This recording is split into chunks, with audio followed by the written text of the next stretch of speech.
I was a teacher ridiculed by the entire school, a failure who couldn't recruit a single student for 2 consecutive years, on the verge of being kicked out. Everyone says I'm disabled, even the girl I secretly admire only shows me pity. But on this very day, the campus belle, whose combat abilities had been crippled, chose me of her own accord. She had no idea that she wasn't choosing a worthless person, but someone who could rewrite her destiny. A monster that could even overturn the entire world. My name is Chen Wan, and I was a teacher at Xingyao University, or rather, I used to be. Just moments ago, I was rejected after confessing my feelings to the city's most outstanding female mentor, Xingyao, amid the mocking jeers of the entire school's faculty and students. My memories connected. After the college entrance exam, I time-traveled. The owner of this body shares my name, Chen Wan, as well. He actually confessed to the goddess, and he did it in the most public way possible during the enrollment ceremony, no less, all while knowing he was about to be fired. In this world, everyone has awakened to a profession. I am a disabled person who never awakened to a profession. After graduating, I relied on my theoretical knowledge to become a mentor at Xingyao University. But after 2 years, I still haven't recruited a single student. According to the agreement with the university president, if I fail to recruit any students this year, I will be dismissed. The confession failed, and I calmly put away the love letter, gracefully walking toward the mentor's seat. The newcomer, Chen Wan, wouldn't be swayed by good looks. I was only thinking about strategies, about how I could recruit students to keep my job. Just then, my golden finger arrived. Ding! You have awakened the profession, Professor, Tier 1. Quality, unknown. Skill 1, information scanning. Skill 2, career change. Skill 3, feedback loop. Skill 4, expulsion from the sect. Initial points, 10. Professor? I frowned slightly. The quality was unknown, but the skills seemed formidable. I immediately used the information scanning ability on Xingyao beside me. Xingyao, basic information, female, 26 years old, shadow assassin, supreme level. Potential, gold. Changeable professions. Void Reaper, legendary, 10 points, Night Elf King, epic, 5 points. Legendary, epic. My heart trembled with realization this profession was far more formidable than I had imagined. But there's no way I could recruit Xingyao. Where am I going to find my first student? Just then, a mocking voice sounded from behind me. Oh ho, Mentor Chen is actually planning to participate in this enrollment event? I turned around and saw Nan Xingyang, a fellow mentor and a diamond-ranked Crimson Flame berserker. He sneered, his words dripping with sarcasm. Today should be your last day as a mentor. In the future, when you're shoveling manure and doing hard labor, you'll have something to reminisce about. Xingyao came to my rescue, but Nan Xingyang refused to let it go. Just then, the school gates opened, and new students filed in one after another. The new students gathered on the playground for their career awakening. Most people awaken to ordinary professions at the black iron, bronze, or silver levels, with the highest potential only reaching blue. As for me, due to the enrollment rules, I couldn't recruit a single student. Because out of the 120 people present, not a single one listed me as their preferred choice. They would rather repeat a year than choose me. Just as I was feeling a chill of despair, a girl in a JK uniform hurriedly ran in. Isn't this Song Yarou, the campus belle of Kunlun University and a supreme-level genius? What is she doing here? I heard that a year ago, she suffered a severe injury in an on-campus martial arts competition, resulting in an irreversible 99% drop in combat power, and she was expelled. I'll scan her with an information scan. Song Yarou basic info, female, 22 years old, lightning mage, supreme tier, abnormal status. Potential, purple. Changeable professions. Electromagnetic Destroyer, Epic Tier, 5 points, Light Paladin, Epic Tier, 5 points, Current Assassin, Supreme Tier, 4 points. Her status panel showed abnormalities, and when I opened it with mental energy, it turned out to be poisoning that caused a significant reduction in abilities. After changing professions, she can recover. She is a talent. Just as I was pondering how to recruit her into my sect, the registration office teacher placed a volunteer form on my desk. Teacher Chen, your first choice. Song Yarou actually put me down as her first choice. The surrounding students and teachers were all stunned, while Nan Xingyang sneered, trash matches trash. What a perfect pair. Song Yarou quickly jogged up to me and apologized. Sorry, teacher, I'm late. It's fine. I smiled gently. No matter the reason, I finally have a student. 2 p.m., training base number 1. I decided to directly conduct practical training with Song Yarou. Song Yarou, I'm going to make you clear all 5 levels of the intermediate secret realm in one go. I said. What? Song Yarou's face was full of shock, as if she were looking at a madman. The intermediate secret realm is used to assess sophomore students. Right now, she doesn't even have the combat power of a first-rank black iron tier professional. How could she possibly clear it? You can't even pass the first level now. I interrupted her, producing an admission letter in my palm and handing it to her. Sign it, and you'll understand. Song Yarou couldn't refuse. In university, a teacher can easily control a student without connections. She had no choice but to sign her name. The moment she signed, a blue-green electric current surrounded her body, and a powerful force surged into her. The room was violently shaken. All the superalloy glass around shattered, and cracks appeared on the walls. My heart skipped a beat. I brought her here precisely to prevent the commotion of awakening an epic tier profession from drawing too much attention. Yet, no one expected the situation to spiral so out of control. Outside the training room, the deafening noise startled both students and teachers, drawing their collective gaze toward the source. Thick black smoke billowed skyward, prompting Principal Yu Qianfeng and the entire faculty to rush to the scene. Amid the wreckage of the training room, new text popped up before Song Yarou's eyes. You have been successfully admitted, and your profession has been upgraded to Epic Class, Electromagnetic Gunner, Tier 1. She was startled by the words before her eyes and didn't realize it wasn't a dream until her body physically felt the epic level power. Chapter 4, Duo Dungeon. The Perfect Teacher-Student Duo. Chen Wan chose the Electromagnetic Destroyer class for Song Yarou. Its first tier name is Electromagnetic Gunner. Only upon reaching Tier 4 does it become the Electromagnetic Destroyer. Of course, this doesn't mean Tier 4 is the final tier, it's just that Chen Wan's class change panel only displays the name at Tier 4. Simultaneously, Chen Wan opened the interface to review Song Yarou's information. Student, Song Yarou. Class, Electromagnetic Gunner Tier 1. Talent, Epic. Level, 1. Defense, 11. Attack, 32. Stamina, 10. Agility, 15. Mental, 32. Class talent, Electromagnetic Rapid Fire, a symbiotic weapon summoned through thought. All skills of the Electromagnetic Gunner require the Electromagnetic Rapid Fire to activate. Class skills, 10-round burst, heavy paralysis rounds, chain electromagnetic rounds. He glanced at his own information again. Chen Wan. Class, Professor Tier 1. Aptitude, unknown. Level, 1. Defense, 511. Attack, 532. Stamina, 510. Agility, 515. Spirit, 532. Class talent, Electromagnetic Rapid Fire. Class skills, information scan, class change, backfeed, expel from the sect, 10-round burst, heavy paralysis round, chain electromagnetic round. Current level maximum enrollment limit, 12 expandable after leveling up. After confirming Song Yarou had completed her class change and that he himself had acquired the corresponding abilities, Chen Wan hurriedly said, "We're going out the back door, someone's coming." "Teacher, why did my profession change?" Song Yarou followed behind Chen Wan, running while asking, "Was it because of that notification letter just now?" "Yes, but we shouldn't make a fuss about it for now." "I understand, teacher. Thank you for your blessing." At that moment, the Ice Emperor within the ring was utterly bewildered. She had meticulously crafted a training regimen for Song Yarou, only for Chen Wan's single acceptance letter to undo it all. Not only that, but it had changed her profession to epic tier. She was supposed to be the game-changing plot device appearing in all sorts of novels, yet now she felt like a useless holographic AI chatbot. No sooner had Song Yarou and Chen Wan left. Yu Qianfeng immediately led a group of teachers and school security personnel rushing in. Everyone immediately assumed combat readiness. "Everyone, be careful," Yu Qianfeng said. "It looks like a large electric attribute beast has invaded the school." After a thorough half-hour search, no trace of any beast was found. "Principal, I suspect it might be due to aging base equipment causing spontaneous combustion?" Nan Qingjiang suggested. "Though unlikely, it's currently the only plausible explanation," Ku Yuexin added. Several teachers from other grades and other school staff members agreed. Security personnel conducted thorough inspections but found no signs of alien creature intrusion. Yu Qianfeng frowned. "Secure this area first. Prohibit students from approaching for 1 month. We'll observe further." With that, the group turned to leave. Just then, Chen Wan dashed in through the doorway. "What's going on?" Chen Wan feigned ignorance. Nan Chang retorted, "Oh, so now that you know there's no danger, you show up pretending to be concerned? If you hadn't come, we might have thought you were sleeping in your dorm, blissfully unaware. But you had to show up right after the investigation ended. Can I assume you're both cowardly and obsessed with saving face?" He gave a cold chuckle, walked up to Chen Wan, and narrowed his eyes slightly. "Teacher Chen, in 3 days, the first teacher-student team competition will begin. Each teacher must bring the student they deem most suitable to participate.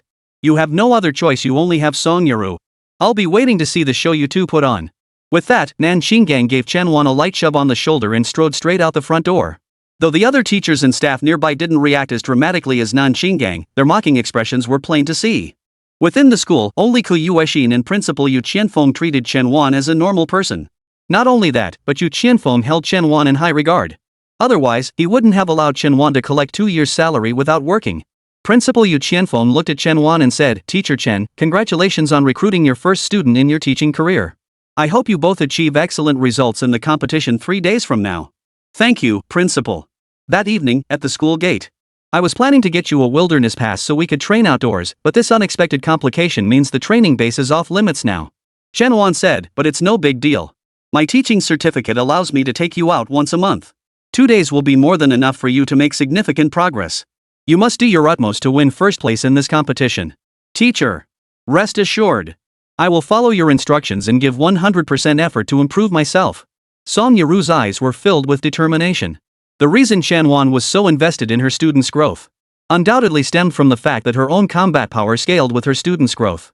In this world overrun by monstrous beasts and invaded by countless races, greater strength naturally meant greater security. Only in the wild could one obtain various treasures. The more Song Yarou gained, the more he would obtain. Simultaneously, she must seek out a second student.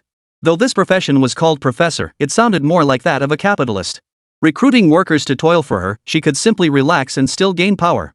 But to truly kick back and relax, he needed a sufficient number of workers under him. Song Yarou alone was clearly insufficient. The best place to find talent isn't within the city walls, but out in the wilderness. Humanity remains in its pioneering phase, with 95% of the world's landmass still untamed wilderness. Humans are a minuscule presence in this world. Therefore, those with true ability and talent seize this opportunity to seek their fortune in the wilderness. Under normal circumstances, the higher one's initial aptitude, the greater their potential for changing professions. To expedite talent discovery, Chen Wan must focus his attention on those already recognized as exceptional individuals. Do you know why I insisted on meeting you at night? Chen Wan asked. Song Yarou shook her head. I just heard inside information that a 2-star dual-player secret realm has appeared in the Star Forest to the northwest. We're going to secure the first clear. The resources obtained during the first clear of a secret realm are the most abundant. You should know that too. Plus, the 2-star dungeon restricts entrance to level 13 or below. We're both perfect for it. Understood, teacher. Song Yarou nodded, then followed Chen Wan's pace as they hurried out of the city. Faculty dormitory. Nancheng pulled out his phone and said, Son, insider info, a 2-star duo dungeon popped up in the Star Forest. No one's cleared it yet. Get your girlfriend and head over now. Chapter 5, The Shy Little Girl? An epic tier deceitful sorceress. Within the starry forest, a 3-meter-tall green vortex sat. Over a dozen chains sealed the vortex. Green signified a 2-star rating, while the chains indicated the secret realm remained unopened. Within the massive vortex, 2 smaller whirlpools were embedded, signifying this was a 2-player dungeon. By the time Chen Wan arrived, over 100 people had already gathered at the secret realm's entrance. Normally, venturing into the wilderness at night was not a wise choice. Reduced visibility was only a minor factor. More significantly, many vicious beasts that never appeared during the day would emerge at night. Many people, even knowing a secret realm had appeared, dared not come.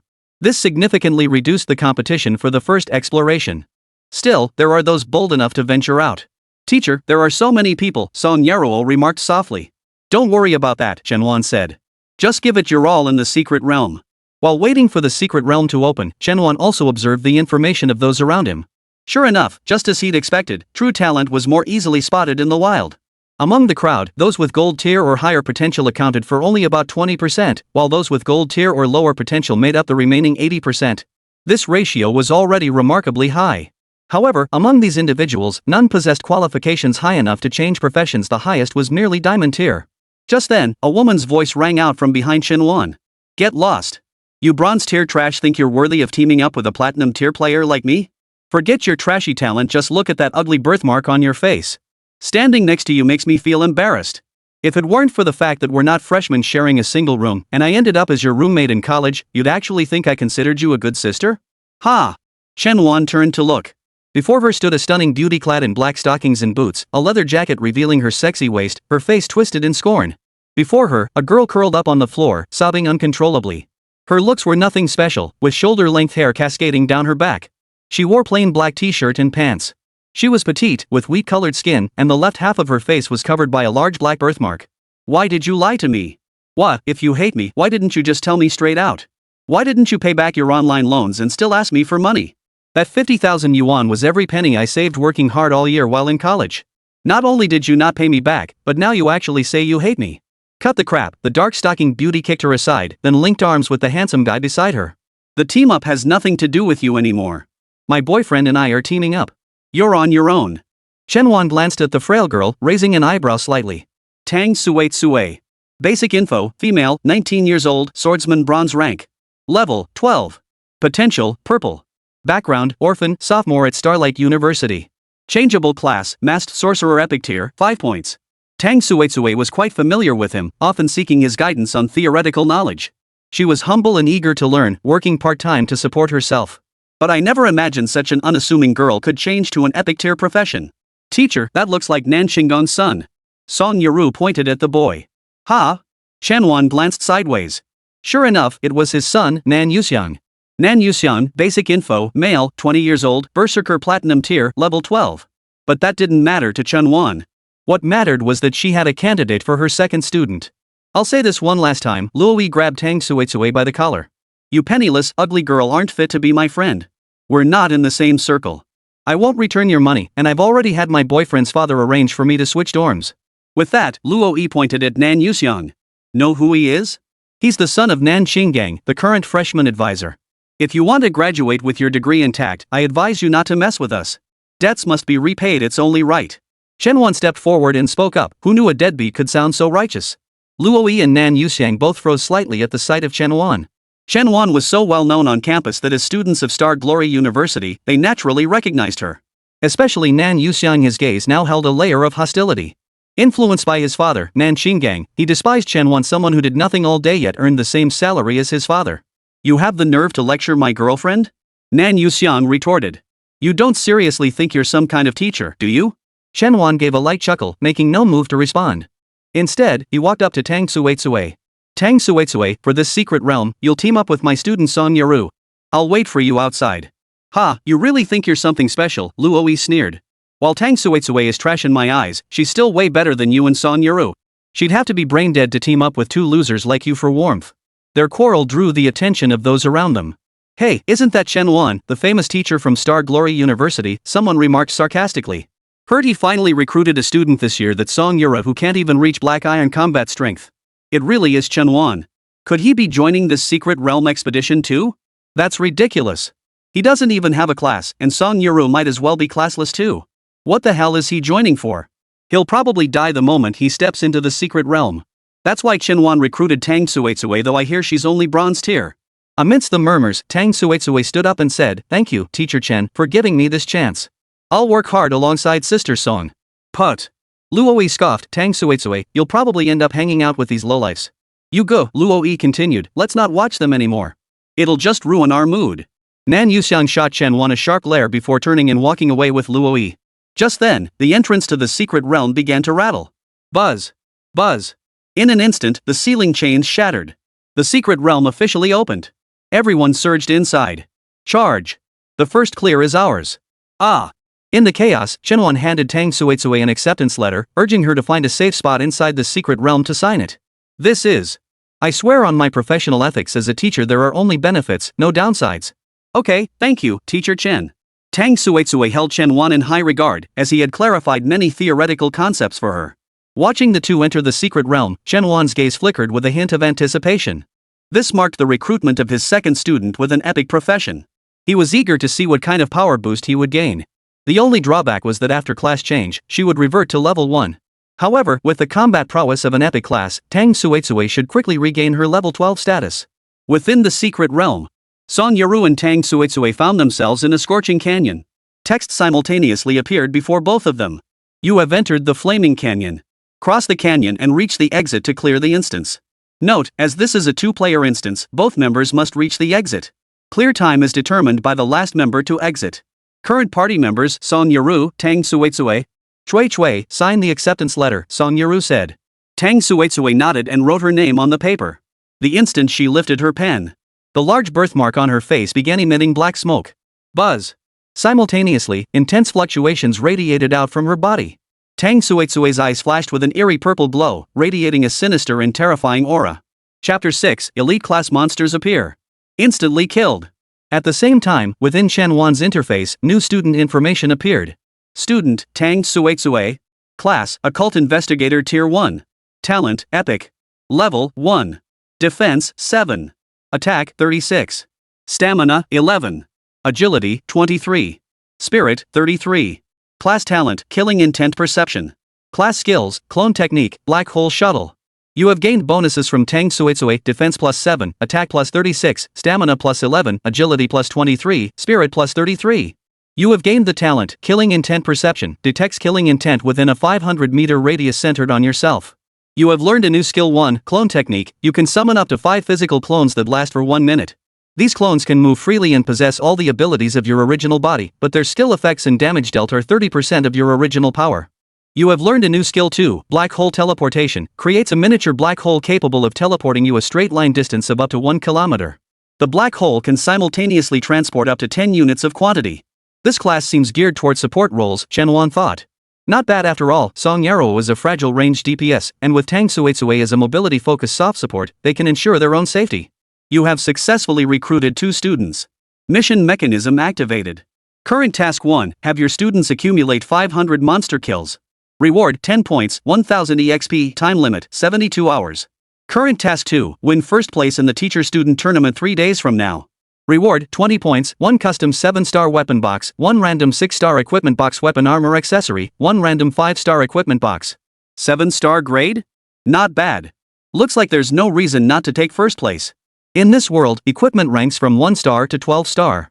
A 7-star item is already worth over 100 million and is practically priceless. As Chen Wan pondered, the experience gain notifications on the system panel began flooding the screen. Experience points 16. Experience points 20. Experience points 17. Bang. Sizzle. Bang bang. Sizzle sizzle. Song Yarou relentlessly cleared monsters with her wide area chain electromagnetic blast skill. In a 2-star secret realm, monsters typically ranged from level 5 to 15, with rarity rarely exceeding gold. For an epic tier class, one could easily one-shot low-tier monsters 20 levels below. Let alone these low-level minions before her. Her companion weapon, the electromagnetic rapid-fire rifle, rivaled even 8-star weapons in power, dealing maximum damage. Chui, keep teleporting. Speed is crucial, we can't linger in battle. Got it. Tang Suetsue swung her arm, conjuring a black hole before them. The two teleported another 1,000 meters. This skill was practically tailor-made for first-run speedruns. Moving a kilometer in a single second, what else could you call it but godlike? Of course, such a powerful skill exacted a tremendous toll on her mental and physical energy. Having just unleashed one, she activated another, and tiny beads of sweat now glistened on her forehead. Song Yarou raised her rifle and cleared the beasts before her. Bang! Sizzle! Experience points, 310,518. Keep going, Chui. Stop. We seem to be being targeted. Tang Suetsue said, the killing intent detection is working. A flicker of caution crossed Song Yarou's eyes. Then let's take out the tail first. Roar! Suddenly, a deafening roar echoed through the air. A dark shadow instantly engulfed the two. Looking up, they saw a massive, fiery red eagle circling overhead. With a body length of 10 meters and a wingspan of 20, it was truly a colossal creature. Could it be an elite monster? Tang Suetsue asked. But how could a 2-star secret realm have elite monsters? Song Yarou asked. At that moment, the secret realm interface popped up. Attention! Rare random event triggered. Elite tier abnormal beast, blazing demon eagle platinum grade, level 25 has appeared in the instance due to unknown factors. Avoid contact. Seeing this alert, everyone froze in shock. Then, they spotted the massive creature circling in the distant sky. Holy crap! Are you kidding me? A platinum tier monster at level 25 and an elite one at that. That's terrifying. Let's get out of here. I'm out of here. Losing my life would be a huge loss. Elite monsters are the advanced forms of their species, meaning this flame demon eagle far surpasses other creatures of its kind in combat power.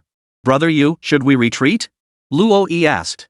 No way, we're backing down, Nan Yuxiang declared. We're currently ranked first. If we keep going, the first clear will definitely be ours. If we retreat now, I'll never be able to face my father. No sooner had he spoken than the inferno demon eagle suddenly let out a series of shrieks. Wah! Ah! Though distant, they could still see bolts of electricity surging from the ground into the air, striking the fire demon eagle with force. This instantly drew the attention of the others, who all stopped and gazed in the direction of the commotion. What the hell is going on? Could it be two elite monsters fighting each other? This is terrifying. I'm getting out of here. Good luck to you all. I'm out of here too. Don't leave me behind. In an instant, roughly 4/5 of the group scrambled back the way they came, rolling and crawling their way out. You, should we really keep going? Luo Yi asked. Wait a moment, Nan Yuxiang's voice trembled slightly. Let's lie low for now and see how things develop. Outside the secret realm, Chen Wan watched the dozens of people scrambling out, her expression puzzled. He grabbed a boy by the collar. Hey, kid, what's going on in there? A level 25 platinum elite monster appeared in the secret realm, 2 of them, he gasped before wriggling free and sprinting away, still trembling. Level 25 platinum elite monsters. Chen Wan thought, Yarou and Chui should be okay, right? Just as Chen Wan's concern began to grow, a kill notification popped up. Song Yarou has flawlessly defeated the Blazing Fire Eagle level 25 Platinum Elite. You receive additional honor rewards, 7 points, 3-star accessory, Heart of Fire. Tang Tsuei provided outstanding support during the kill. You receive additional honor rewards, 3 points. Song Yarou has leveled up to level 3. Attack 21, Constitution 1, Agility 6. Learned new skill, Power Strike Current Bolt. Tang Tsuei has leveled up to level 2. Agility 7, Constitution 8, Defense 8. Not only that, the experience gained from defeating this massive monster instantly leveled Chen Wan up to level 3. Your level has increased to 3. Acquired new skill, Seminar, you can gather all students to the secret research lab for a meeting. Current meeting options, 1 pre-exam motivation, increases all attendees' defense, attack, stamina, agility, and spirit by 35% of their base attributes. Lasts up to 5 hours. Points required to hold this meeting, 20. 2 research guidance, increases all participants' experience points gained in various situations by 35%, lasting up to 5 hours. Points required to convene this meeting, 20 times. Current maximum enrollment limit, 26. Chen Wan was gradually getting hooked on this feeling of having students do the work while she reaped the rewards. Chapter 7, The Empress Appears. The Ultimate Trial Tower. Puff, puff. The precise yet brutal assault left Song Yarou feeling exhausted, her body suddenly drenched in sweat. Sister Song, need a break? No, hurry up and keep going. We have to complete the task our teacher gave us. Get that first clear. Got it. Tang Tsuei summoned the black hole again and continued the teleportation. After a long while, Luoyi and Nan Yuxiang cautiously followed from behind. Seeing the corpse of the fire demon eagle, both wore horrified expressions. The corpse was covered in scorched marks from electricity, with some flesh and blood completely burned away, a truly gruesome sight. Brother Yu, where's the other elite monster? How should I know? Maybe we really shouldn't continue, Luoyi said, her voice trembling with tears. Do you remember what happened at the school's training base number 1 today? Hearing Luoyi's words, Nan Yuxiang's face flashed with alarm. You mean that these 2 incidents were likely caused by the same beast? Luoyi continued, the number 1 training base was already suspected of being attacked by an electric attribute beast. Now, similar attack traces have appeared in the wilderness near the school. This can't be a coincidence. And to have torn the fire demon eagle to shreds like that, this is definitely no ordinary beast. Luoyi's words sent a chill down Nan Yuxiang's spine, making every hair on his body stand on end. Damn it! Let's get out of here! Nan Yuxiang exclaimed. If we don't leave now, we're dead. But just as the 2 turned to flee, the next scene stunned them once more. First clear of current dungeon achieved. First clear time, 8 minutes 23 seconds 24 milliseconds. What? Nan Yuxiang froze in place, utterly dumbfounded. Luoyi's face was filled with utter disbelief. Aren't we supposed to be number 1? She exclaimed. And that first clear time is ridiculous. According to the secret realm map, the distance from the starting point to the end point is over 10 kilometers. Yet Nan Yuxiang and Luoyi had only covered 1/6 of that distance so far. The real question was, who could possibly cover over 10 kilometers in just 8 minutes? What the 2 didn't know was that if Tang Song hadn't spent nearly 7 minutes slaying the blazing demon eagle, the first clear time would have been even faster. Forget it for now, Nan Yuxiang declared. Escaping is the priority. I seriously suspect the secret realm is haunted. At that moment, Tang Tsuei and Song Yarou had already exited the secret realm. Unlike others who had to retrace their steps, they were instantly teleported out upon clearing the dungeon. Teacher, we got the first clear. Song Yarou said. It was mostly thanks to Tsuei's teleportation skill. Well done. Chen Wan naturally knew they'd secured the first clear, as he received the honorary reward. Song Yarou and Tang Tsuei have completed the first clear of Flaming Canyon. You have received additional honor rewards, 15 points, 1000 EXP, 1 4-star weapon, Blazing Blade, and 5000 student EXP allocation points. In speed-oriented dungeons like this, Tang Tsuei truly made the biggest difference. Teacher Chen, thank you. Tang Tsuei bowed deeply to Chen Wan. You're welcome. Just as Chen Wan was about to split the 2500 EXP evenly between them, sounds began echoing from the dungeon entrance. Nan Yuxiang and Luoyi returned along the same path, exiting the secret realm just as they encountered Chen Wan and the other 2 waiting outside. Their backs instantly straightened. You 2 sure got out of there fast, Nan Yuxiang remarked. We didn't see you anywhere in the entire secret realm. Bet you didn't even take 2 steps before bolting back out, huh? Luoyi chuckled. You 2 really are the talents Master Chen sought out. So you got the first clear? Chen Wan asked. At Chen Wan's question, Nan Yuxiang and Luoyi exchanged glances, their expressions shifting slightly. Of course. Nan Yuxiang declared. I'm a platinum berserker and Luoyi is a platinum assault archer. With our dual platinum combo, if we didn't get the first clear, who would? You think your 2 trash players could manage it? Well then, congratulations, Chen Wan said. Would you mind showing me your first clear badges? What gives you the right to question us? Nan Yuxiang retorted. No, I just want to take a photo. You know I collect badges and such. I'm a failure myself, I'll never earn any badges in this lifetime. All I can do is photograph them for my collection. Good for you for knowing you're a loser. Ignore him, you go, Luoi said. Let's hurry back and tell Uncle the good news. Uncle Nan will be thrilled to hear we got the first ascent. Luoi feared staying any longer would give them away. After the two left, Tang Suetsue took out her first to reach badge. Teacher, this is for you. Chen Wan smiled gently at Tang Suetsue's innocent gaze. I was just saying that. I'm not really interested in this stuff. You two keep them as souvenirs. Then, Chen Wan divided the 5,000 experience points equally between the two. Song Yarou has leveled up to level 4. Attack plus 10, agility plus 5, constitution plus 1. Tang Suetsue has leveled up to level 4. Attack 7, agility 18, constitution 10, defense 1. Learned new skill, agility aura. Agility aura, passive skill. Increases agility by 80 for all friendly units within a 20-meter radius centered on the caster. Both were now at the same level, though Song Yarou was clearly closer to level 5 in terms of progression. Simultaneously, experience points were distributed to the students, and Chen Wan naturally received her full share of 5,000 experience points. Your level has increased to 5. Current level cap for recruits, 210. Ha? How did I level up out of nowhere? Song Yarou asked. It's a reward I gave you. Teacher, you're amazing. Tang Suetsue exclaimed. I never imagined you possessed such incredible abilities. Suetsue, your teacher will be taking you on a trial tomorrow, right? Chen Wan said. MHM. Then you should head back and rest early. I'll train with Yarou a little longer. Don't worry, Chen Wan patted her shoulder. Under my guidance, there's no need for internal competition. I'll ensure each of you receives appropriate training. You don't need to fret about falling behind. Head home now and stay safe on your way. Chen Wan then turned to Song Yarou. Yarou, use this opportunity to train hard. Chui Chui has a wilderness pass and can come out anytime, but you don't. Got it. I won't slack off. Then let's get started. First, hunt down 500 beasts in this forest. Roger that. While building a fire, Chen Wan added, just complete the task and come back. I'll prepare a barbecue for a late-night snack. Eat your fill, then head back to school for a good night's sleep. With that, Chen Wan pulled 2 butchered chickens from her back and rummaged through her bag, producing a mountain of vegetables alongside scallops, jumbo shrimp, squid, abalone, and oysters. Seeing this, Song Yarou couldn't help but wonder if Chen Wan had come for the dungeon run or just for this wilderness feast. Before arriving, she'd noticed Chen Wan's bulging backpack and assumed he was carrying some treasure, never expecting it to be a mountain of food. Thank you for your hard work, teacher. I'm off to complete my quest. Shortly after Song Yarou left, the mission status began refreshing continuously. Current Quest 1, students under your command have cumulatively slain 500 monstrous beasts, 75001250016500. Experience points, 3,658. This feeling of passively accumulating experience points was truly satisfying. Chen Wan had originally planned to hold a research guidance session before having Song Yarou continue monster hunting. But each session cost 20 points, and he didn't have many points to spare. He needed to save them for recruitment.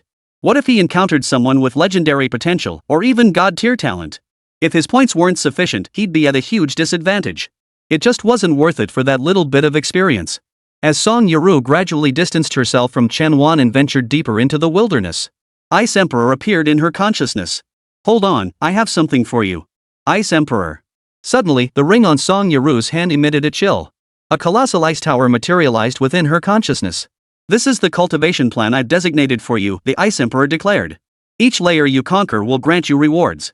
I had originally planned to let you enter the tower for trials at least 6 months from now, but I never imagined Teacher Chen Wan would grant you such formidable combat prowess. This allows us to accelerate the schedule.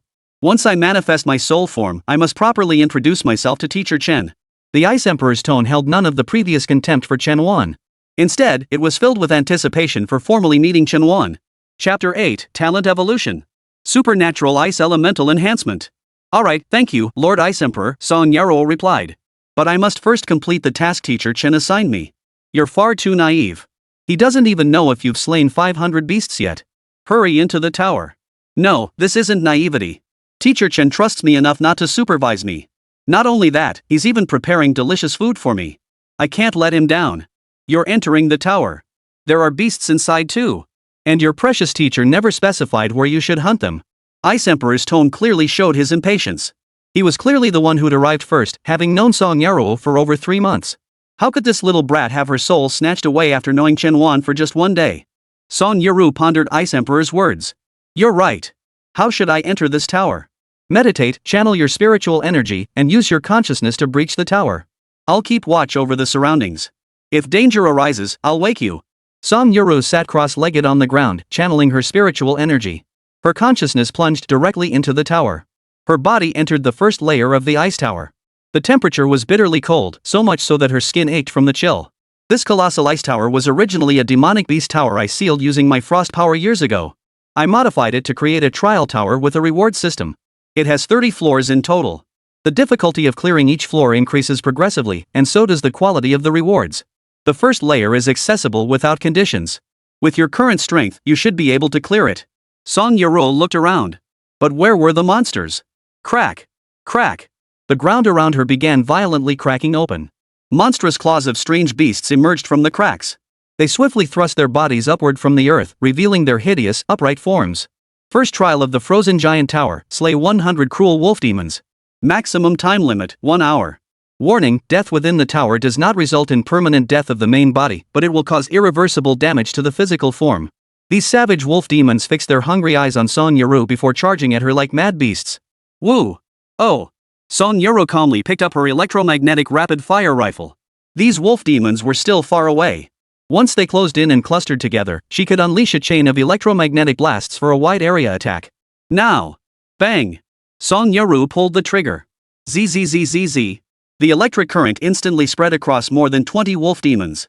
But these wolf demons weren't as easy to deal with as the beasts in the secret realm. One shot wasn't enough to take them all down instantly. Song Yarou quickly fired another shot. Bang! Sizzle! Experience points, 313, 028, 3536. HM? Chen Wan, who was tending the fire, noticed the number sequence and narrowed her eyes slightly. The star forest was filled with low-level, low-quality beasts. How could killing one yield 20 or 30 experience points? He then checked the detailed source of the experience points. Song Yarou killed a cruel wolf demon, EXP 31. Song Yarou defeated a cruel wolf demon, experience points, 30. Cruel wolf demon Chen Wan's gaze shifted slightly. This wasn't a beast that should appear in the starry forest at all. His sharp mind didn't suspect anything unusual in the forest itself. Instead, his thoughts turned to Song Yarou's true identity. Her choice of me as her mentor from the very beginning was suspicious. Chen Wan recalled details about Song Yarou, his consciousness unconsciously fixating on the ring she wore. Inside the frozen tower, Song Yarou continued her relentless monster slaying. These vicious wolf demons surpassed the beasts he just fought in the secret realm in speed, health, and even intelligence. Thud! Sizzle! Bang! Sizzle! Song Yarou switched between skills with fluid, seamless movements, looking incredibly cool. The heavy paralysis bomb immobilized any wolf demon that dared to approach her. The shockwave charge finished off the low-health monsters that hadn't been killed by the chain electromagnetic charge. The 10-shot burst skill, however, proved rather useless in this scenario, barely serving any purpose. Experience points, 302, 536, 3632. Experience points, 252, 530, 2739. Experience points keep climbing. The number of cruel wolf demons simultaneously keeps decreasing. However, the clearing speed is significantly slower compared to the previous dungeon run. It took a full 10 minutes to eliminate 100 wolf demons. By now, she was visibly exhausted, both physically and mentally, her lips turning slightly pale. She had unleashed at least 50 skills, constantly switching between them based on the battle's demands. Had anyone else taken her place, even someone sharing the same class, clearing the stage would have been impossible. This was purely because Song Yarou belonged to the reincarnated powerhouse type, possessing muscle memory for combat. Simultaneously, Chen Wan's interface displayed a notification. Student Song Yarou has cleared the first floor of the frozen giant tower. You have earned an honor reward, 6 points.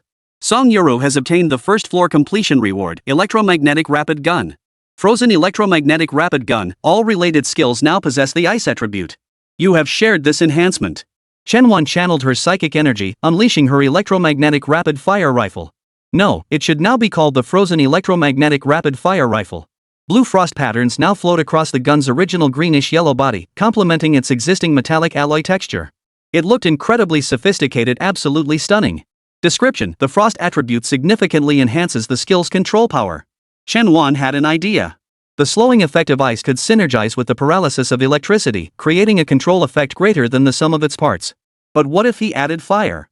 Couldn't that melt the ice into water, enhancing the electrical conductivity of the lightning element? Chen Wan's eyes widened slightly. This third student, he was beginning to have a target in mind. As for what this frost giant tower was, Chen Wan suspected it had something to do with Song Yarou's ring. But he didn't intend to pry further. Song Yarou must have her reasons for not telling him. And he had no reason to question her. If he had to give a reason, it was to exploit his position as a teacher to arbitrarily bully students, fulfilling that tiny, laughable bit of power he held. While such teachers were common, Chen Wan was not one of them.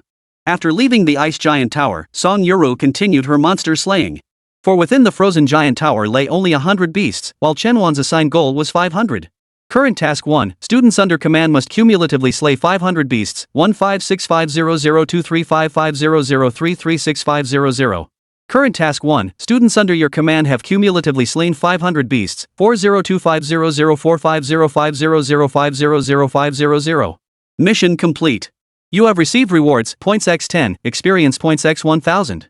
Another 10 minutes passed before Song Yarou returned, panting heavily.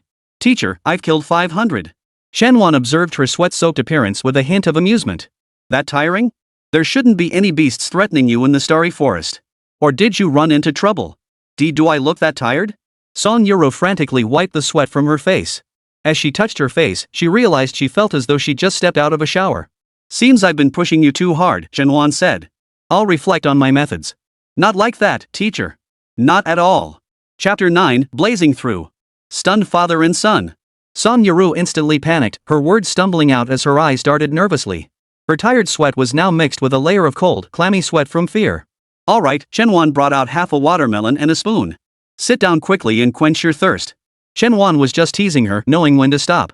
But Song Yarou took it to heart, sitting cross-legged on the ground and eating the watermelon absent-mindedly. If only Cui Cui didn't have her trial tomorrow, we could stay up all night eating barbecue together, Chen Wan mused. Her teacher is Su Li, the notoriously strict teacher famous throughout the city. It would be terrible if she got scolded by teacher Su for being in poor condition. With that, Chen Wan pulled out a perfectly grilled chicken drumstick and handed it to Song Yarou. Here, the chicken's ready. My star pupil gets the first bite. Song Yarou took the fragrant chicken drumstick, a tinge of sadness welling up in her nose. Her teacher was so kind to her, yet she was hiding secrets from her. A wave of immense guilt washed over her. Ice Emperor, truly, can I not tell my teacher about you? Are you mad? Do you have any idea how many eyes are watching me? Foreign races, heretical cultivators, humans from other empires, even those from outer space. If word gets out that my soul still exists, you'll be the first one affected. Even if you don't care about yourself, don't you care about me? But do you think your precious teacher could escape blame? He'd be the first to die. The Ice Emperor added immediately. No.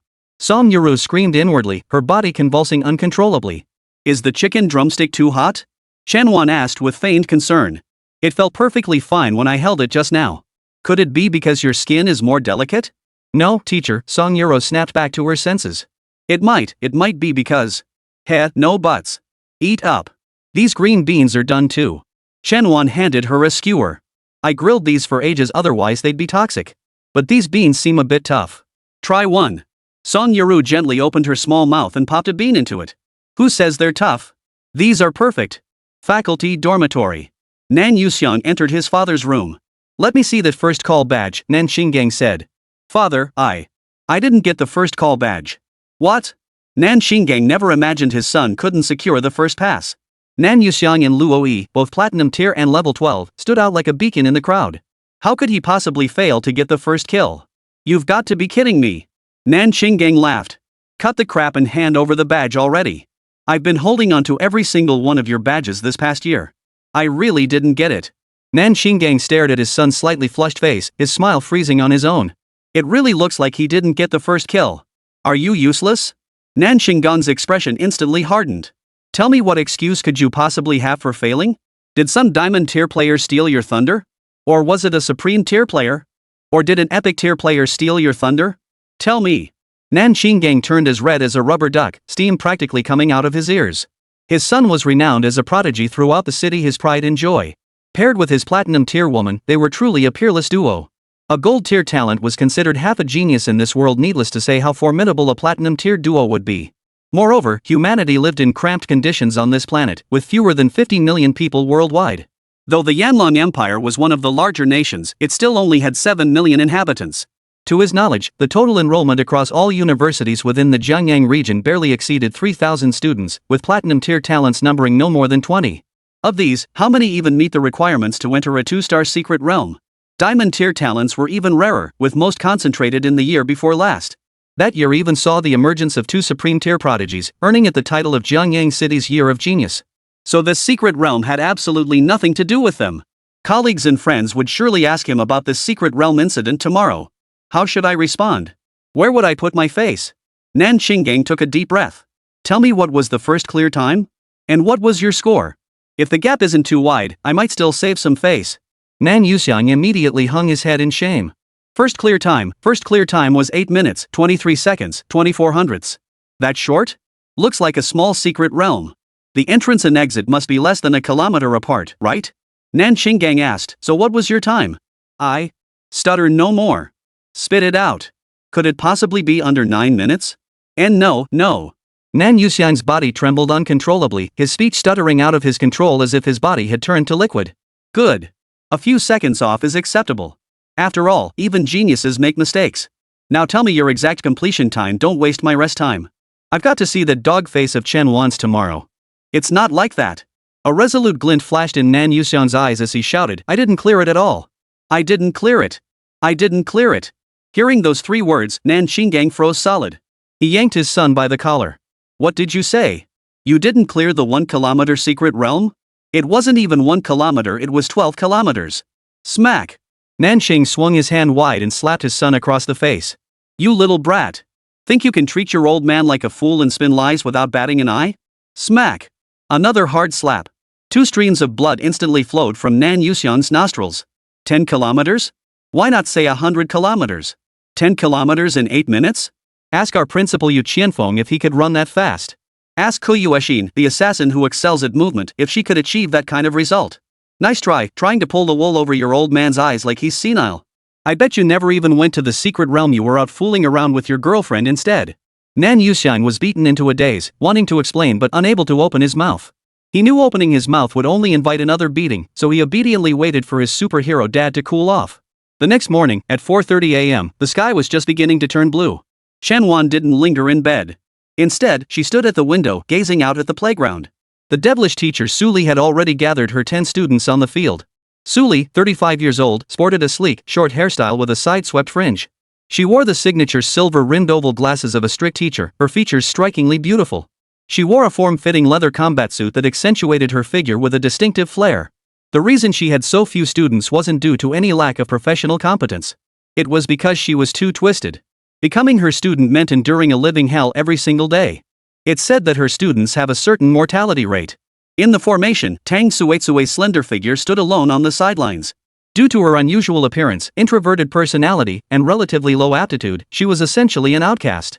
Su Li usually paid her little attention, which forced Tang Suetsue to frequently seek knowledge from Chen Wan. Similarly, Luo Yi, also one of Su Li's students, stood at the very center of the front row.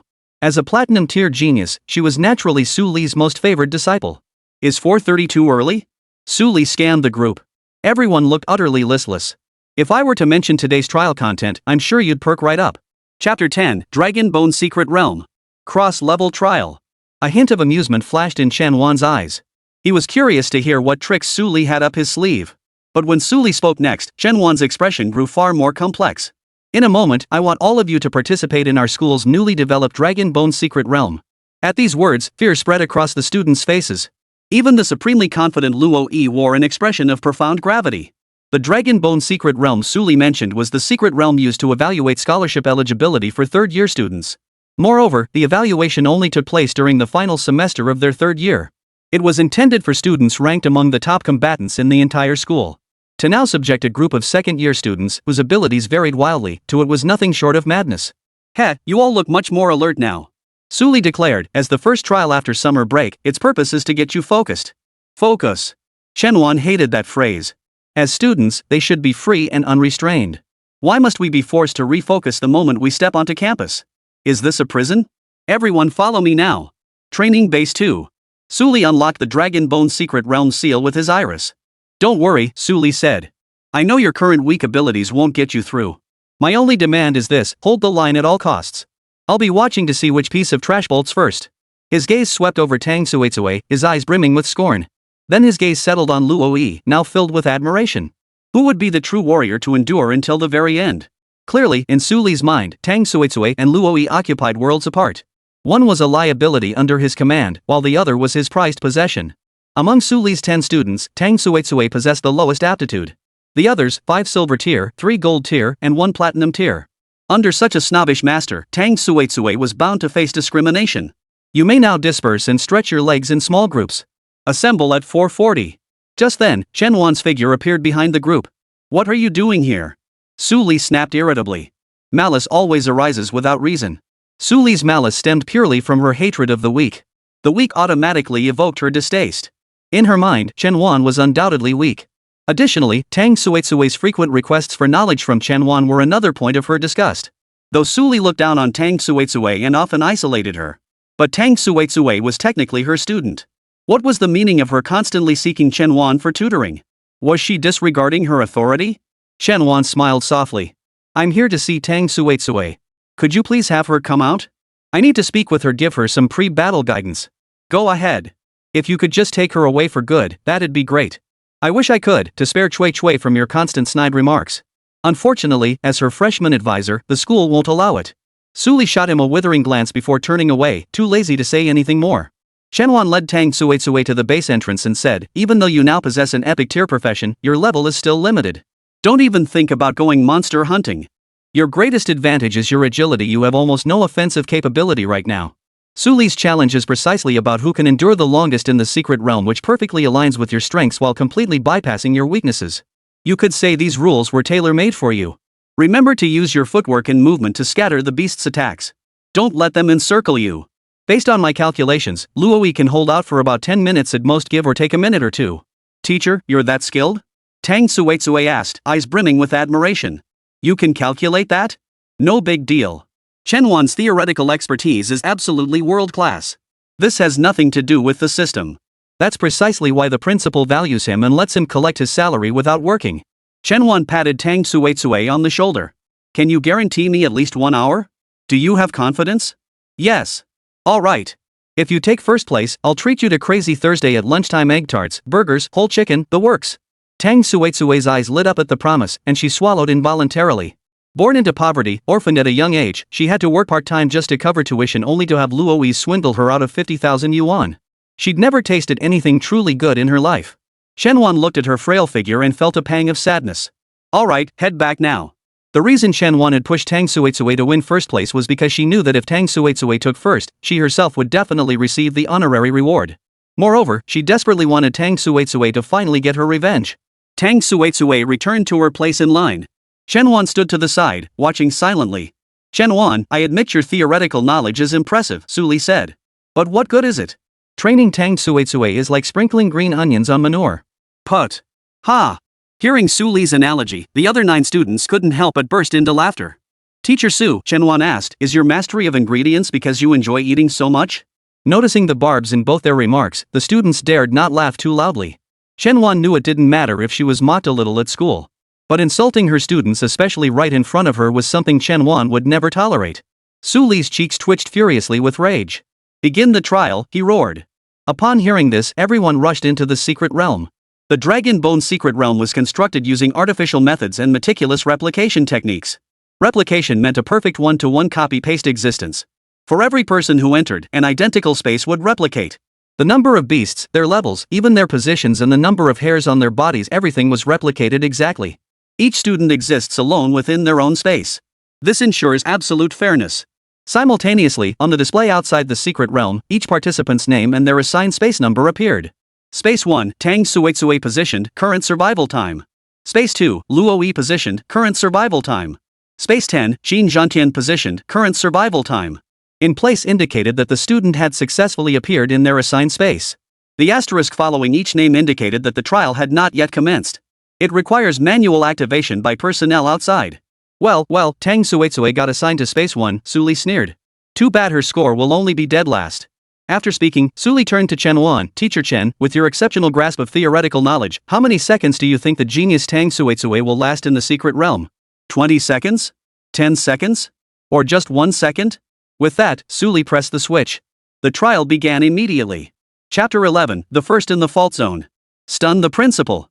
Within Space 1. Tang Suitsui stood in the open space. The environment of this secret realm was extremely simple. At its center stood a large circular arena, roughly 100 meters in diameter. Beyond the arena, the surrounding space was a brownish-yellow void. The trial will commence in 10 seconds. You may use psychic energy to leave the secret realm at any time. Do not enter the void space surrounding the arena, as doing so will result in immediate failure. 5, 4, 3, 2, 1. Commencing. One by one, fully armed dragonkin emerged from the void surrounding the arena. Standing about 1.75 meters tall, their bodies were covered in scales, and they wielded battle spears. Their colors varied: white, black, red, green, likely representing their distinct attributes. Time remaining: 2 seconds, 3 seconds, 4 seconds, 5 seconds. Tang Suetsue watched these dragonkin charging toward her from the void. Only one thought occupied her mind. Too slow. Their speed was far too slow. Tang Suetsue didn't even need to use any long-range movement abilities. With just a few sidesteps, she had the entire group of dragonkin running circles around her. Agility is a relatively comprehensive attribute, encompassing but not limited to movement speed, reaction speed, and skill casting speed. Tang Suetsue's agility now exceeded 100 points. For platinum-tier agility-focused classes, it takes at least 30 levels to reach triple digits. For ordinary offensive classes like Nan Yuxiang and Luo Yi, reaching triple digits without external buffs was impossible in a lifetime. At that moment, all 120 dragonkin had appeared on the arena stage. Tang Suetsue's current state could be aptly described as strolling through a garden. She felt no pressure whatsoever. At that moment, she deliberately misplaced her stance, exposing her weakness. One dragonkin seized the moment, thrusting its war spear straight at her. Oomph! Tang Suetsue let out a cold laugh and twisted away instantly. The thrust pierced straight through the eye of the dragonkin standing behind her. Roar! The dragonkin let out a pained roar, its face covered in green blood. Oomph! Tang Suetsue smiled faintly, continuing to toy with this group of little dragonfolk. Time ticked by, and before she knew it, 10 minutes had passed. Space 2. Ah! Oh! Ugh! Luo Yi was overwhelmed by the onslaught. Her class was Assault Shooter, a ranged offensive role. Her mobility compared to Tang Suetsue was like the difference between an ant and a giant. As for offense? Forget about it, she didn't stand a chance. In other words, even if she could attack, it would be like scraping the surface of these dragonfolk, utterly ineffective. The dragonkin had her completely surrounded, her body already covered in wounds. Your current survival time: 10 minutes 17 seconds, 10 minutes 18 seconds. I can't hold on any longer. At least first place is mine. Retreat. Your current survival time: 10 minutes 20 seconds. Luo Yi exited the secret realm, ready to claim credit from Su Li. But she found Su Li and the other 8 classmates staring at the scoreboard with peculiar expressions. Where was that useless Tang Suetsue? Luo Yi was about to launch into a barrage of mockery. But when she followed their gaze to the scoreboard, her legs went weak. Tang Suetsue, current survival time: 10 minutes 22 seconds, 10 minutes 23 seconds, 10 minutes 24 seconds. Not only that, but Tang Suetsue's scoreboard even displayed her kill count. Current kills: 7. How is this even possible? Luo Yi turned to Su Li. Teacher, what's going on with Tang Suetsue? I don't know. Su Li shook his head, feigning composure. But the slight tremor in his snow-white neck spoke volumes. Chen Wan stared at the kill count on the scoreboard. To be honest, he hadn't expected Tang Suetsue to actually secure a kill. He could guess she'd used someone else to do the killing for her. But executing it in practice was incredibly difficult. That Tang Suetsue possessed such skill after only one day of class change could only mean she was a natural genius. Her previous career as a bronze-tier swordsman was undoubtedly a case of talent being envied by the heavens. Current kill count: 9. This time, she took down 2 dragonkin at once. Whoa! The collective gasps of astonishment from the surrounding crowd hung thick in the air. It was clear Tang Suetsue was growing increasingly adept at using others as her weapons. This was absolutely unexpected for Chen Wan. Just then, a deep, furious shout echoed from the entrance of the training base. Su Li! Are you trying to get yourself killed? Principal Yu Qianfeng burst in, eyes wide with fury, glaring at Su Li. Who gave you permission to activate the Dragon Bone Secret Realm? Sending sophomores into the Dragon Bone Secret Realm, do you think they have too many lives? With that, Yu Qianfeng lunged forward, intent on canceling the secret realm. The scoreboard beside him froze him in his tracks. Tang Suetsue, current survival time: 16 minutes 2 seconds. Current kills: 10. Tang Suetsue? Yu Qianfeng was utterly dumbfounded. How could bronze-tier swordswoman Tang Suetsue possibly achieve such results? Principal, no need to worry, Chen Wan said. Let Suetsue get more practice in there. I'm planning to treat her to a big meal later. Yu Qianfeng was well aware of Chen Wandao and Tang Suetsue's close relationship. He also knew Tang Suetsue had learned a great deal of theoretical knowledge from Chen Wan. But theory was just theory. Tang Suetsue's skill ceiling was clearly defined. How could she possibly achieve such an outrageous result? Yu Qianfeng rubbed his eyes again, suspecting his advancing age had caused his vision to fail him. But even if it wasn't Tang Suitsui, but rather Luoyi, the strongest fighter under Su Li's command, she couldn't possibly possess such exaggerated strength. Besides, Luoyi was standing right there in the formation, it absolutely couldn't be her. The entire arena fell into an eerie silence, all eyes fixed on the scoreboard. Tang Suitsui, current survival time, 17 minutes 36 seconds. Current kills, 12. Tang Suitsui, current survival time, 30:00. Current kills, 20. Half an hour had already passed. Not only had Tang Suitsui not emerged, but her monster killing pace had only accelerated. The dragonfolk in this secret realm possess very low intelligence, existing in a primitive state. That's precisely why Tang Suitsui could toy with them so mercilessly. Of course, as time passed, Tang Suitsui's physical stamina and mental energy had also declined significantly. Ultimately, at the 1.5 hour mark, she chose to exit the secret realm on her own. Tang Suitsui, current survival time, 1 hour 30 minutes 0 seconds. Current kill count, 72. It wasn't that she was tired, she was bored. Chen Wan's task only required 1 hour, but she had extended it by an extra half hour just to be safe. If she continued the trial, she could easily stay for a year or two. Tang Suitsui stepped out of the secret realm, her entire body drenched in fragrant sweat. For the entire hour and a half, all 11 others besides Chen Wan had silently stared at the scoreboard. Chen Wan, meanwhile, had fallen asleep, sprawled across a nearby table. Having stayed up late the previous night and risen early today, she'd only managed 2 hours of sleep and was utterly exhausted. Teacher Chen, Yu Qianfeng tapped the table lightly. Tang Suitsui is out. Chen Wan opened her eyes, glanced at the scoreboard, and nodded. The results are decent. Have Teacher Su give you some more pointers. I'm heading back for a nap. Su Li heard Chen Wan's sarcastic remark. Though it stung, she had no grounds to argue back. Chapter 12, The Devil Teacher Shocked. Unbelievably high scores. Tang Suitsui ranked first in the Dragon Bone Secret Realm trial. You receive an additional honor reward, 5 points. Tang Suitsui returned to the formation.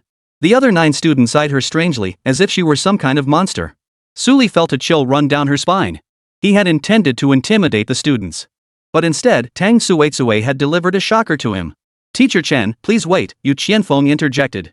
As things stand, you seem better suited to instruct Tang Suitsui. I must admit, your ability to tailor teaching to individual aptitude is truly first-rate. My skills are nothing special, Chen Wan replied. I don't believe in so-called teaching according to aptitude. There are only talented individuals who haven't met their discerning mentors.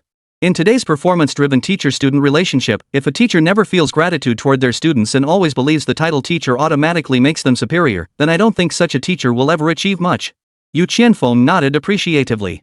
In that case, starting today, you'll serve as advisor to both the freshman and sophomore classes. Tang Suitsui will be under your guidance. Feeling the pressure? It suits me perfectly. It's an honor, Chen Wan said, beckoning Tang Suitsui with a finger. Suitsui, let's go. Tang Suitsui froze slightly, her eyes darting towards Su Li with a hint of alarm. She's no longer connected to you, Chen Wan stated firmly, pulling Tang Suitsui out from the group. Not only that, but you've also distanced yourself from these students. From now on, I will be your sole mentor. Standing beside Chen Wan, Tang Suitsui felt an overwhelming sense of security and nodded. Su Li watched Chen Wan and Tang Suitsui's retreating figures. Her mind was still in a state of shutdown.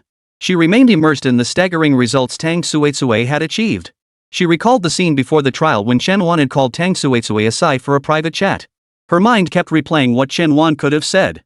Just a few words had led to such a dramatic improvement in Tang Suitsui. Was that even fair? Unbelievably incredible. Teacher Su, Yu Qianfeng said, you repeatedly asked me to transfer that so-called deadweight, Tang Suitsui, out of your class, claiming she was dragging down your average scores. Now that I've done it, I expect you to deliver an outstanding result in the school-wide sophomore field assessment in 2 days. Principal Su stammered out the words. And if you ever dare to use teaching facilities outside your grade level again, you're out of here. I'm sorry, Principal. I'm sorry. If Yu Qianfeng truly lost his temper, all that nonsense about the devilish female teacher would crumble completely.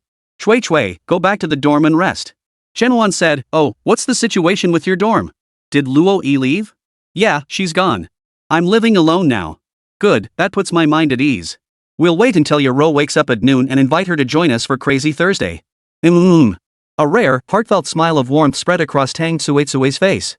Officially becoming Chen Wan's student was the happiest moment of her life. Her face, largely covered by a dark birthmark, had a gloomy expression that now seemed almost cute under the glow of joy. Her features weren't bad to begin with, in fact, they could easily rival the school beauty, Song Yarou. It was just that the birthmark covered too much area, obscuring 90% of her beauty. Head back to the dorm, Chen Wan said, ruffling her hair. If anyone bullies you, tell me. You're so kind, teacher. At that moment, Suli led his remaining 9 students back to the classroom. Distracted by recent events, Suli found himself unable to focus on teaching the students. It was precisely the student he had looked down upon the most who had soundly defeated all 9 of his top lieutenants. He couldn't wrap his head around it. He simply couldn't fathom it. Teacher, do you think Chen Wan secretly gave Tang Tsuetsue some kind of treasure? Luo Yi asked. Otherwise, that useless Tang Tsuetsue would have no reason to be able to kill a dragon person. I've suspected as much all along. Suli narrowed his eyes. My frustration stems solely from losing to them. But when did I ever acknowledge Tang Tsuetsue's true strength? He continued. Chen Wan secretly called Tang Tsuetsue aside when he gave her the item. He might help her now, but can he protect her forever? In 2 days, all sophomores will enter the wilderness assessment. Uniform gear and top-level security searches, then Tang Tsuetsue's true colors will show. Beside him, Su Li's second lackey stepped forward. Rest assured, Teacher Su. Without Tang Tsuetsue dragging us down, our average score will definitely be the highest in the entire grade.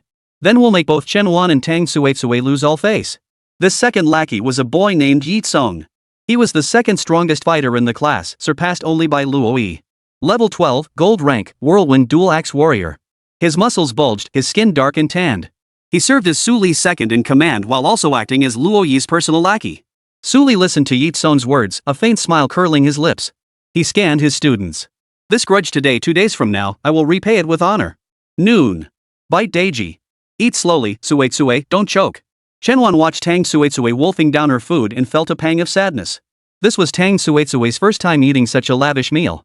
She'd only ever imagined the taste of a hamburger, but now that she'd finally tasted it herself, she felt completely dazed. Her once slender face now resembled a hamster's. Song Yarou, seated beside Tang Tsuetsue, appeared far more composed. Though not a super-rich heiress, Song Yarou belonged to the middle class. To her, burgers were just ordinary fast food. Burp. I'm stuffed, teacher, Tang Tsuetsue said. Teacher, what's our plan for this afternoon? Song Yarou asked. Shopping. Ha? Shopping? Chen Wan nodded. To be honest, Cui Cui only came in first in this morning's trial because of perfect timing, location, and circumstances. Under a different format, like the sophomore field assessment in 2 days, Cui Cui would struggle to achieve this result. That's why I plan to select an offensive skill book suited to Cui Cui. Of course, Yarou, you need to focus on self-defense skills. We'll head to the commercial district shortly to find skill books that suit you both. Skills, besides the standard ones gained through leveling up with your profession, can also be supplemented with additional skills using skill books. Typically, around 5 supplementary skills can be learned at Tier 1. The exact number isn't fixed, it depends entirely on your personal capacity. To put it simply, it's similar to the skill slot limit in a game. Moreover, skills shouldn't be learned haphazardly, they must align with your overall characteristics. Otherwise, rejection reactions may occur. In severe cases, it could lead to instant death. Chapter 13, 8-star super skill. Instantly mastered. Commercial Street. Chen Wan led her 2 beloved disciples straight into the city's largest skill book mall. Qianshan Pavilion. Zhangyang City's premier skill book retailer. Featuring skill books of all attributes and tiers. Welcome, Teacher Chen. The moment Chen Wan stepped into Qianshan Pavilion, the petite saleswoman at the entrance hurried over. What might Teacher Chen require today? As a professor at Starlight University, he undoubtedly held some renown within the city. Ordinary citizens might not recognize Chen Wan. But those in business would certainly train their staff to accurately identify upper-middle-class figures like him. Thanks, sweetheart. No need to trouble you. My 2 students and I will look around ourselves. All right. Chen Wan knew what the sales assistant was thinking and said, you can follow us. If we select a suitable skill book, it can count directly toward your sales performance. Thank you, Teacher Chen. Though called skill books, they generally take the form of small inscriptions. Acquisition methods are diverse, including but not limited to slaying exotic beasts, resource mining, and artificial synthesis. They are ranked from 1 to 15 stars, from lowest to highest. Of course, this merely represents the current upper limit of stars discovered by humans, not the true maximum. Skills rated 7 stars or higher are termed super skills. A shop possessing even a single 7-star skill book can significantly boost its local reputation. Higher star skills become increasingly difficult to learn. Simultaneously, the learning difficulty decreases as the learner's level and aptitude increase. Among these factors, aptitude holds greater influence. For example, at level 100, a gold-tier profession might barely qualify to learn a 7-star skill, with a success rate not exceeding 1%. However, a level 1 epic-tier profession would have a success rate approaching 100%. Chen Wan's objective was clear, the prized skill that no one had successfully mastered at Qianshan Pavilion in 5 years. 8-star skill book, Undercurrent Blade Shadow Assault. He strode straight to the back of the shop, gazing at the palm-sized stone tablet shrouded in black smoke within the security barrier. Hey, sweetheart, how much per try? 10,000 per attempt, Teacher Chen. How many times would you like to try? I won't be using it myself. I'm here to have my student use it. With that, Chen Wan pulled Tang Suetsue forward. The saleswoman's brows furrowed slightly. She had assumed Chen Wan wanted to learn the skill herself. Though Chen Wan had no profession, she knew he was a theoretical master and surely wanted to research something perfectly normal. But now he actually wanted his student to learn this skill? That was outrageous. There were only a handful of people in the entire city with high enough qualifications to even attempt it. Even they couldn't master it, let alone an unknown like Tang Suetsue. Mr. Chen, this is an 8-star skill. Last week, your colleague Koyueshin Mizka spent a whopping 200,000 yuan and tried 20 times, only to end in failure. His student's sales assistant frowned slightly, about to speak, but stopped abruptly. Koyueshin. This skill truly suited her perfectly. My apologies, Teacher Ku. Chen Wan thought, I'll take the lead. But just then, as if on cue. What a coincidence, Teacher Chen. Koyueshin smiled as she approached from behind. Are you here to choose a skill book too? Yes, I'm looking for 2 students. I'm here to keep trying the hidden blade assault, Koyueshin volunteered. Last time I tried 20 times without success. This time I'm ready for 30. With that, Koyueshin pulled out a fun card, ready to hand it to the sales assistant. Hold on, Teacher Ku, Chen Wan interjected. You can't cut in line, I was here first. With that, Chen Wan also presented her own fun card to the salesperson. I only need 1 attempt. Miss Chen, what are you? Koyueshin glanced at Chen Wan, then at Tang Suetsue. You wouldn't be planning to have Tang Suetsue learn this skill, would you? Yes, that's right. Koyueshin wanted to say something, but ultimately kept silent. She wasn't one to meddle in others' affairs. But what Chen Wan was about to do was utterly outrageous, beyond belief. She had to speak up. Tang Suetsue was only a bronze-tier swordsman, how could she possibly learn an 8-star skill? Teacher Chen, with your wealth of theoretical knowledge, surely you understand that a bronze-tier practitioner barely past level 10 attempting to learn an 8-star skill would almost certainly suffer backlash? This might be your first time formally teaching, and you're probably thrilled that Principal Tang assigned Tang Suetsue to your class. But I urge you to think carefully about your student. Chen Wan had no desire to waste any more words with Koyueshin.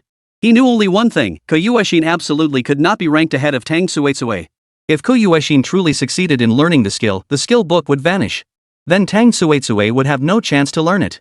Moreover, according to the rules of all skill bookshops, all skills must be learned on the spot and cannot be taken away. Xianshan Pavilion had amassed billions in wealth within 5 years by leveraging this prized asset. A risk-free, high-profit venture. Countless have attempted to learn it, yet none have succeeded.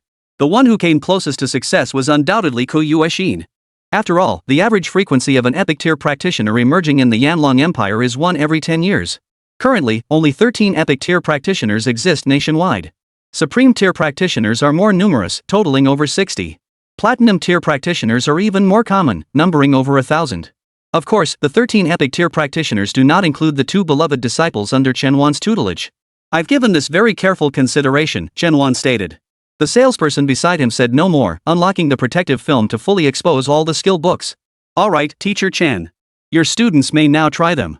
Koyueshin stood nearby, her brows slightly furrowed, a look of deep concern on her face. Of course, her worry wasn't about the skill books disappearing after successful acquisition. Rather, she feared Tang Suetsue might be overwhelmed by the pressure of an 8-star skill book, suffer backlash, and incur irreversible damage. Wait. Koyueshin raised her hand to gently block the motion. Teacher Chen, please reconsider. Forcing growth is not advisable. Thank you, Teacher Ku. I know what I'm doing. Chen Wan smiled softly, gently brushing aside Koyueshin's delicate hand before giving Tang Suetsue a subtle nod signaling she could proceed. Tang Suetsue stepped forward, stood before the skill book, and slowly raised her palm, establishing a connection with it. Dark purple runes appeared on the stone tablet. Black mist began to be absorbed by Tang Suetsue's palm. Watching this unfold, Koyueshin felt beads of sweat form on her forehead from the tension. He knew exactly what would happen next. Tang Suetsue would most likely bleed from her 7 orifices, collapse convulsing, and foam at the mouth. Even if she survived the ordeal, she'd likely end up like Song Yarou, completely incapacitated. The only difference between her and Song Yarou would be that Tang Suetsue's psychological blow would be slightly less severe. After all, Song Yarou had plummeted from being the supreme genius campus beauty to a useless one. Buzz. Buzz. The black mist continued to be frantically absorbed by Tang Suetsue. Not only did Tang Suetsue remain unfazed, but she gradually began to radiate an expression of profound satisfaction. The next moment, the skill book vanished instantly. Learning successful. Chapter 14, Shared Super Skill. Dark Current Blade Shadow Assault. Staring at the vanished skill book, both the sales assistant and Ko Yueshin froze in place. They'd rather believe some thief had snatched the skill book right from under their noses. They couldn't fathom that Tang Suetsue had mastered the skill in a single attempt. What a bloody miracle! Ko Yueshin found this reality hard to accept. Before this, she had tried 60 times herself, spending a full 600,000 without success. Today, she felt she'd finally figured out the pattern to master it and was ready for one last attempt. But now, it was all gone. Now that the skill book was gone, all her previous money had effectively gone down the drain. Tang Suetsue has learned a new skill, Undercurrent Blade Shadow Assault. You have shared this skill. Feels good, so stylish. When Tang Suetsue learns it, it's like I've learned it too. Alright, next up is choosing a skill for my other beloved disciple. Chen Wan was about to select a skill for Song Yarou. At that moment, a corpulent man with a double chin emerged from behind. This was Niu Qianshan, the proprietor of Qianshan Pavilion. He wore black-rimmed glasses, behind which flashed a cunning gaze. Master Chen's disciples truly possess extraordinary abilities. Niu Qianshan said with a fake smile. To think they've mastered my prized treasure in one go. Chen Wan smiled lightly. My student is just that exceptional. He never spared praise for his students. Well, Teacher Chen, Niu Qianshan said, I have some personal matters to attend to. This shop may have to close now. I can no longer serve you, your student, or teacher could by your side. Chen Wan clearly noticed something off about Niu Qianshan's expression. Seems he can't play anymore. Chen Wan had taken away his prized possession, essentially his most lucrative asset. But learning skill books was inherently a gamble. Want to profit without risk? Nice try. Alright then, Chen Wan nodded. Since that's the case, let's go. Teacher Ko, let's head back to school together. Ko Yueshin nodded. Though Ko Yueshin's disappointment was impossible to conceal, she forced herself to remain composed. After everyone had left, Niu Qianshan returned to his office. Two men who clearly weren't good guys stood before him. That Chen Wan must have used some trick to steal the skill book. Niu Qianshan ordered, you two keep an eye on him near the school. Figure out a way to teach him a lesson and get that skill book back. Yes, sir. These two men were his personal bodyguards. Both were diamond tier powerhouses. One was a level 50 bloodthirsty hunter, the other a level 51 fearless vanguard. Just then, a long-haired boy emerged. He was barely 20 years old. Dad, why not hand over that good-for-nothing Chen Wan to me? Niu Xiaotian suggested. I've had quite the falling out with him before. Oh? You had a grudge against him? I had no idea. You weren't even enrolled at Starlight University. Niu Xiaotian retorted, during last semester's exchange event between Jianyang University and Star Glory University, I was performing martial arts as an outstanding student representing Jianyang. He publicly pointed out my flaws, humiliating me in front of both university's faculty and students. With that, Niu Xiaotian clenched his fists tightly. He's a good-for-nothing without even a proper profession. What gives him the right to criticize me? Dad! Leave this to me. I'll handle it. I may only be a level 20 silver-ranked Galeblade warrior, but taking down a worthless nobody without a profession? Piece of cake. Niu Qianshan nodded. My son has grown up and taken responsibility. Excellent. As far as I know, this Chen Wan goes out every Thursday night to gather fresh frost herbs in the wilderness. He feeds them to his sister, who suffers from a strange illness, to ease her pain. This is a perfect opportunity. Thursday, that's tonight. A moonless, windy night perfect for murder. Niu Xiaotian flexed his muscles. Chen Wan, you not only humiliated me in public but also stole my skill book. Tonight, we'll settle both old and new scores. Evening. Happiness community. Sis, don't worry about my job, Chen Wan said. I have two outstanding students now. The principal definitely won't fire me. You, on the other hand, should pay more attention to your health. I'm staying at school sometimes and can't look after you. Heh, I'm not completely useless. No need to worry about me so much. On the bed, a long-haired beauty nearing 30 lay on her side. Her face was delicate, her features refined. But her complexion looked pale, lacking vitality. Her lips were equally devoid of color. She possessed a frail kind of beauty. Most striking, however, were her long, slender legs. At this moment, they were already covered in black patterns. They trailed across her skin, crisscrossing and intertwining. These dark patterns gradually faded away only when they reached her waist. This is Chen Su, Chen Wan's older sister. A year ago, while exploring in the wilderness, she was bitten by an unknown venomous creature, causing severe infection in both legs and resulting in complete paralysis of her lower body. They visited major hospitals across the country, yet no one could determine the cause of her illness.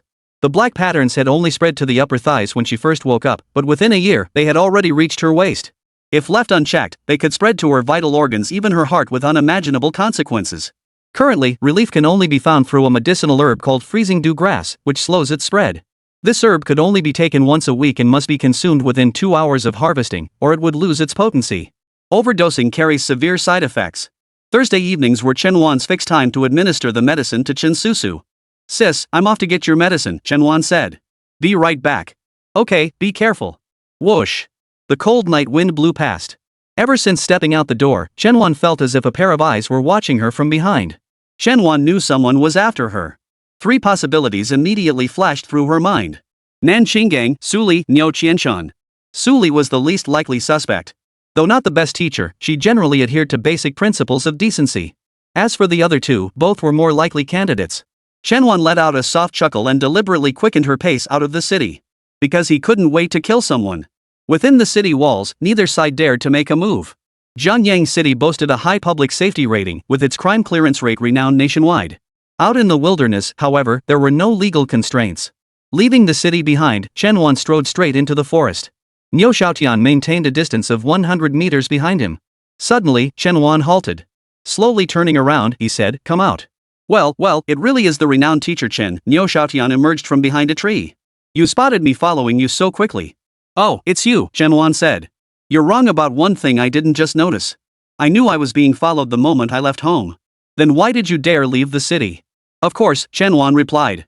After all, murder outside the city walls isn't illegal. Chapter 15, Instantly Slaying the Boss's Son. Such terrifying skills. Ha!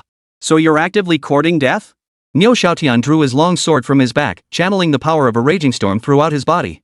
Chen Wan smiled lightly, speaking to himself, first, as a teacher, pointing out your flaws is my duty. But that time, I still gave you full marks. You can't have missed the report card. Not abusing my authority to torment students is a basic teacher's virtue.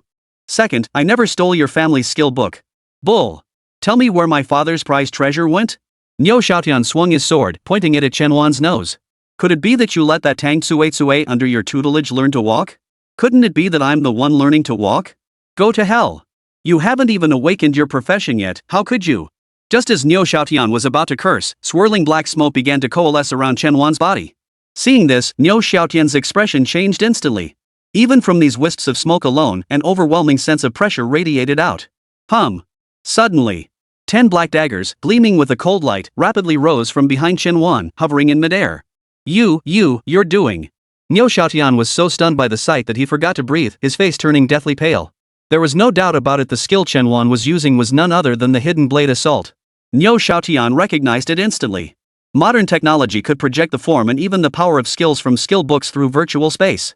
Look, Chen Wan said calmly, still the same old story. As a sword-wielding professional, you can't even hold your own blade properly. I pointed this out to you at the exchange meeting back then. Half a year has passed, and you haven't made any progress.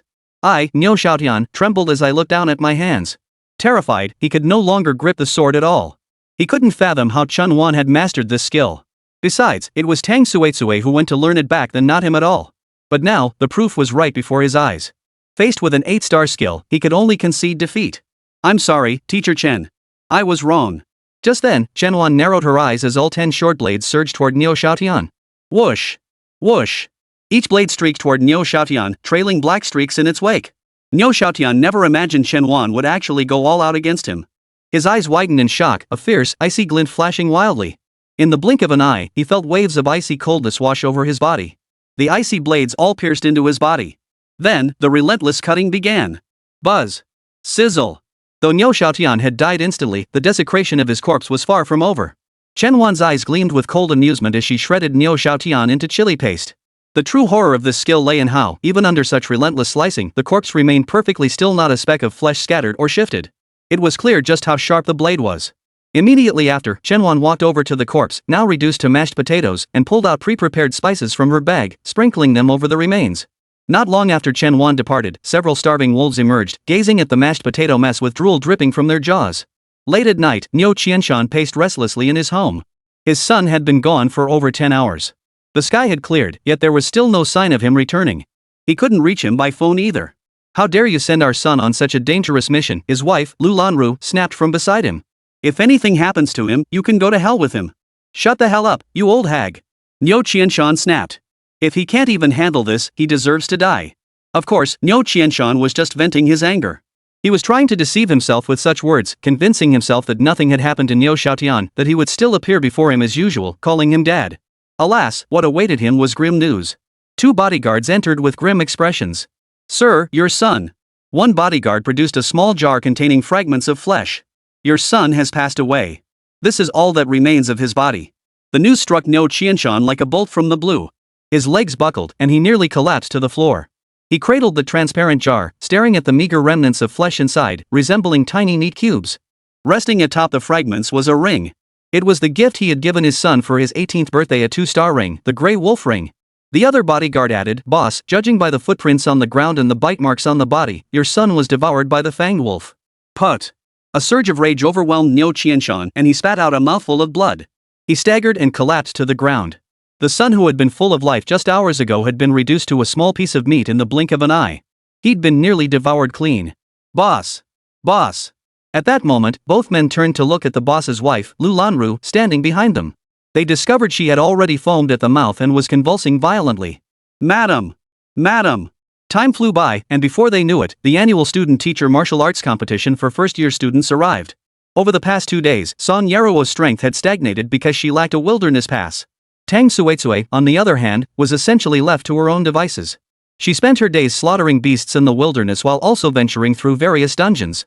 Chen Wan reached level 7 through experience sharing, but no new class skills were unlocked. The freshman faculty student competition and the sophomore field assessment took place on the same day. One event took place in the morning, the other from afternoon into evening. The faculty student competition drew a massive crowd. Nearly 90% of the entire school's students and teachers attended. Previous years never saw such a large turnout. Undoubtedly, the vast majority were there to witness Chen Wan and Song Yarou's humiliation. Chen Wan and Song Yarou waited in the competition hall for the principal to announce the rules. Typically, the freshman teacher-student competitions followed a free-for-all format. 6 participants were placed in a single arena, and whoever lasted the longest emerged victorious. This year's format was likely to follow the same pattern. Chen Wan glanced at the time the competition was about to begin. This time, he intended to take it seriously. After all, the task rewards were quite substantial. Activate skill. Workshop. Instantly, text appeared before both Song Yarou and Tang Suetsue. Teacher has initiated a seminar gathering. Join?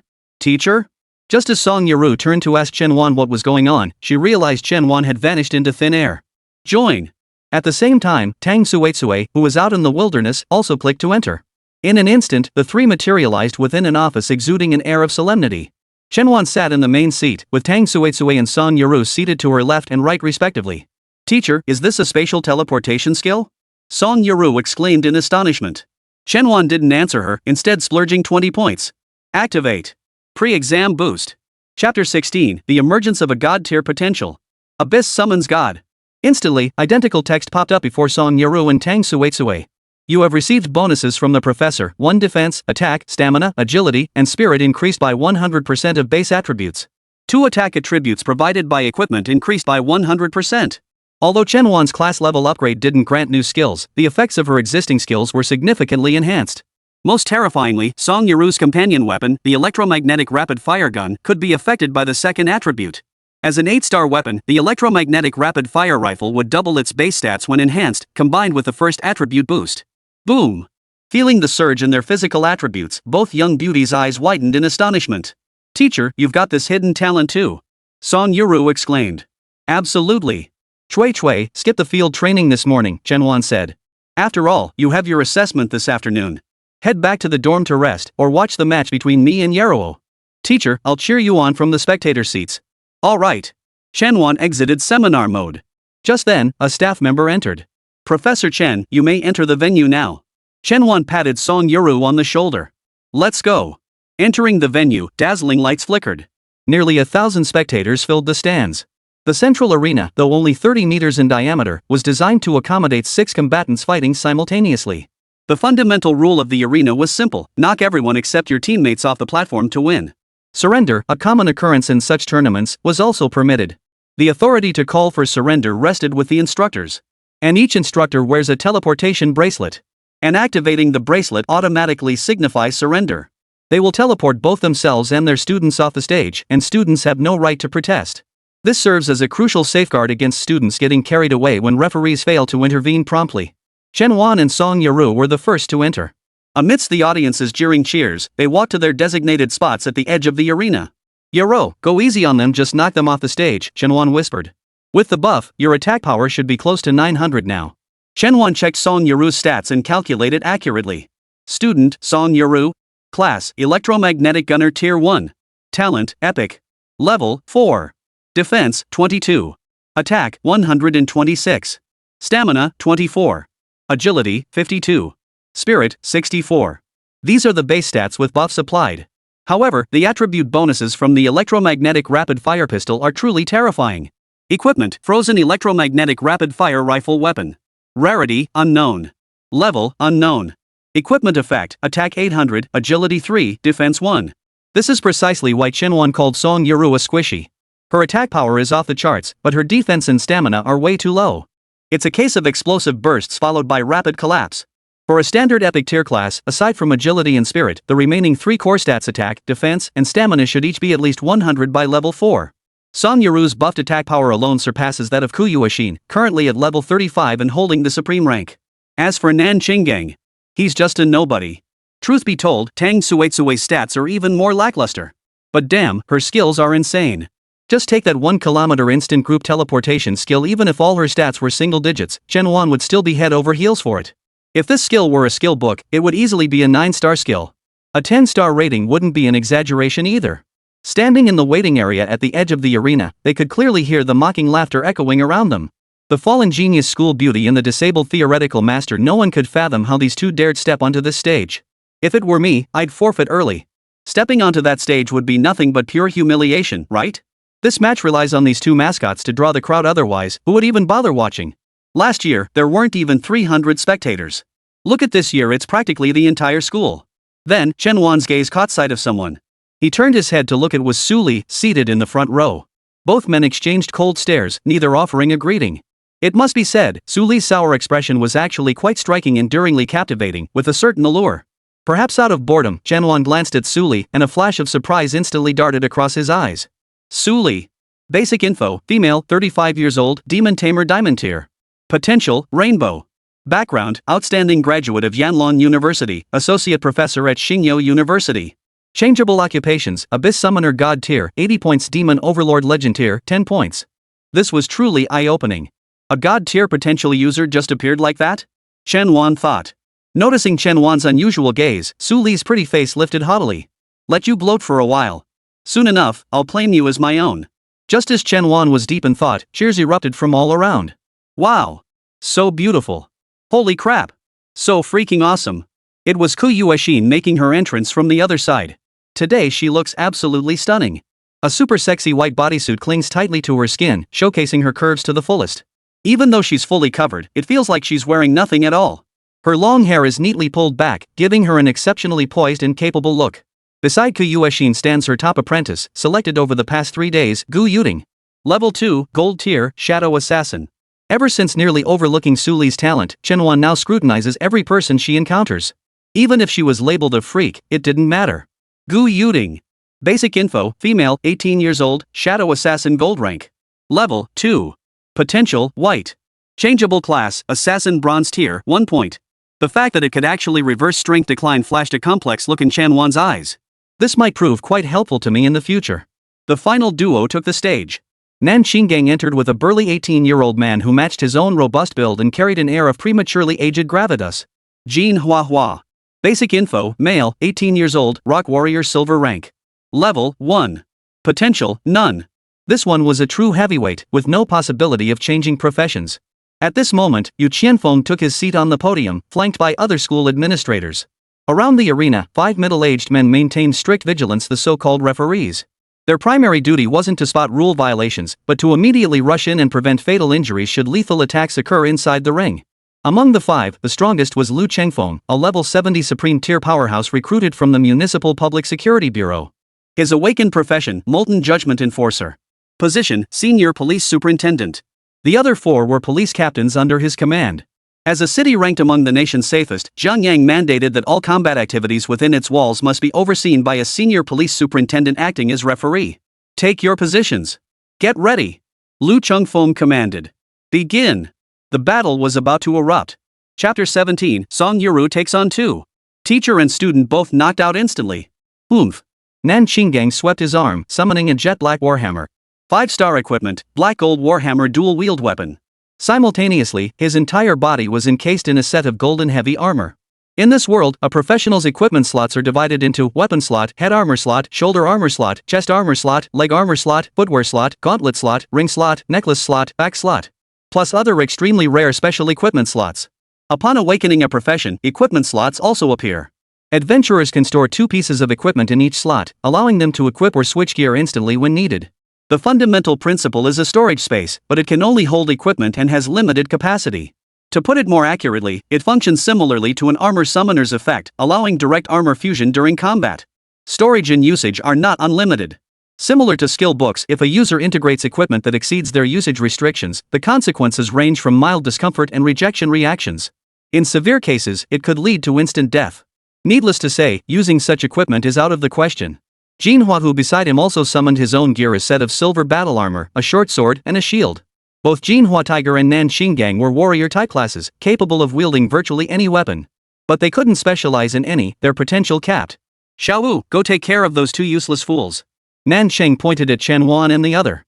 Get rid of these annoying pests, then we'll have a proper showdown with Teacher Ku. Ko Yuexin stood by, showing no intention of intervening. She watched Chen Wan with a look of concern. There was no doubt her heart leaned toward Chen Wan. She felt torn in this moment. Helping Chen Wan would inevitably affect both their reputations. If she joined the fray as a ruthless fighting machine, she'd be aiding Nan Xingyao. In a clash between the weak and the strong, choosing neutrality equated to aiding the powerful. Therefore, she could only choose to watch. Jin, who strode menacingly toward Chen Wan and Song Yarou, his imposing stature radiating overwhelming pressure. Simultaneously, he spat out taunts. We're peers. I never intended to crush you like this. Below the stage, the crowd began murmuring. This Jinhua Tiger could probably take them both down with a single move. Why isn't Chen Wan surrendering? Does he have to wait until he's beaten to a pulp before the referee steps in to save him? Teacher Chen's handsome face is going to be ruined. Ko Yuexin stood nearby, her heart tightening as the danger closed in on Chen Wan. But then, at that very moment, Song Yarou drew her gun swiftly. Whoosh! Bang! Just a basic attack. And it was a basic attack using only 1 layer of power. It sent the fully armored Jinhua Tiger flying off the stage. His entire gear was instantly destroyed by the electrical current, and the smell of burning flesh wafted from his body. Ah! Jinhua Tiger lay curled up beneath the ring, wailing in pain.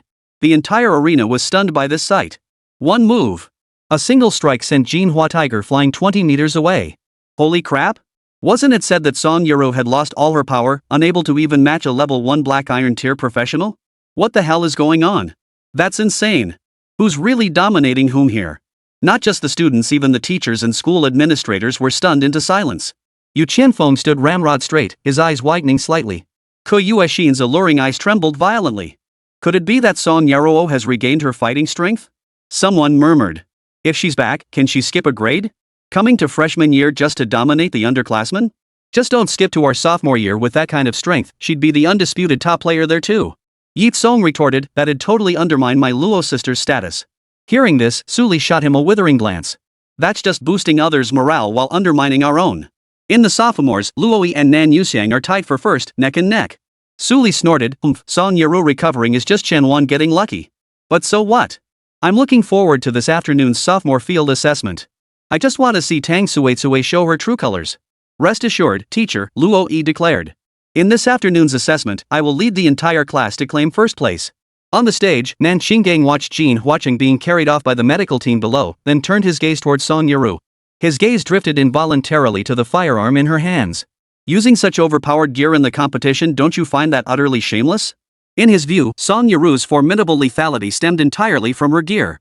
But objectively speaking, companion equipment was an integral part of a professional's identity, essentially their very essence. Chen Wan showed no intention of defending herself, instead retorting, by comparison, isn't Teacher Nan's 4-star golden demon set paired with a 5-star black gold warhammer even more excessive? Are you sure you're here to compete? Not to kill me? Bull. Nan Xingyao retorted. I'm fully geared up for my upcoming battle with Teacher Ku. You're really full of yourself. If I needed gear to defeat you, why would I even bother?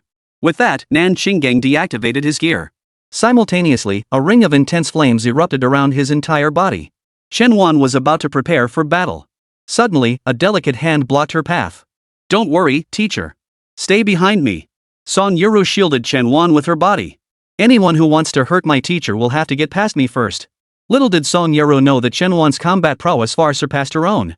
After all, Chen Wan is a 2-in-1, possessing the combat prowess of both Song Yarou and Tang Suetsue. But Song Yarou had no idea. All she knew was that she had to protect her teacher. Seizing the moment when Nan Chang was unguarded, Song Yarou unleashed her skill. Heavy paralysis bomb. Bang! A single shot knocked Nan Xingyao flat on his back. Nan Xingyao lay sprawled on the ground, his fur singed and charred, tongue hanging out, completely unconscious. A mere diamond tier scum held no ground against an epic tier professional. Song Yarou had indeed acted with lightning speed. Had Nan Xingyao been fully armed, the outcome might have been uncertain. After all, she was only a level 4 player with no equipment whatsoever. His only piece of gear was the 3-star necklace Chen Wan had given him, part of fire. But it hadn't been forged yet, remaining at level 1, offering little enhancement. The reason Chen Wan hadn't procured gear for Song Yarou was simple: he was completely broke. The original owner never imagined she could continue teaching, having squandered all her savings. The last bit over 10,000 yuan had already gone to Tang Suetsue for her skill training. Chen Wan was genuinely broke, he barely had any gear himself. When everyone saw Song Yarou resorting to ambush tactics, they immediately erupted in argument. How could she play like that? Chen and Song were just disgusting. Chen Wan had tricked teacher Nan into removing her gear, and Song Yarou had ambushed her while she was defenseless. Damn it! Disgusting. So tacky. What's more, Song Yarou clearly regained her strength.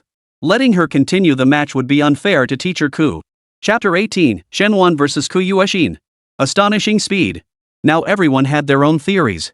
Some say Song Yarou has regained her original strength. Others insist her power comes entirely from her gear.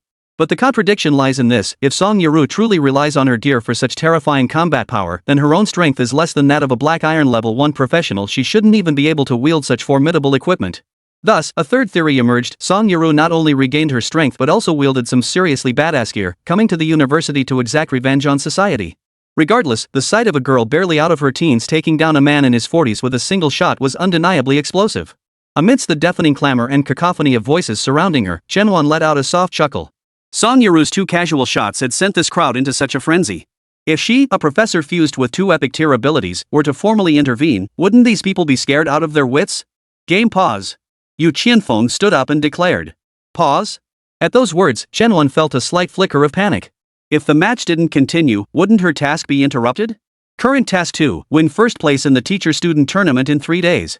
Reward, 20x points, 1x custom 7-star weapon box, 1x random 6-star equipment box weapon armor accessory, 1x random 5-star equipment box. Just reading the mission rewards made Chen Wan's mouth water. A 7-star weapon was the crown jewel of any major equipment shop. Yu Qianfeng approached him and asked, Teacher Chen, what's going on with Song Yarou? Has her combat power been restored? You could say that. Then why didn't you mention it earlier? Principal, Yarou competed according to the rules. This didn't violate any school regulations. You scoundrel! Nan Yuxiang shouted from the audience. You worthless piece of trash. Since you're such a loser, you resort to dirty tricks. You didn't mention Yarou's strength had returned earlier, you just wanted revenge on your colleagues. Your heart is too dark. Yeah. Pervert. Scoundrel. Disgusting. Led by Nan Yuxiang, the surrounding crowd began voicing their outrage. Seizing the moment, Suli stood up, tilted her little face up, and grinned mischievously. Teacher Chen, if you're so brave, stop hiding behind Song Yarou. Why don't you take on Teacher Ko one-on-one? You got the guts? The moment those words left her mouth, the crowd erupted in laughter. Ha! Chen Wan and Ku Yuexin? Can those names even be paired together? Teacher Ko could probably kick Chen Wan hundreds of meters away with a single blow. Ha! I doubt Teacher Ko would even bring herself to strike. Chen Wan glanced at Su Li's haughty little face and smiled faintly. Turning to Ku Yuexin, she proposed, Teacher Ko, how about we strip down to our underwear and face off one-on-one? Let's settle who's the ultimate champion. What do you say? She's lost her mind. Chen Wan has completely lost her mind. That was the only thought racing through Ku Yuexin's mind. Song Yarou's strength had returned, but what did that have to do with Chen Wan? Aren't you still just an unskilled worker? Song Yarou was speechless at that moment. Her teacher, a jobless person, how could she possibly be a match for Ku Yuexin? Principal, Chen Wan looked at Yu Qianfeng, do you think it's feasible? Yu Qianfeng's brow furrowed slightly. He couldn't fathom where Chen Wan had found the audacity to demand a one-on-one duel with Ku Yuexin. But with the situation currently at an impasse, this was indeed a viable way to break the deadlock. Ms. Ku, do you agree? Yu Qianfeng asked. I certainly have no objection, but Teacher Chen. No problem is all that matters, Yu Qianfeng interrupted. Now, Song Yarou and Gu Yuding, step aside. Yu Qianfeng knew pitting Chen Wan against Kou Yuexin was utterly absurd. But he noticed that ever since Tang Suitsui took first place in the last trial, Chen Wan had become a bit arrogant, losing sight of her own limitations. Now he actually dared to challenge Kou Yuexin, the teacher with the highest qualifications in the entire school. Having Kou Yuexin knock some sense into him might just be the right approach. Besides, he knew Kou Yuexin wouldn't go all out. At that moment, only Chen Wan and Kou Yuexin remained on the stage. It was reminiscent of the scene just days ago when Chen Wan had confessed his feelings to Kou Yuexin. Once again, they stood face to face, surrounded by the same jeering students. But Chen Wan paid them no mind whatsoever. His eyes remained calm as he looked at Kou Yuexin. "Ms. Kou, let's stop here," Chen Wan said. Kou Yuexin's brow furrowed slightly. She couldn't help but wonder if Chen Wan's words were a plea for mercy, allowing her to lose with some dignity on the stage. How could she possibly strike a non-professional with full force? Even without Chen Wan saying it, she understood this well. The match begins. The command rang out. Kou Yuexin gritted her teeth, determined to finish this quickly. She launched herself forward with a springing step, swinging her small fist straight for Chen Wan's chest. Swish! Chen Wan executed an elegant sidestep, leaving Kou Yuexin lunging at thin air. That reflex. Kou Yuexin's heart skipped a beat. As an assassin-type fighter, agility was Kou Yuexin's greatest strength. To dodge Kou Yuexin's skill, what did that even mean? The noise below the stage instantly dropped by 4/5. Everyone's expressions turned serious. Kou Yuexin turned to look at Chen Wan, her eyes filled with confusion and bewilderment. The Chen Wan before her eyes seemed so unfamiliar. Oomph! A surge of competitive spirit rose within her, and she executed another springing step. Swoosh! Chen Wan executed another graceful sidestep, dodging cleanly. Unlike last time, this time Chen Wan grabbed her wrist, preparing to throw her off the stage. But Kou Yuexin was getting serious. Skill activated. Shadow dash. Buzz. He instantly pulled away and circled behind Chen Wan, just as he was about to grab her from behind. But the next moment, she froze in place. Because before her eyes, 6 Chen Wans appeared, surrounding her in a pincer movement. They were all identical, impossible to tell apart. The moment unfolded, and the audience erupted. Holy crap! What kind of skill is this, Teacher Chen? 5 clones? That skill is way too overpowered. When did Teacher Chen awaken her class? Why has no one ever mentioned this before?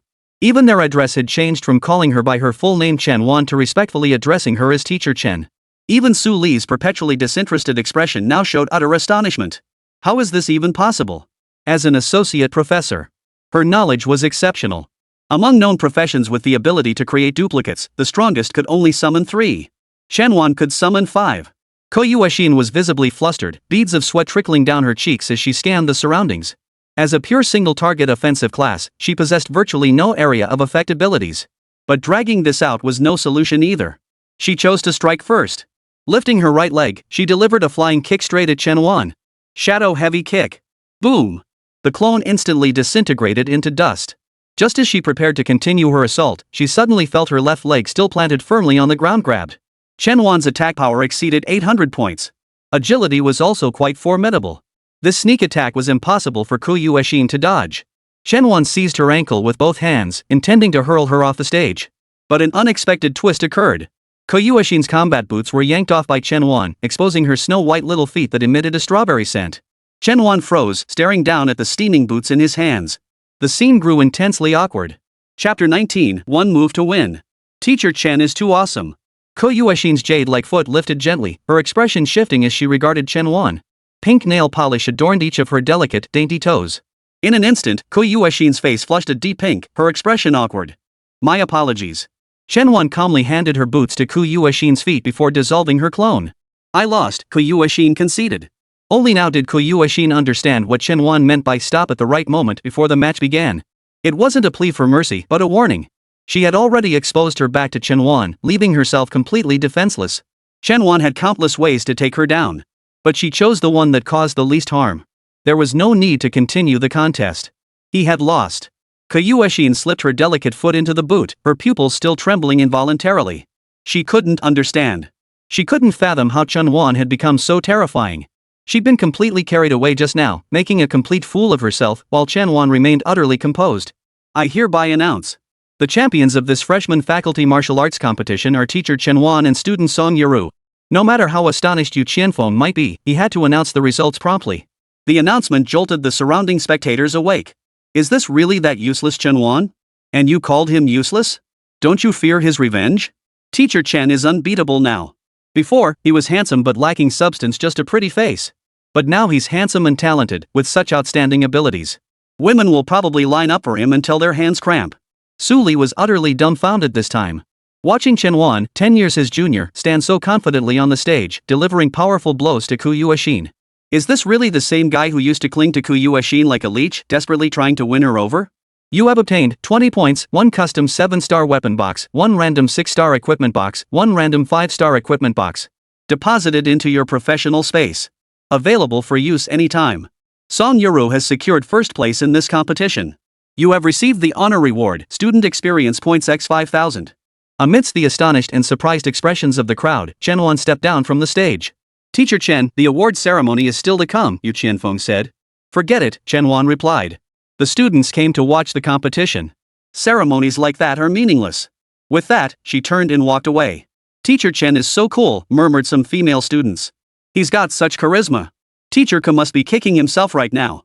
Ku Yuexin watched Chen Wan's retreating figure, her brow furrowing slightly. Chen Wan's hasty departure wasn't for show, he was simply eager to reveal the results.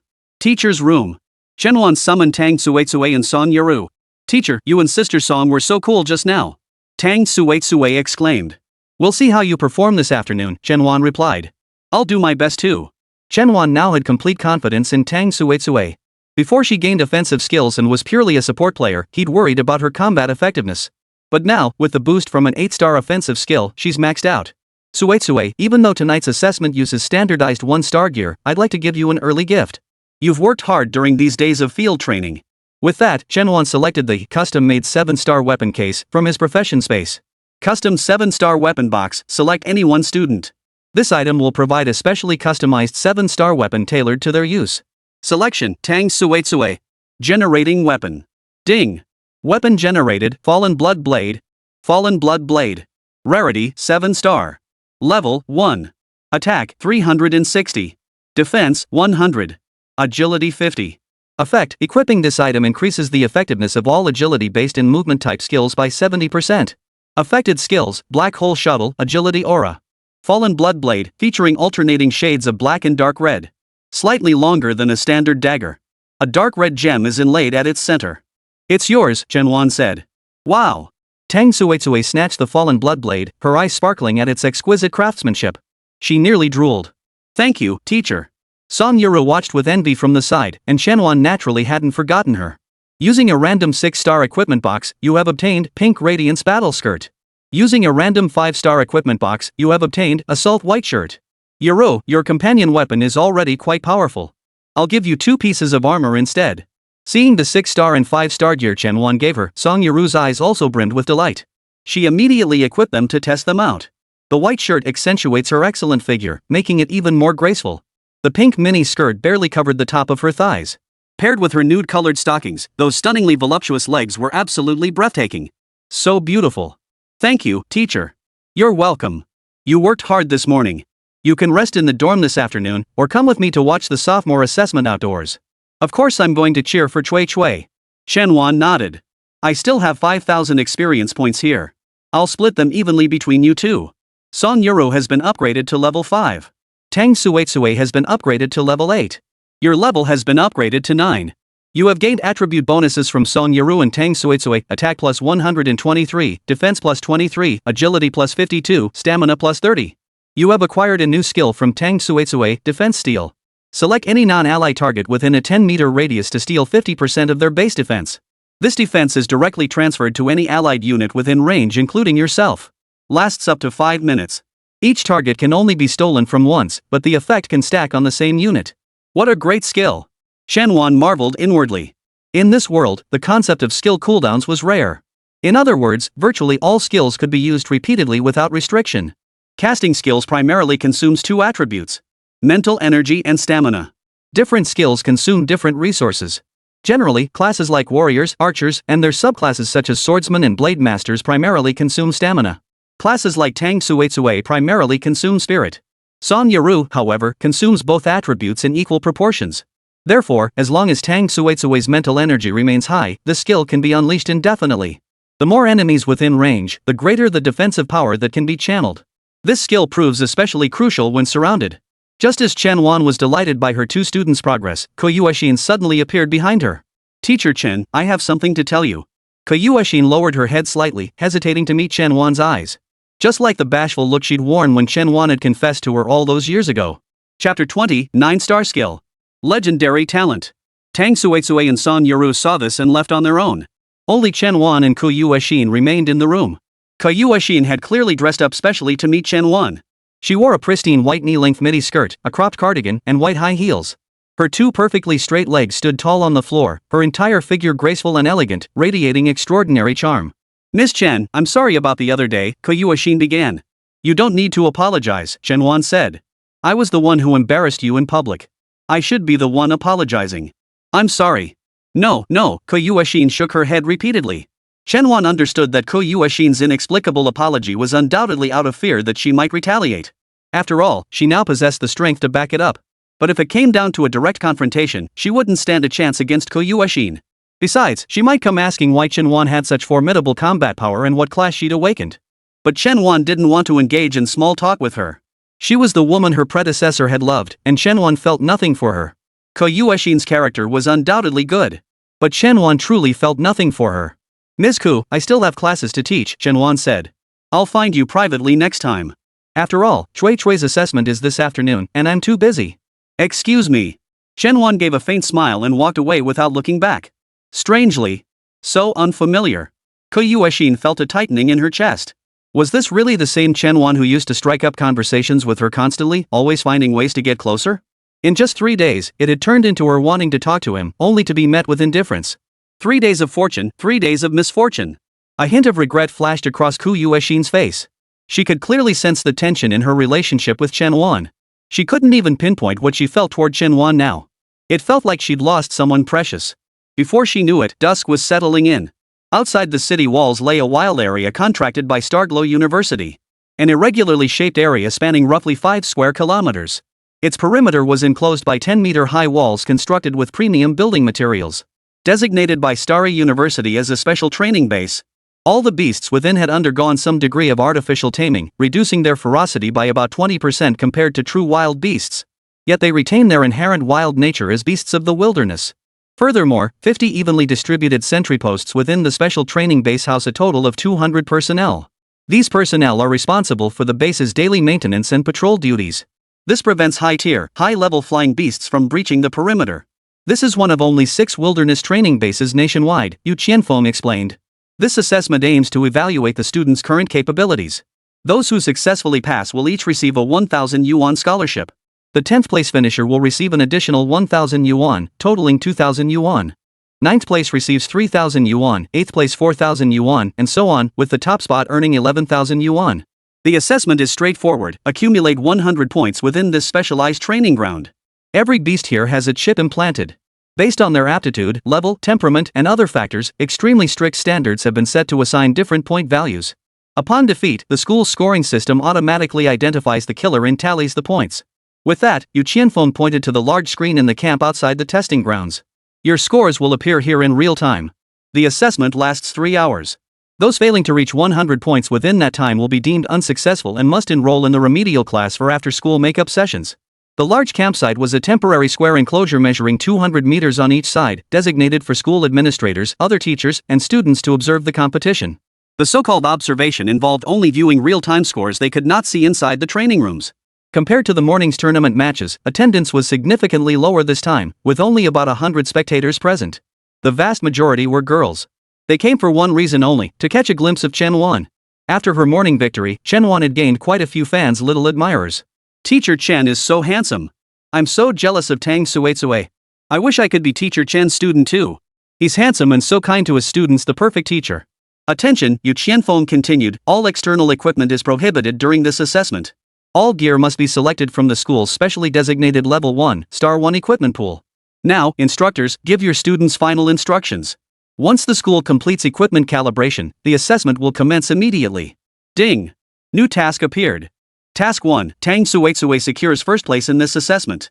Rewards: 20 points, 1,000 personal experience points, 5,000 distributable student experience points, 1 random 5-star skill book.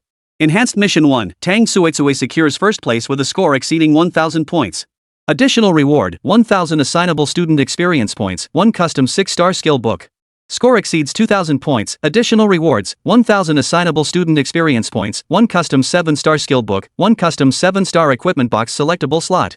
Score exceeds 10,000, additional rewards, custom 9-star skill book X1, legendary potential advancement opportunity X1. 9-star skill book. Chen Wan's eyes lit up slightly at the sight of these words, but it was the next few that truly set her heart racing. Legendary talent promotion opportunity, select an epic tier contracted student. Upon use, their talent tier will be directly upgraded to legendary. Teacher, rest assured I'll definitely take first place. Tang Suetsue's words snapped Chen Wan out of her thoughts. Suetsue, you must not only take first place, but also score at least 10,000 points. Ha! Tang Suetsue thought she'd misheard at first. Her eyes widened slightly. 1,000? 10,000. Not 1,000. Tang Suetsue sucked in a sharp breath. A beast's points typically ranged between 1 and 5, never exceeding 10. There were a total of 101 students in the entire sophomore class. That means my score has to be roughly equal to the sum of everyone else's scores. I can do it. Tang Suetsue gazed at Chen Wan with unwavering resolve. Standing nearby, Song Yarou remained silent, her beautiful eyes glinting softly. She too felt this demand was far too difficult. Chen Wan ruffled Tang Suetsue's hair. I'll reward you once you complete it. No, teacher, it's not about your reward. Setting a goal of 10,000 kill points for me is undoubtedly a sign of your trust. I will not let you down. Equipment calibration complete. Yu Qianfeng suddenly announced, all candidates enter to select your gear and await entry into the special training base. Second-year mentors, please take your seats in the mentor section. The remaining teachers and students take their seats in the spectator area. Chapter 21, Tang Suetsue's Rampage. Points soar. Originally, there were 3 sophomore mentors. With Chen Wan joining this time, there are now 4. Serving as mentor for 2 grades simultaneously marked a first in Star Glory University's history. Such an arrangement was also extremely rare throughout the entire Yanlong Empire. Chen Wan was the last to take her seat among the instructors. The other 3 had already taken their seats. Besides Su Li, the other 2 were Lu Rong, a 40-year-old male professor. The other was Wang Zichen, a plump woman around Chen Wan's age. As Chen Wan approached her seat, she discovered there was no place assigned for her. What's going on? Yu Qianfeng, seeing the situation, immediately turned to his subordinate. Didn't I tell you that Teacher Chen is also a sophomore advisor? My apologies, Principal. I forgot. My apologies, Professor Chen. It's fine. Chen Wan waves dismissively, pulled out the folding stool she'd brought, and sat down right next to Su Li. Su Li's eyebrow twitched slightly. He'd assumed their deep animosity meant Chen Wan despised him and would want to stay as far away as possible. Why was she now perched right beside his leg? Compared to the luxurious chairs in the faculty section, Chen Wan's child-sized stool instantly lowered her to Su Li's waist level. Turning her head slightly, she could clearly see Su Li's long, beautiful legs hidden beneath the desk. Completely exposed. Today, Su Li wore sheer black stockings and black high heels with red soles.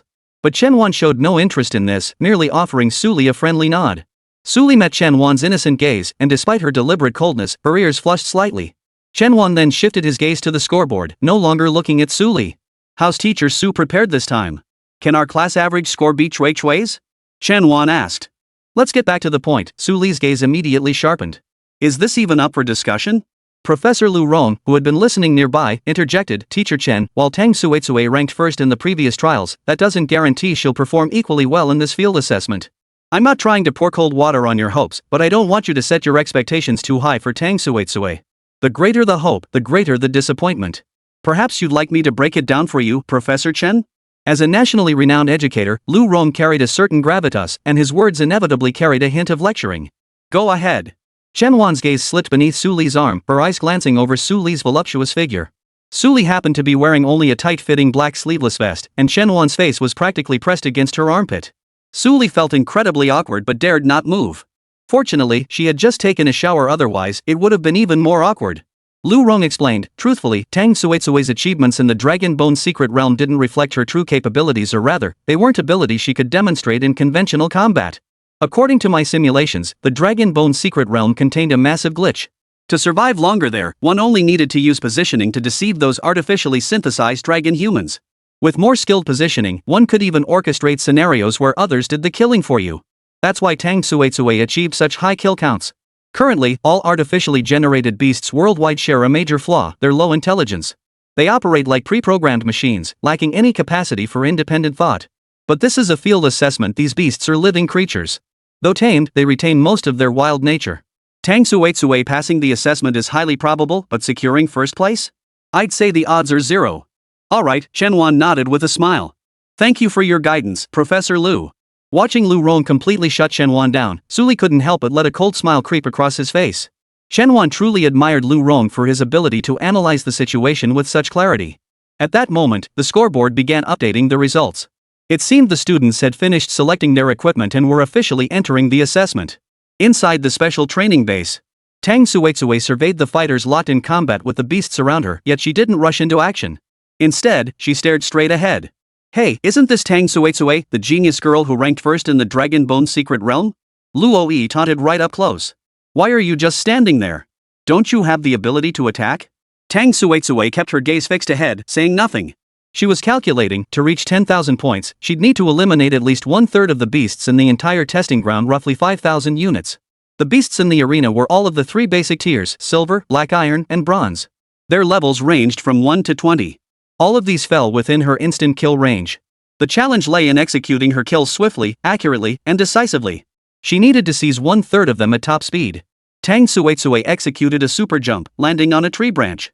Surveying the chaotic battle below, 10 black daggers materialized behind her. Shadow Blade Assault. This skill isn't a single target attack. Each dagger could fly in a different direction, with a maximum range of 100 meters. Tang Suetsue locked onto 10 beasts. Hum. Swoosh. 10 daggers descended, reaping their victims. The 10 people who had been fighting those beasts were stunned. How did the beasts suddenly die? Ha? What's going on? Damn it. Who's stealing my kill? Get your ass out here. Camp. First place, Tang Suetsue, 0.17 points. Ha? She just added 17 points? The audience couldn't contain themselves. Holy crap.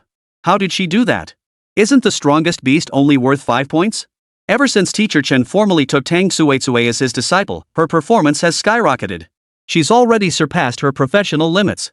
Teacher Chen, are you still taking students? Can you take me on too? At the mentors table, the 3 mentors were stunned by Tang Suetsue's score. Lu Rong's brow furrowed slightly, tiny beads of sweat forming on his forehead. After all that blabbering just now, Tang Suetsue had completely refuted him in just 5 seconds. And she'd completely dismantled it. Just a few kills, Suli remarked. These students really haven't seen much of the world. They're just blindly cheering. With that, Suli lowered his gaze to Chen Wan.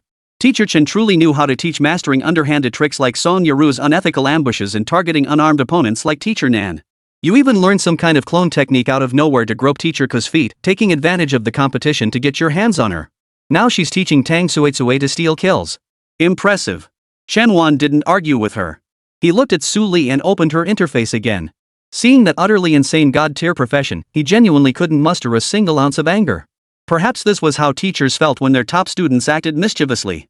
Even though Su Li was 10 years older than him, in his eyes, she seemed like a mischievous little imp. If you think Tang Suetsue is stealing kills, Chen Wan pointed at the scoreboard, then what about the current score?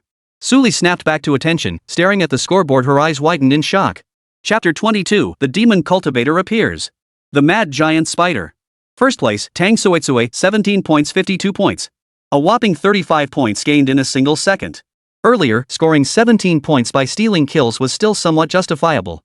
But now it jumped straight to 35 points? Who could possibly steal kills at that level? Su Li fell completely silent this time. Lu Rong beside him had fallen silent long ago. The moment Tang Suetsue instantly scored 17 points, he knew something was off about her. Yu Qianfeng shot Chen Wan a meaningful look, narrowing his eyes. His thoughts weren't on this assessment, they were on Chen Wan.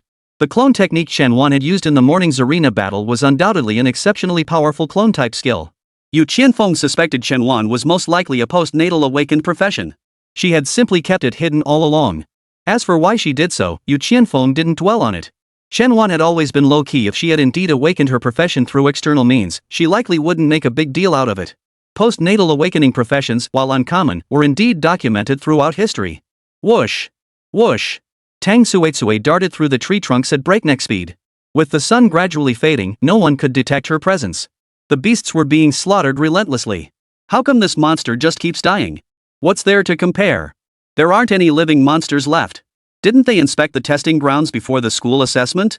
With all these beasts dead, how are we supposed to score points? This is a major assessment failure.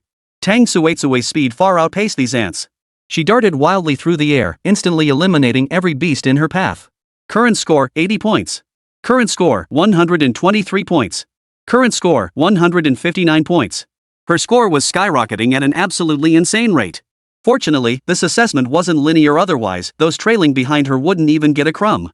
Even so, Tang Suitsue had influenced 30 or 40 people. On the other side. Ha! First place is mine. Luo Yigang instantly headshot a slightly larger boar. Points, 5. Current points, 11. Each candidate wears a wristband. While checking their scores, they could also use the teleportation function during dangerous moments to leave the assessment area. It must be said, Luo Yi's damage output in this assessment was nothing short of a dimensional strike. But her movement speed and attack speed were in a completely different league compared to Tang Suitsue. "Sis, you're incredible," said Yi Tsong, Luo Yi's sidekick. "You've got first place locked down." "Not necessarily," Luo Yi replied. "My partner might just take first place." "Of course. Brother Nan's skills are top tier." Yi Tsong chimed in. "No need to state the obvious," Luo Yi cut in. "Right now, I'm more curious how many points that useless Tang Suitsue will score. If she barely passes, that'll be impressive enough." Nan Yuxiang severed the head of a black spider and sneered, "That overconfident waste Chen Wan actually thinks she can compete with us for first place? Ridiculous." This time, Luo Yi didn't join in mocking Chen Wan. Because although Chen Wan hadn't demonstrated overwhelming combat prowess earlier that afternoon, she had won through ambush. But summoning 5 clones alone proved her capability. Moreover, Chen Wan had dodged Kuyuashin's 2 punches with lightning-fast reflexes. Chen Wan was clearly no longer the useless mentor of the past. It was widely understood among both students and faculty that he had likely awakened a class through cultivation. As for what profession he had awakened, students and teachers alike spent the entire afternoon frantically speculating. Yet no one had managed to leak any information.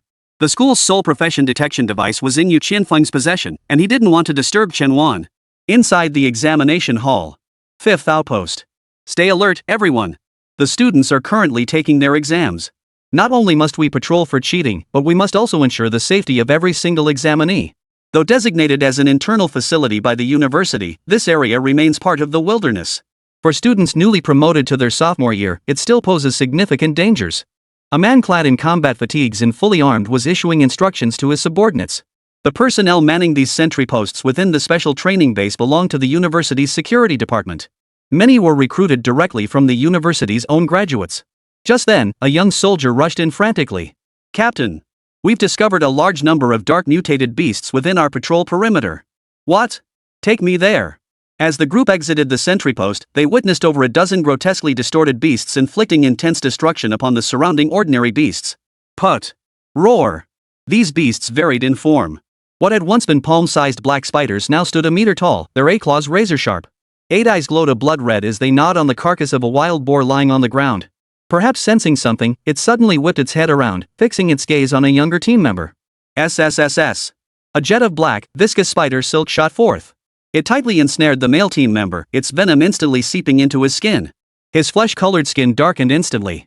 Blood dripped from his eyes. "Xiao Wang! Xiao Wang!" The captain swung his long sword, unleashing a wave of heat toward the slime. Though the precise technique incinerated the slime, the team member was already dead.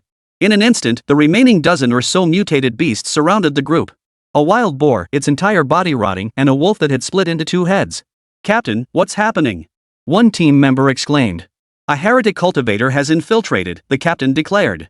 "He's corrupted the beasts meant for our trials. He intends to use this opportunity to wipe out our second-year students, even our security personnel, in one fell swoop. There must be a problem within our ranks," the captain continued.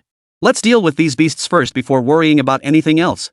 With that, the captain swung his long sword again, sending a burst of fiery sword energy toward the giant spider. Put! It merely burned a scar into its body, causing no fatal damage. Put! Another strike. Still, it couldn't pierce its armor. The 2 scars looked almost comically absurd. The rest of the team faced the same predicament, they simply couldn't kill these mutated beasts. "Headquarters, come in." The captain shook his walkie-talkie. Nothing but static. The signal's jammed. "There's a rogue practitioner among us. Damn it! Everyone, break through this encirclement with me. We die together. Charge!" Just as the team prepared to charge directly at the horde of mutated beasts, several gusts of wind swept past them. 10 mutated beasts were instantly obliterated. What the hell kind of mutated spiders and 2-headed wolves? All instantly slain by Tang Suitsue. Tang Suitsue, darting frantically through the tree branches, hadn't even noticed the abnormality of these beasts. Witnessing the mutated beasts collapse instantly, several security department members were utterly dumbfounded. Chapter 23, Superpowered Dark Cultivator? A single shot sends shivers down their spines. Every member of the 5th outpost froze in shock. These mutated beasts had all perished in an instant. And the wounds were minuscule, every single strike was fatal. "Captain, what the hell is going on here?" one team member asked. The captain shook his head. "I don't know either." Headquarters. Buzz. The scoreboard instantly went black. "Huh? Why's the scoreboard broken? What's going on here?" Meanwhile, a kill reward notification popped up before Chen Wan. "Tang Suetsue has killed the black spider mutant. You have shared the reward EXP X50. Tang Suetsue has killed a long-haired wolf mutant. You have shared the reward EXP X43. A sharp gleam flashed in Chen Wan's eyes. Mutations were often linked to dark cultivators. Heretical practitioners were those who obtained immense power through unorthodox means. These methods often carry significant side effects. Increased ferocity, loss of reason, extinguished conscience, and so forth. Chen Wan knew that an unorthodox practitioner had likely appeared within the examination grounds. It could be a student, or perhaps a soldier from the sentry post. Just then, students who had suffered severe injuries began running out of the exam hall. "Help! Help! Ah! Teacher, help! Something's wrong with the beasts inside."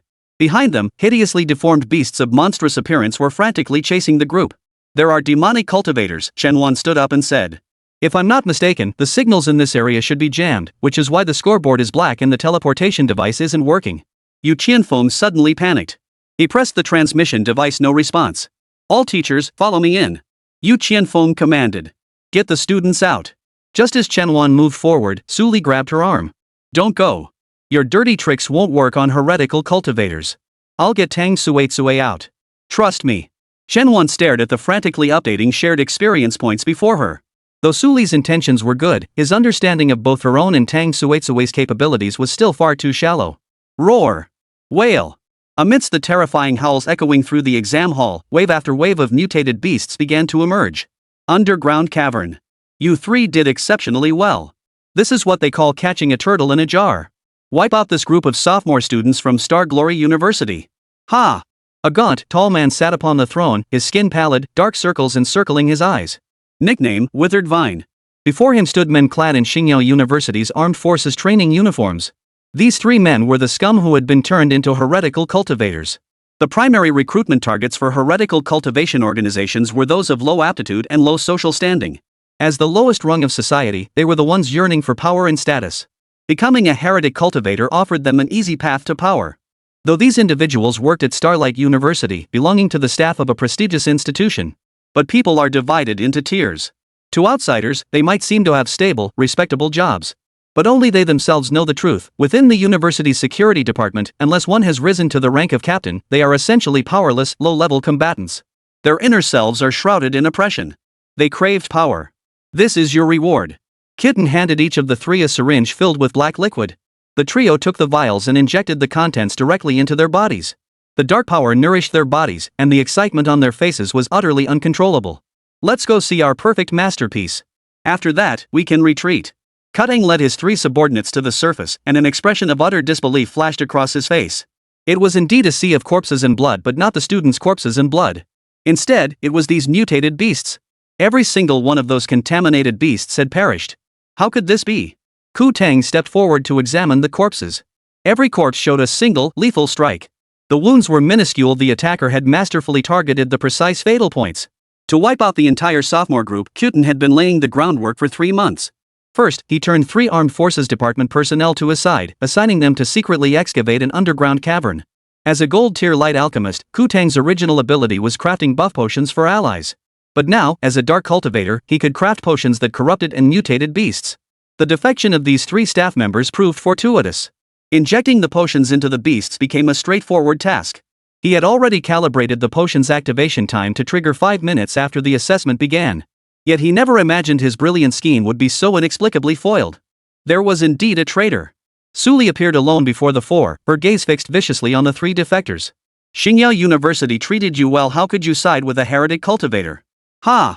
Isn't this Su Li, the devilish female teacher notorious throughout the city?" Kyuten declared, "Since you've been exposed, you'll leave your life here. You 3, dispose of her." The 3 soldiers stepped forward. Suddenly, their bodies swelled, transforming into 3-meter-tall humanoid monsters. Su Li remained composed. With a wave of her hands, 3 summoned creatures appeared. Her profession was Demon Tamer, a summoning class. His current 3 summons were the Netherwolf, Bonewing Bat, and Dark Armor Rhino. Thud! A mutated soldier charged forward with heavy strides, grabbing the Shadow Wolf and slamming it violently onto the ground. Roar! The Shadow Wolf let out a pained howl, blood spurting from its mouth. Immediately after, another mutated soldier charged straight at Suli. Thud! Though Suli braced for the impact, he couldn't withstand the immense force. A single kick sent Suli flying. As a summoner class with low base stats, Suli would have been knocked out cold without his set of 4-star gear protecting him. Cough! Suli pushed himself up and glanced over. His other 2 summoned beasts had been brutally strangled to death by the thin vines that had split from the withered vine's wrist. This was Suli's first encounter with such a formidable dark cultivator. Even the subordinates Kyuten had swayed possessed such formidable combat prowess. How formidable Ku Tang himself must be, Suli found it hard to even imagine. A wave of despair washed over him. Ha! Teacher Su, feel the power of the dark cultivators? Ku Tang said. If you wish to join us, that's not out of the question either. Suli's cheek twitched slightly. Pa! Seeing this, Kyuten's smile vanished instantly. His face filled with murderous intent as he stared at Suli. In that case, then. Before he could finish, an electric current bullet plummeted from the sky. ZZZZT. It instantly zapped Ku Tang into paralysis. Chen Wan stood before Suli, casually twirling the gun in her hand. Suli looked up. Teacher Chen. Chapter 24, Conquering the Devil Teacher. Sharing a god-tier profession. Chen Wan turned her head, glancing at Suli with peripheral vision. Are you badly hurt? Nothing serious, thanks, Teacher Chen. Chen Wan swiftly raised her gun, firing in rapid succession at the 4 heretical cultivators before her. The control power formed by the fusion of ice and electricity attributes was incredibly potent. This level of control couldn't even be countered by a difference in cultivation level. Of course, killing these 4 heretical cultivators was out of the question. Currently, her level was still in the single digits. While her control was strong, her damage output was quite mediocre. Activate skill. Black Hole Shuttle. Chen Wan grabbed Suli by the collar and leapt straight into the black hole. Watching the 2 vanish before his eyes, Kyuten stomped his feet in fury. As a top-ranking member of a cult organization, he actually let the target slip away. And he vanished right before his very eyes. This is utterly intolerable. Boss! That Chen Wan is just a useless teacher. How could he possess such formidable strength? A mutated soldier exclaimed. Yeah, Chen Wan hasn't even awakened a class yet. Where did he get such formidable combat power? Another soldier chimed in. These 2 shouldn't have said that. Upon hearing he'd been outmaneuvered by someone without a class, Kyuten's entire body trembled with rage. Oomph! He spread his arms wide, and long vines wrapped around the 3 of them. He squeezed with all his might, killing them all. Non-class character. No profession. Those 4 words echoed relentlessly in the withered vine's mind. I abandoned the righteous path for power, becoming a dark cultivator. After a lifetime of striving, now you tell me a mere non-professionist could outmaneuver me? Ah!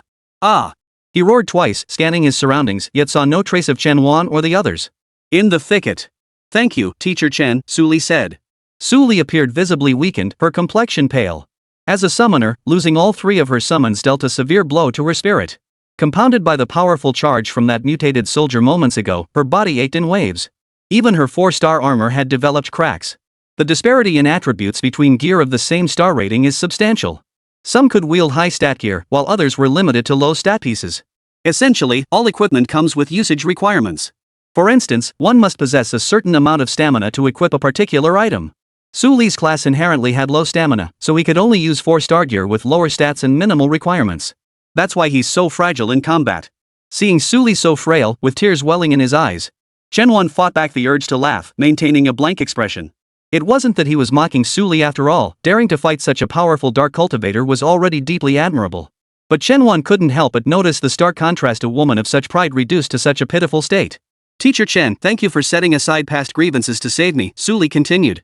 Forgiving past grievances? Did we ever have any grievances? A wave of guilt washed over Suli. I'm sorry, Teacher Chen. I admit I've resented you these past 2 years, I'm sure you know that. But you. No buts, Chen Wan said. I'll take you back to the academy. Get yourself properly checked out. Suli shook his head. Sigh. All 3 of my summoned creatures are dead. Beyond the base attribute bonuses, I have nothing left in common with a professional. I'm not like you're deeply knowledgeable, and the principal holds you in high regard. Without professional abilities, I'll probably just get dismissed. Seeing Suli's dejected expression, Chen Wan smiled softly. I can help you. You? Chen Wan pulled out an acceptance letter and handed Suli a pen. Sign it. Ha? Su Li took the pen and paper, studying the words on the letter. It was simply the words admission notice with a signature box below. This is it. You have two choices now, Chen Wan said. Sign it and let me be your teacher. You'll gain power beyond anything you've ever known, but from this day forward, you must obey me. The second choice is not to sign. I won't do anything to you either way. Su Li frowned slightly. Chen Wan's words were utterly absurd. But judging by Song Yarou and Tang Suetsue's behavior these past few days, it seemed highly likely they'd both gained their powers after signing this very same admission notice. Teacher Chen, if I become your student, will you take revenge on me because of our past? Su Li's voice was barely audible, betraying a hint of fear toward Chen Wan. After all, without her summoned creature, she possessed only rare attributes and likely stood no chance against Chen Wan. I've said it before, I never considered us enemies, Chen Wan replied. You don't have to sign. But if you do, you must accept a life of mediocrity. I'll sign. Su Li lifted her eyes to meet Chen Wan's. You saved my life. If I can't trust you, who can I trust? The moment the pen paused over the name, Su Li felt his body being refreshed by a brand new power. Buzz. It was a power akin to that of a summoning class. But it was stronger than his own servant of the abyss. You have been successfully admitted. Your class has been changed to the God tier class, Abyssal Priest Tier 1. God tier? Seeing those two characters, Su Li's eyes widened in disbelief. Only when the brand new class panel appeared before her eyes did she realize it was all real. Su Li. Class, Abyssal Priest Tier 1. Talent, God tier. Level, 1. Defense, 80. Attack, 70. Stamina, 100. Agility, 19. Spirit, 190. Class talent, Abyssal Space. Your abyssal summons can be stored in this space at all times. Class skills, Imp, Succubus, Dark Elf. Imps. Succubus. Dark Elf. Su Li stared at his skill list, his eyes widening in shock. This was nothing like his previous class. These were summoned creatures from the abyss. You have shared Su Li's attribute bonuses, Defense 80, Attack 70, Stamina 100, Agility 19, Spirit 190. You have shared the talent, Abyssal Space. You have shared skills, Imp, Succubus, Dark Elf. Su Li is quite possibly the only God tier professional in the world today. Keep the class change under wraps, Chen Wan instructed. Don't mention it to anyone except Tang Suetsue and Song Yarou, at least not yet. Chen Wan understood that his current influence was insufficient. He couldn't risk exposure in public. Not to mention that by letting the heretic escape, he'd already drawn enmity and become a marked target. Even his colleagues, if they learned of his extraordinary abilities, would likely scheme to undermine him behind the scenes. He wasn't strong enough yet to withstand such attacks. He must continue to grow. At that moment, Su Li suddenly knelt before Chen Wan. Thank you, teacher. Chapter 25, Tang Suetsue takes first place. Insane rewards. Don't do that, Chen Wan helped him up. Kneeling to become a disciple is an outdated custom. I have no interest in it. Su Li hurriedly stood up and asked, Teacher, did Tang Suetsue and Song Yarou also become stronger because they signed this acceptance letter? Yes. Hearing Chen Wan's confirmation, Su Li couldn't help but feel a twinge of apprehension. Chen Wan could actually alter others' professions at will. This ability, directly affecting the very essence of a profession, was terrifying, perhaps even more so than God tier powers. At that moment, kill notifications continued to pop up frantically before Chen Wan's eyes. Tang Suetsue has slain Sharp Eagle Mutant. You have shared the reward EXPX 51. Tang Suetsue has killed Gluttonous Snake Mutant. You have shared the reward EXPX 45. Most of the students in the exam hall had fled, and the entire special training base had become her slaughterhouse. Chen Wan watched the frantically accumulating experience points before her with a sense of profound satisfaction. Let's go, Teacher Su. We need to find the other students. Also, once we're back outside, let's pretend nothing ever happened between us. Half an hour later. Main base. Nearly all students had been safely evacuated. No fatalities, but many were critically injured. Take roll call. Yu Qianfeng ordered. Principal, Tang Suetsue hasn't returned. A staff member reported. What? Find her. Even if she's dead, I need to see her body.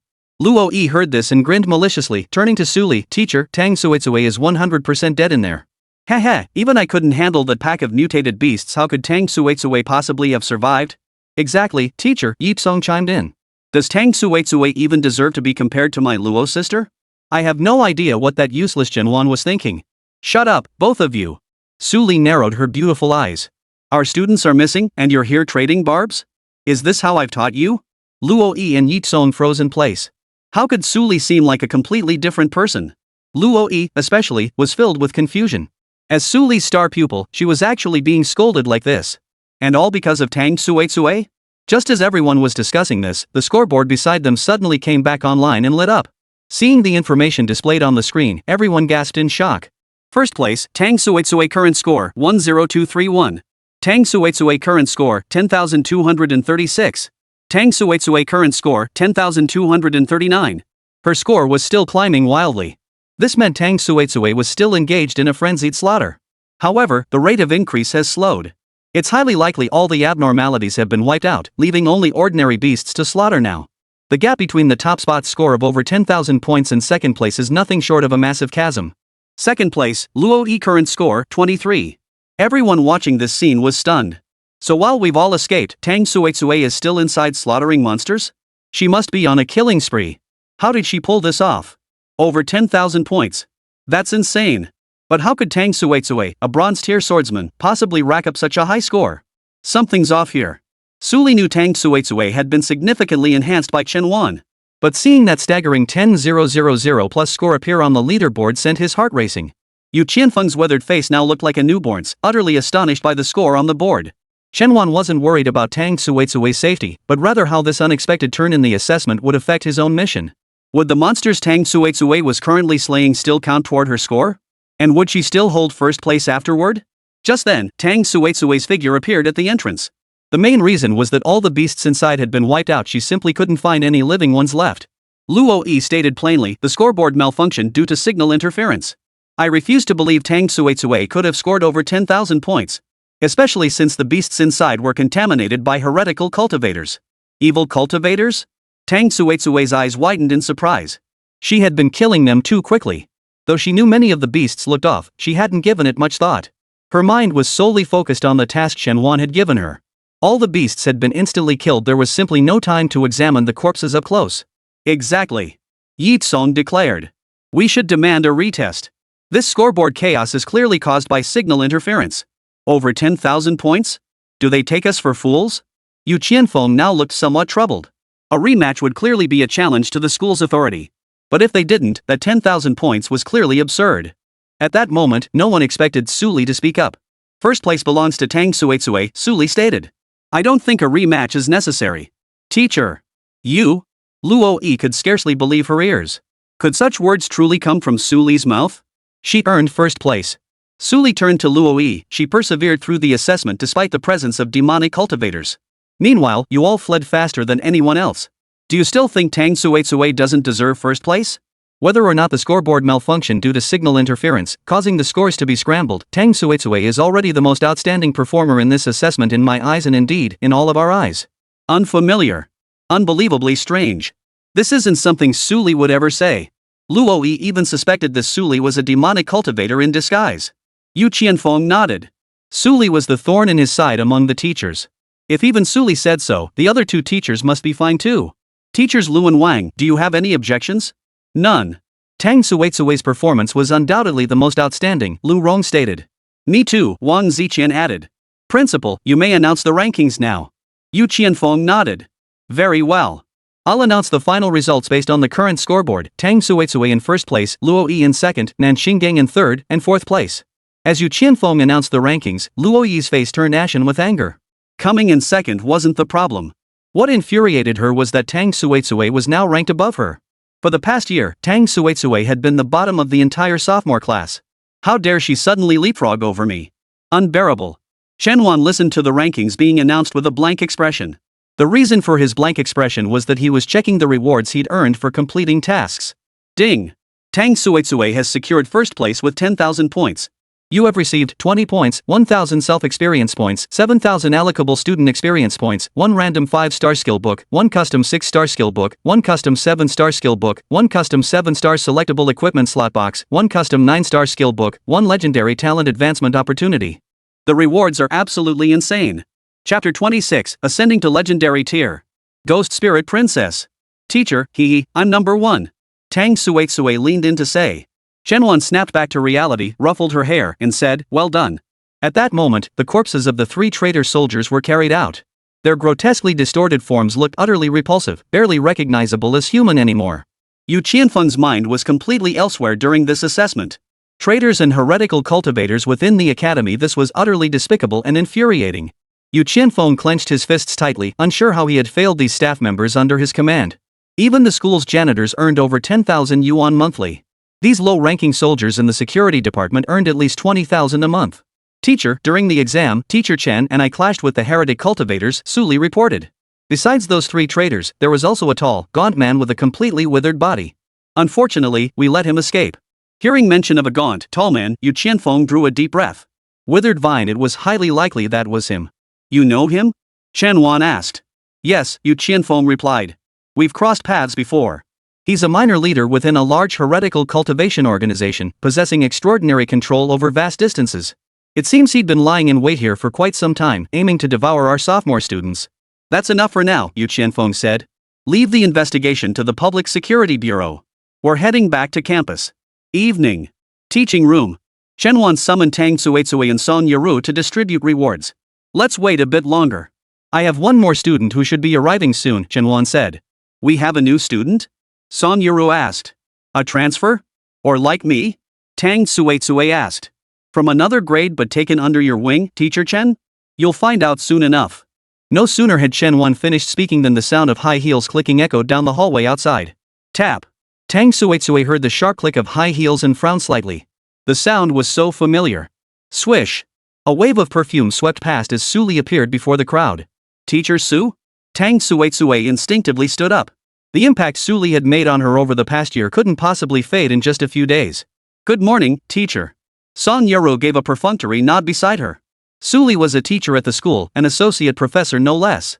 Whether or not they were her students, greeting her was only proper. Yet the next moment, Su Li's address to the 2 women left them stunned. Senior classmates, you don't need to call me teacher in private. I'm your junior. Ha? Song Yarou and Tang Suitsui were instantly dumbfounded. Chen Wan said, let me introduce you to my new student, Su Li. Ha? Song Yarou and Tang Suitsui exclaimed in surprise once more.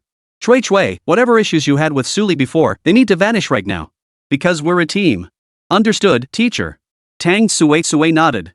Song Yarou, standing nearby, seemed still dazed by the shock. Only when Su Li's alluring figure sat down beside her did she snap back to reality. Was this genuinely the same Su Li, so approachable, respectful, even gentle? Chen Wan announced, I called you all here today to distribute rewards. Tang Suitsui took first place, and I should have rewarded only her. But to foster a stronger sense of teamwork, I will reward everyone including Su Li, who just joined our ranks. Su Li. Could those 2 words even be combined? Tang Suitsui and Song Yarou exchanged an instinctive glance. Since Tang Suitsui demonstrated the most outstanding performance, I'm rewarding her with a 9-star skill book, plus a talent breakthrough to legendary tier. 9-star. Legendary. A flicker of astonishment passed through Su Li's handsome almond-shaped eyes. A 9-star skill book, even the nation's top commercial centers rarely possess such items. And the legendary tier advancement? Absolutely outrageous. Though he himself was already at the god tier, the fact that Chen Wan could casually alter someone's potential was still hard for him to accept. Tang Suitsui's aptitude has been upgraded to legendary. Class change, Mystic Spirit Seeker. Student, Tang Suitsui. Class, Ghost Spirit Maiden Tier 1. Talent, legendary. Level, 9. Defense, 101. Attack, 123. Stamina, 88. Agility, 269. Spirit, 428. Talent change, Killing Intent Perception Phantom Prophet. Not only can it foresee enemy attacks in advance, but it can also sense enemy movement patterns and psychological fluctuations within a certain range, even predicting their next tactical maneuvers. Skill change, Clone Technique Phantom Shadow. Clone count increased to 10. Black Hole, Time Rift Travel. Teleportation range increased to 2,000 meters. Agility Aura, Speed Domain, increases agility bonus by 150 points. Defense Steal, Barrier Plunder, not only instantly steals massive amounts of enemy defense attributes for personal use, but also disrupts enemy defense mechanisms. Renders their defensive skills ineffective. Note, class attributes have changed, and subsequent advancement paths and requirements will also shift. Tang Suitsui's enhancement fed back to Chen Wan, who instantly felt a wave of comfort wash over her. Subsequently, Chen Wan utilized a custom grade 9-star skill book. Custom Target, Tang Suitsui.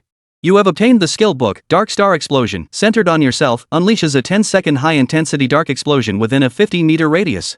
9-star skills present a learning curve for epic tier practitioners. But for a legendary tier practitioner, it posed no difficulty whatsoever. Instant Mastery. Subsequently, Chen Wan applied the customized 6-star skill book and the customized 7-star skill book to Song Yarou. You have obtained skill books, Electromagnetic Shield Shell 7-star, Current Slide 6-star. A defensive skill that fires bullets that disperse into a protective shield. A movement skill enabling sliding displacement. Both perfectly address Song Yarou's weaknesses. This visit was just to assign skills to both of you. Don't worry, Yarou, I'll give you a suitable 9-star skill when the time comes. I understand, teacher. I'm already very satisfied with such powerful skills. Alright, you two may leave. Su Li, stay behind. After Song Yarou and Tang Suitsui left, Chen Wan studied Su Li. Before meeting Chen Wan, Su Li had deliberately changed into new black stockings and a proper business suit. Feeling Chen Wan's persistent gaze, Su Li lowered her head shyly. Teacher Chen, what is it? I have another 7,000 experience points to allocate to you, Chen Wan said. Due to your talent change, you've been reset to level 1, severely reducing your combat power. You've also caught the attention of the withered vine, so we need to accelerate your cultivation process. Su Li has absorbed 7,000 EXP, level upgraded to 8. Defense, 288, attack, 259, stamina, 199, agility, 50, spirit, 720. New skill, Headless Knight. Chapter 27, The Shy Devil Teacher, a one-time skill book? Seeing the magnitude of her attribute boosts, Su Li's body trembled slightly. Is this the kind of growth a god-tier profession brings? She wondered. Miss Su, Chen Wan said, try to stay on campus for now. I suspect that cult organization is hell-bent on revenge. You can use the school's facilities to improve yourself, avoid going out whenever possible. Alright, thank you, Teacher Chen. Teacher Chen, Su Li's voice suddenly softened. I'm very curious why you gave me this opportunity to grow stronger. You know full well I've always been hostile towards you. To whom I grant opportunities is my choice. You needn't question it. Hearing Chen Wan's commanding tone, Su Li, though 35 years old, felt her mental age plummet to 15. After years of being the devilish teacher and the strong woman, she had always faced everything with strictness and solemnity. Yet now, a man 10 years her junior had willingly rescued her from danger and bestowed such immense power upon her. This was undeniably captivating. Su Li felt an inexplicable sensation welling up inside her. It's getting late, Teacher Su. Let's head back to the dorm to rest, Chen Wan said. Ha? Us, together? Of course. Then should we go to your dorm or mine? With that, a faint blush spread across Su Li's handsome face. Chen Wan was completely flustered by the question. Of course we're going to our own dorms. Is there something else? Nothing. Su Li felt utterly embarrassed, wishing she could sink into a hole. What on earth was she thinking? Let's go, Teacher Chen. The moment they stepped out of the classroom, they bumped into Ku Yuexin. Teacher Chen?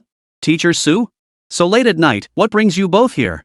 Ku Yuexin was about to say something, but as a professional assassin, she instantly noticed the flush and bashfulness on Su Li's face.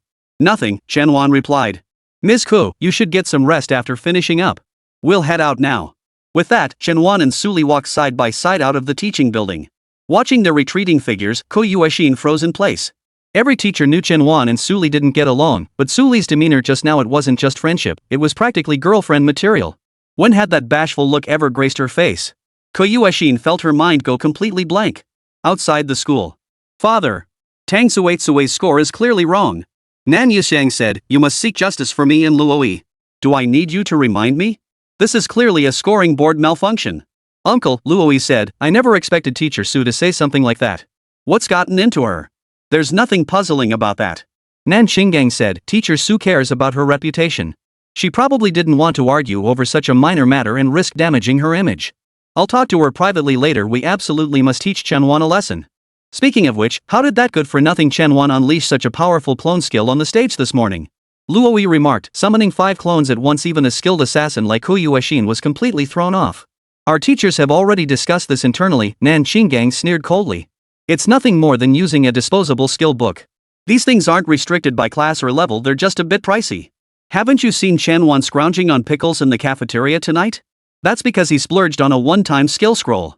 Broke as a joke. Ha! Sure, he won first place in both the morning and afternoon matches, making his teacher's resume look better. But what good does that do? He's still a jobless loser. As Nan Xingyao said, Chen Wan was indeed eating pickles because he was broke. But it wasn't because of some one-time skill book. It was because of that skill book he bought for Tang Suitsui. The next day, Nan Xingyao seized an opportunity to corner Su Li in a sparsely populated hallway of the teaching building. Teacher Su, you don't look too good. Get to the point. Su Li's expression toward others remained as cold as ever. Teacher Su, I know you're still upset about yesterday. It should have been Luoyi under your guidance taking first place, with my son Xiaoyu coming in second. Yet we ended up being trampled underfoot by both Chen Wan and Tang Suitsui. He continued, I also know you only acknowledged Tang Suitsui as first for appearance's sake. But her score was clearly off. Are you really just going to accept this? Spit it out already. Haha, Teacher Su, I think we should team up and give Chen Wan a taste of her own medicine. Let's knock that little brat off her high horse. Ha! Su Li's eyes widened in shock at these words. Ha! Startled, Nan Xingyang's smile froze. Teacher Su, what's wrong? Do you know why you're still stuck as a low-level lecturer in your 40s? What do you mean by that? You don't focus your energy on teaching or research. You always think you're missing out on something because others are holding you back. Do you really think we're the same kind of person? With that, Su Li shot him a withering glance and walked away. Low status and meager pay, these were Nan Xingyang's two greatest frustrations. Su Li hit the nail on the head. Clunk. Nan Xingyang clenched his fist so tightly his knuckles turned white, his entire body trembling with rage until his face flushed crimson. At 45, he was still only a junior lecturer. Su Li, 10 years his junior, was already an associate professor. But he didn't envy Su Li. She truly worked tirelessly with her students. What infuriated him was being ranked alongside a worthless loser like Chen Wan. He had been counting on Nan Yuxiang securing first or second place to splurge on a celebration. Though third place still came with a decent scholarship, the thought of stepping over Chen Wan was utterly unbearable. Infuriating. Unfair. Nan Xingyang's face darkened with rage. He couldn't take it anymore. Especially since he had planned to form an alliance with Su Li, only for his scheme to backfire. His emotions completely collapsed. Chen Wan. He stormed into the faculty office, charging straight to Chen Wan's desk. Have the guts to replay the match. If you're a man, replay it. Yesterday morning you had that Song Yarou ambush me, then you snatched first place yourself using a one-time skill book. Then in the afternoon, with the demonic cultivators on the loose and the scoreboard malfunctioning, you let your student take first place again. What kind of strength does Tang Suitsui have? The whole school knows. Do you even deserve those two first-place finishes? Rerun it. Rerun it. Nan Xingyang's roaring instantly drew the attention of other teachers and students in the hallway, who stopped to watch. Chen Wan merely lifted her head, silently staring at Nan Xingyang. Just then, Yu Qianfeng was drawn over by the commotion. Nan Xingyang. What the hell are you yelling about? Chapter 28, a fake 10,000 points? Special Investigation Team. Principal Nan Xingyang instantly wilted. I asked what you were shouting about. Answer me. Principal, I have objections to yesterday's two evaluations. Speak. This morning, Chen Wan first used reverse psychology to force me to disarm, then had Song Yarou, who had already regained her combat strength, ambush me. Later, she ambushed Teacher Ko with a one-time skill book. As a teacher at Xingyao University, should such underhanded tactics be encouraged? Wait a moment, Yu Qianfeng interrupted. What's the deal with this one-time skill book? Nan Xingyang sneered coldly. We knew all along that the clone technique Chen Wan unleashed came from a disposable skill book he bought for tens of thousands. He'd go bankrupt just to get revenge for his confession being rejected, publicly humiliating Ku Yuexin. Disgusting. Ugh. But all of Teacher Chen's actions were within the assessment rules, Yu Qianfeng said. That's hardly a reason why he and Song Yarou couldn't win first place, right? Of course it's reasonable. It merely proves his character is rotten, Nan Xingyang retorted. But what about this afternoon? Because of a special circumstance, the scoreboard malfunctioned. So that absurd 10,000 plus point lead was just accepted? Forget my son, take Luo Yi as an example. Do you think she could have achieved that score? This is the result of a vote by all sophomore teachers in the school. Regardless, the first place has been decided. There's no way we can redo the competition. At that moment, Chen Wan spoke up. Teacher Nan, if you want Chui Chui's scholarship, I can personally cover the cost. This matter is closed. There's no need to dwell on it. You'll pay? Do you even have the money? Nan Xing nearly spat as he fumed. You spent a fortune buying that one-time skill book just to publicly humiliate Ku Yuexin. And now you say we should just move on? Impossible. Then what do you propose? Chen Wan asked with a faint smile. Vote. Replay. Quiet. Yu Qianfeng suddenly roared. Nan Xingyang, do you think this assessment is a joke? You just demand a rematch whenever you feel like it? Whenever the results don't suit you? As the voices in the office grew louder and more intense, the crowd of onlookers swelled. Before long, nearly half the entire school had gathered around.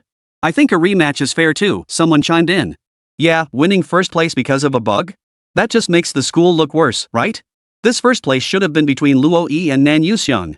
Even if it wasn't them, it certainly shouldn't have gone to Tang Suitsui. Su Li, who had remained silent, suddenly spoke up. You all talk among yourselves, but don't drag Luo Yi into this. I don't oppose Tang Suitsui taking first place. At this remark, the surrounding teachers and students exchanged bewildered glances. Luo Yi was Su Li's top protege, and now Su Li was willingly relinquishing that first place. In truth, Su Li knew full well there was no glitch. Tang Suitsui's actual score was over 10,000 points. Teacher, are you really going to let Tang Suitsui step on me? Luo Yi protested. Do you think it's fair for me to be trampled by a bronze-tier swordsman? I only follow the rules, Su Li replied calmly. Teacher, how could you become like this? Luo Yi felt a pang of bitterness. You don't care about me anymore? Suli rose expressionless and walked away. Waiting any longer might lead to unforeseen consequences. Besides, regardless of Tang Suetsue's formidable strength, she holds seniority as my senior classmate and deserves proper respect. Disperse immediately. Yu Qianfeng declared. Otherwise, students will face disciplinary action, and teachers will be suspended. At his words, the crowd immediately dispersed. Yu Qianfeng remained a formidable presence in everyone's eyes. As a level 70 supreme tier professional, he ranked among the nation's top 30 strongest practitioners. If he truly chose to act, the entire faculty united wouldn't withstand a single blow from him. Moreover, Yu Qianfeng strongly advocated for a youthful teaching staff. The oldest teacher currently under him was Nan Xingyao, aged 45. Beyond that, even Professor Lu Rong was only 39. This was one reason why Nan Xingyao harbored such deep resentment. At his age, even being demoted to a senior lecturer would be acceptable. Being placed on the same level as Chen Wan, that good-for-nothing with no career, was unbearable. As the crowd dispersed, heated discussions soon erupted on the school forum. Did you see it? Nan Xingyao blew his top this morning. Of course we did. If the principal hadn't stepped in, that good-for-nothing Chen Wan would have been beaten to the ground. Suli's behavior was especially unusual. He didn't even protect his most prized student. Why do I get the feeling Chen Wan has something on Suli? Suli, that devilish teacher, and Chen Wan has leverage? Don't be ridiculous. Does Chen Wan even have the guts? Someone as arrogant as Suli would definitely act unconcerned. After all, Chen Wan needs that fake honor, but Suli doesn't. This is the Star Glory University forum, right? Here, students can ditch the respect your teachers facade and call professors by their first names. On this forum, anything goes. Chen Wan is a hot topic. Beauty types like Ko Yuexin and Suli are considered secondary popular figures. Then there are those like Nan Xingyao, older and without status. But now, Chen Wan, Suli, Nan Xingyao, and Tang Suetsue have become the absolute top trending figures on the forum. No matter what, Tang Suetsue shouldn't be ranked first. I really don't know what Yu Qianfeng was thinking. It's obvious there's a problem with the scoreboard, yet he still announced the so-called top spot. Does Tang Suetsue even deserve it? How can we face the other students without a rematch? Where is the school's dignity? Principal's office. Principal, there's a huge backlash on the forum about this sophomore assessment, the male secretary said. They're demanding either Tang Suetsue's first place be revoked or a rematch. Should we pull some strings to shut down the forum for a while? No, Yu Qianfeng replied. I admit Tang Suetsue's first place was meant to uphold the school's authority. If we shut down the forum, where would that authority be? Announcing Tang Suetsue as the winner according to procedure was indeed Yu Qianfeng's best option. A rematch or invalidating everyone's results would be utterly ridiculous. Step outside. I need to think. Yu Qianfeng pulled out his phone, scanning the frantic comments flooding the forum. Soon, a post published under Yu Qianfeng's real name shot to the top of the trending list. Dear fellow students and teachers, I am Yu Qianfeng. Regarding yesterday afternoon's second-year assessment, the technical team has confirmed no irregularities in the scoreboard. I cannot possibly agree to a rematch based on what the public deems an unreasonable phenomenon. If anyone has objections, they may report it to the Municipal Education Bureau. No need for you to play the innocent here, a user named Evil Rabbit retorted. I've already reported this to the Municipal Education Bureau. And I've received a reply confirming the establishment of a special investigation team. I'll make sure they hear just how utterly absurd this whole thing is. Chapter 29, The Exquisite Beauty of the Evil Cult. The investigation team's approval. On the other side of the screen, Luo Yi clenched her fists tightly. Since Yu Qianfeng insisted on playing the innocent, she wouldn't hold back. Luo, Nan Yuxian cautioned, if he finds out you reported him, your days at school won't be easy. What's there to fear? He's willing to accept Tang Suetsue's 10,000 points clearly, he doesn't care about his own reputation anymore. I don't mind going down with him. As a platinum-tier genius, Luo Yi's report to higher-ups would be processed swiftly. Well done. Nan Xingyao chimed in from the side. Though mutual destruction might be overstating it, a special investigation team from headquarters could very well cost him his position. Ha! That old bastard. Outside the city, in a secluded cave. Cutting knelt before a figure cloaked entirely in black, reporting, Master, the mission failed. What? A hoarse, genderless voice emerged from beneath the cloak. The plan was flawless, how could it fail? I'm sorry, Master. If you couldn't wipe out every sophomore at Starlight University, surely killing half the class was achievable? Master. Ku Tang trembled. As far as I know, none of them were injured or killed. Except for one soldier. What? The raspy voice trembled with a sense of tearing. I don't know why, but those mutated beasts were all killed with a single strike. You're lying to me. The cloaked figure swept his long sleeves, snatching Kyuten from 10 meters away and pinning him by the throat in his palm. Those beasts may have had weak base abilities, but with your potions, they all reached at least silver tier level 20. Those sophomore students averaged below level 15 and you tell me you let them all escape? Master, I don't know what happened either. Kyuten's eyes were filled with terror. The wounds on those mutated beasts were all small and precise. I suspect it was the work of an assassin-type professional. The cloaked figure released Kyuten and tossed him to the ground. You mean that Kuyueshin? Though it seems far-fetched, she's the only one we can suspect. Poof. At that moment, a woman with a seductive figure and revealing attire chuckled from the side that Kuyueshin is merely a supreme-tier assassin in her 30s. While the mutated beasts wouldn't threaten her, the idea of her wiping out entire groups in an instant sounds rather absurd, don't you think? Ha! The woman stood tall, well over 1.8 meters, clad entirely in a purple-gold bikini. The total fabric covering her body was barely larger than 2 palms. Her figure was absolutely stunning, a perfect blend of curves and slenderness. Her waist-length pink hair cascaded down, her skin milky white, her eyes and brows exuding a seductive charm. This was another major commander under the cloaked one pink powder.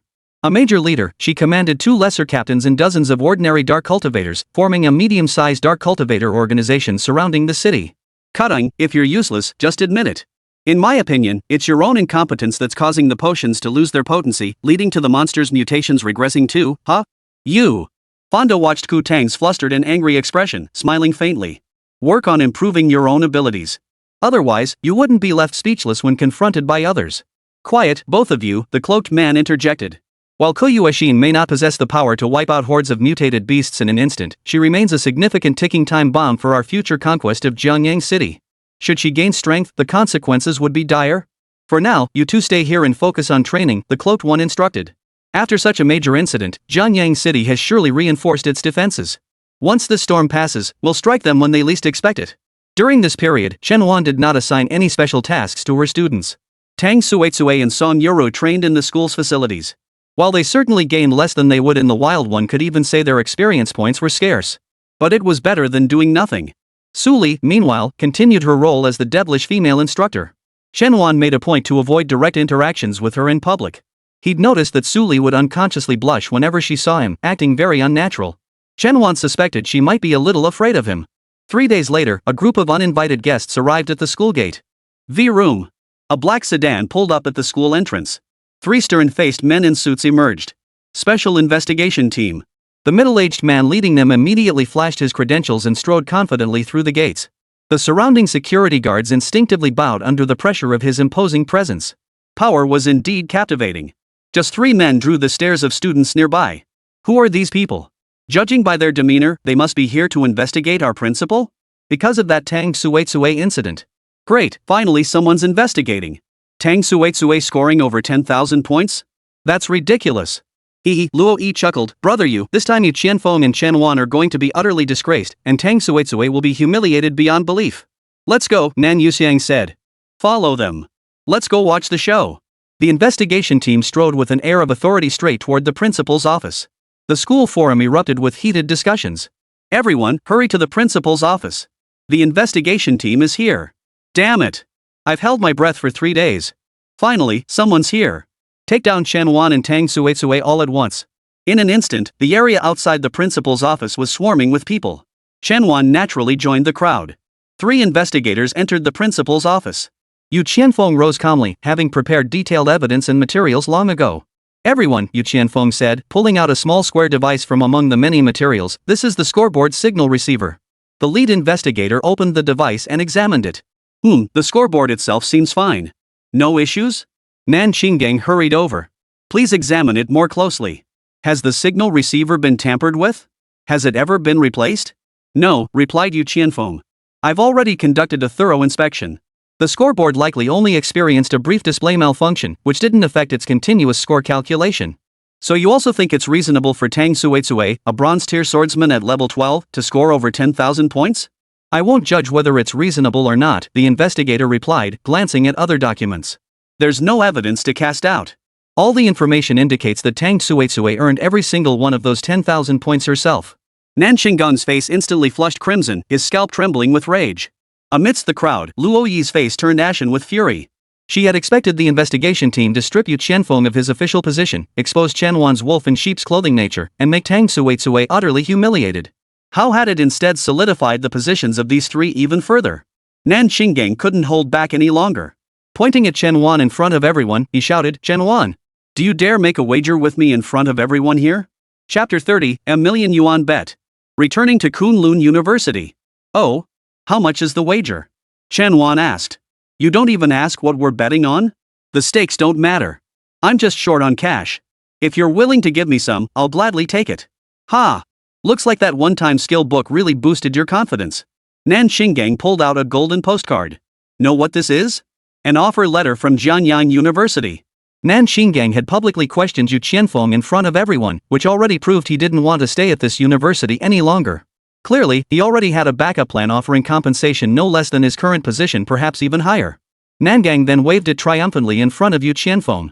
"All these years you refused to promote me, but Xingyao University offered me a senior lecturer position outright with a monthly salary of 50,000. Old man. You treated me like a weed, but someone else treats me like a treasure." Having said that, Nan Xingyao turned to Chen Wan once more. "Chen Wan, if I recall correctly, the exchange program between our two universities is just over a month away. I'll be transferring my son and Luo Yi to Zhenyang University as sophomores. I hope you'll have the guts to send Tang Suetsue to face me then." Chen Wan smiled faintly. "I told you I don't care about the content. I only care about the stakes. 1 million. If I lose, I give you 1 million. If you lose, you give me 1 million. At that figure, everyone around them stared wide-eyed. "Agreed," Chen Wan murmured softly. Upon hearing this wager, the three investigators also seemed intrigued, clearly intending to pay closer attention to the matter going forward. Chen Wan was short on cash, very short. With money, he could purchase more high-tier skill books and other cultivation materials for his students. Otherwise, with just his teacher's salary and a sick sister at home, the pressure was simply too great. Soon, the wager spread rapidly across the city's intranet. The concept of provincial capitals was rare in this world. There were only cities, or rather, fortified strongholds. The network could only cover an entire city, making it difficult to extend into the wilderness and reach other cities. Universities named after cities were generally the best institutions in their respective regions. Starlight University and Jianyang University were considered evenly matched. Less than 10 minutes after Chen Wan and Nan Xingyang's bet, students from both universities instantly ignited a heated debate on the city forum. This time, Chen Wan was about to embarrass herself beyond the campus gates. Sending a bronze-tier student to an exchange event to face a former platinum-tier genius from their own school? That's practically walking into a public humiliation. This Chen Wan must be desperate for money, agreeing to 1 million? If he loses, selling him wouldn't even cover the debt. If he loses? As if he had any chance of winning. Ha! Regardless, our Jianyang University has scored big by gaining 2 platinum-tier geniuses this time. Though I still don't know what this exchange event is even about. Whatever it is, the talent gap is obvious. How can bronze-tier players even be compared to platinum-tier ones? The buzz around this debate finally started to die down by evening. But it still held the top spot on the city's trending list. The movement of platinum-tier talents is certainly a topic worth discussing. Around 8 or 9 in the evening, Song Yarou was scrolling through her phone in her room when the image of Ice Emperor slowly emerged in her mind. Ice Emperor. Little Song, why do I feel like your teacher Chen is getting more and more biased? Why do you say that? Haven't you noticed he gives all the good stuff to Tang Suetsue, while you only get the leftovers? Ice Emperor continued, he's even taking Tang Suetsue to train at the base now, while leaving you out in the cold. That's because teacher Chen has his own plans. What he's given me is already more than enough. Bingdi rolled her eyes. Are you genuinely clueless or just playing dumb? He can't even treat you both fairly now. Your standing in his eyes will only keep dropping. Perhaps feeling resentful that Chen Wan had snatched away her students as the senior disciple, Ice Emperor had always harbored some hostility toward Chen Wan. Of course, it wasn't the kind of hostility between enemies, more like ordinary rivalry. Teacher Chen has given me things I could never have in a lifetime. Even if my standing in his heart diminishes, he will forever remain the best teacher in my heart. You. Just as Bingdi was about to continue speaking, the dorm door rattled. Tang Suetsue poked her little head inside. Sister Song, the teacher's waiting for you on the playground. He wants you to pack your things, we're going on a trip. Coming. The playground. Come with me to Lanlin City. I've already booked your flight. Chen Wan handed the ticket to Song Yarou and added, we'll likely return the day after tomorrow. Do you have other plans? None. I'll follow the teacher's plan completely. Aren't you even going to ask where we're going? Anyway, the teacher would never harm me, hee hee. Chen Wan watched Song Yarou's playful expression and gently pinched her cheek. Though Song Yarou often spoke in flowery phrases, it wasn't mere flattery. Chen Wan could tell she genuinely admired her teacher. Tang Suetsue, by comparison, was much quieter. Both girls were different, and Chen Wan liked them both. To be honest with you, we're heading to Kunlun University. Kunlun University? Song Yarou's beautiful brows furrowed slightly. She had been expelled from that very university, and hearing its name again inevitably sent a pang through her heart. Yes, Chen Wan continued. Kunlun University has announced they're inviting students from universities across the country to challenge their academy. The entry fee is 500,000 yuan, and if you succeed, you can take an 8-star skill book directly. 50,000 yuan entry fee? That's way too expensive, teacher. Not at all. That skill book suits you perfectly. It's an 8-star magnetic storm distortion. It can redirect enemy ranged skills, boosting your self-defense capabilities. Hearing that Chen Wan had spent 500,000 yuan for her sake, Song Yarou's eyes grew slightly moist. She thought Chen Wan wanted to acquire this skill book to launch a business plan. Using the skill book to make money. Teacher, where did you get all that money? Loan. With my credentials as a teacher at a prestigious university, securing a 500,000 loan is a piece of cake. No, Song Yarou hurriedly pulled out her phone. I'll have my dad wire me 500,000. No need, Chen Wan pressed her hand down firmly. Anyway, Nanqing Gang still owes me a 1,000,000 unit bet. Chen Wan said that, but in reality, she'd sold off the gear she'd obtained from the system rewards to get the money. No need to spill everything to students. Chen Wan's deception was meant to fuel her fighting spirit for the upcoming challenge. Besides the skill book, this is your chance to get revenge on Kunlun University, Chen Wan declared. Tell them expelling you was the biggest mistake they've made since the school was founded. Inside the ring, Ice Emperor felt a pang of sorrow upon hearing Chen Wan had taken out a 500,000 yuan loan for her student. A person might take out a loan for themselves, or for their family. But to take out such a huge loan for a student she'd only known for a week? If this isn't a good teacher, then who is? Chapter 31, Level Surge. 9-star Equipment. Kunlun University. Hey, old Chin, we're looking at least 50 million in profits this round. Current registrations are about to hit 100. 50 million? That's a bit ambitious, isn't it? At least 100 million. In a secret room, a male and female instructor watched the steadily increasing enrollment numbers on their phones, each wearing a satisfied smile. The female teacher froze. Song Yarou? The male teacher raised an eyebrow at the name. The Song Yarou we expelled? Not sure, but that name isn't exactly common. Hard to be a duplicate. The female teacher opened the registration details. A freshman at Starlight University? Based on when she was expelled and having to repeat a year, that looks like her. Back then, she nearly snatched our son's top graduate title. Xin Tang said, good thing you got that deadly poison from the underground market and slipped it into her water, completely crippling her combat ability. Li Qingyi chuckled. If she tried to snatch my son's top graduate title, she'd have to say goodbye to her combat abilities. Xin Tang remarked, speaking of which, she's not even Black Iron tier now. How dare she challenge the dojo? She probably doesn't know our son is the dojo master, Li Qingyi said. But even if she did, she wouldn't stand a chance against him. I reckon she's just lost her mind from the blow. Xin Tang and Li Qingyi were professors at Kunlun University. Their son, Qin Fingrui, is a supreme tier storm-splitting archer. Though both supreme tier, Song Yarou held a clear advantage over him. Had Song Yarou not been there, Qin Fingrui would have been the strongest student in his entire year. That's why they poisoned her. Kunlun University selects one outstanding graduate each year. Kunlun University ranked among the nation's top 3 institutions, and the fact that only one outstanding graduate was selected each year underscored the prestige of the honor. Securing this title granted access to various benefits and substantial resources. Qin Fingrui leveraged his status as an outstanding graduate to establish his own exclusive student martial arts academy within Kunlun University. It functions as both a club and an educational entity. Qin Fingrui served as a semi-official staff member on campus, holding the position of head instructor at the Student Martial Arts Club. From then on, Kunlun University students could apply to join the martial arts club during their studies, automatically withdrawing upon graduation. Dubbed the Swift Wind Martial Arts Hall, it quickly gained considerable prestige within the city upon its establishment. Gaining membership during one's studies would add significant value to any resume.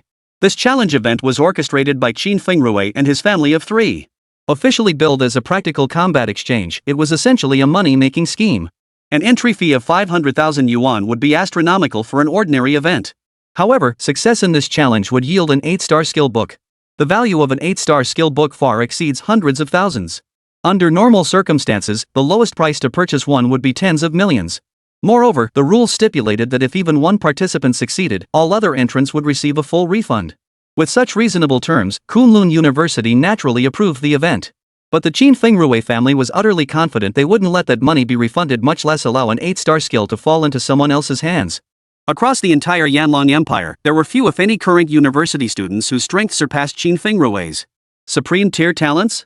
Only a handful awakened nationwide each year. Subsequent cultivation efforts depended on the resources available at each institution. Kunlun University, a prestigious institution nationally and globally, possessed abundant resources. Moreover, Qin Fengrui had claimed first place in this year's national senior martial arts competition, with official recognition confirming him as Yanlong University's strongest graduating student. Compounded by the fact that no epic tier practitioners emerged nationwide in recent years, Qin Fengrui possesses no grounds for defeat. On the plane, Chen Wan and Song Yarou sat side by side. Teacher, the registration rules state we must challenge Qin Fengrui. We were classmates, and he's also a supreme tier practitioner. With his school's abundant resources, his current level has likely surpassed 30. I may have epic potential, but I'm over 20 levels behind him. Before Song Yarou could finish, Chen Wan waved her hand. Don't worry. No sooner had she spoken than Song Yarou's vision filled with frantic level-up notifications. Your level has increased to 17. New skill, double shot blast. Electroblast double shot, duplicate a second rapid-fire pistol. Both guns unleash a furious barrage for 10 seconds, capable of firing up to 200 electric bullets. In that single instant, Song Yarou had gained 100,000 experience points. Chen Wan's experience points weren't unfounded. An hour earlier, he had unlocked a new quest. The task was to recruit a disciple with a god-tier profession, a mission of extreme difficulty offering exceptionally rich rewards. Since he had already taken Su Li, a god-tier disciple, as his student, the moment this quest appeared, it was automatically completed. Additionally, Chen Wan received another super reward, custom grade 9-star accessory equipment box. Without these two items, Chen Wan would never have sent Song Yarou to challenge the dojo. Use. Custom target, Song Yarou. You have obtained equipment, overclock seal 9-star, seal type, all damage from electric attribute skills is doubled, and paralysis effects are doubled. A seal type equipment piece? Chen Wan thought. And the effect is brutally straightforward, pretty good. Mark type equipment belongs to a special category within accessories and is extremely rare. Similar to tattoos, they bond directly to the skin. Moreover, seal type equipment rarely provides attribute bonuses, focusing instead on effect-based enhancements. Here, this is for you too, Chen Wan said, pulling out the seal impression stamp. Take a look and decide where you want it imprinted. Wow! Song Yarou gasped upon seeing the golden lightning orb imprint on the seal. Teacher, you have so many treasures. And this one looks like it's pretty high tier. Normally, there are dedicated detectors to assess an item's star rating and its abilities. But with high-quality gear, you can tell just by looking at it. Immediately after, Song Yarou gently pulled aside her clothing, revealing her fair left shoulder. She pressed the seal onto the area below her shoulder, near her collarbone. In an instant, her combat power surged. Though no direct stat boost appeared, the latent power was palpably tangible. Song Yarou opened her interface to check. 9-star level. Whoa! She sucked in a sharp breath. Earlier, when Ice Emperor told her she held little significance in Chen Wan's heart, she had verbally refuted it, yet her thoughts had inevitably been swayed by Ice Emperor's words. Now she felt profoundly ashamed for having entertained such thoughts. Teacher Song Yarou said with reddened eyes, "You've been so kind to me. I'm afraid I don't deserve it."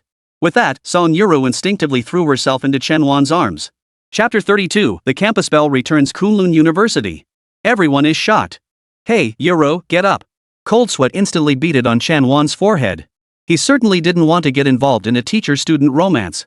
That would be pure moral corruption. Though universities didn't explicitly forbid it, Chen Wan inwardly despised such relationships. Moreover, reputation-wise, it would be an indelible stain on his professional career. Of course, some teachers might see it as an honor.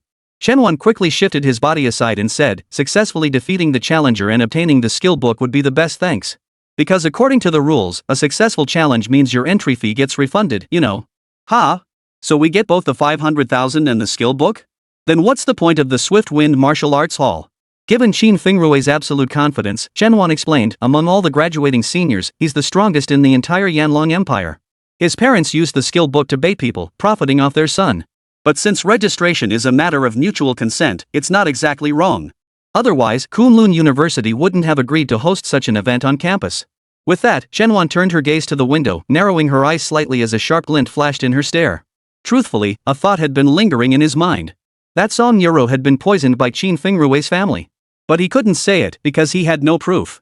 The next morning, within Kunlun University, the moment Song Yarou appeared on her alma mater's campus, she drew the attention of everyone around her. Hey, isn't that Song Yarou? How did she come back? Could she have been expelled and then readmitted?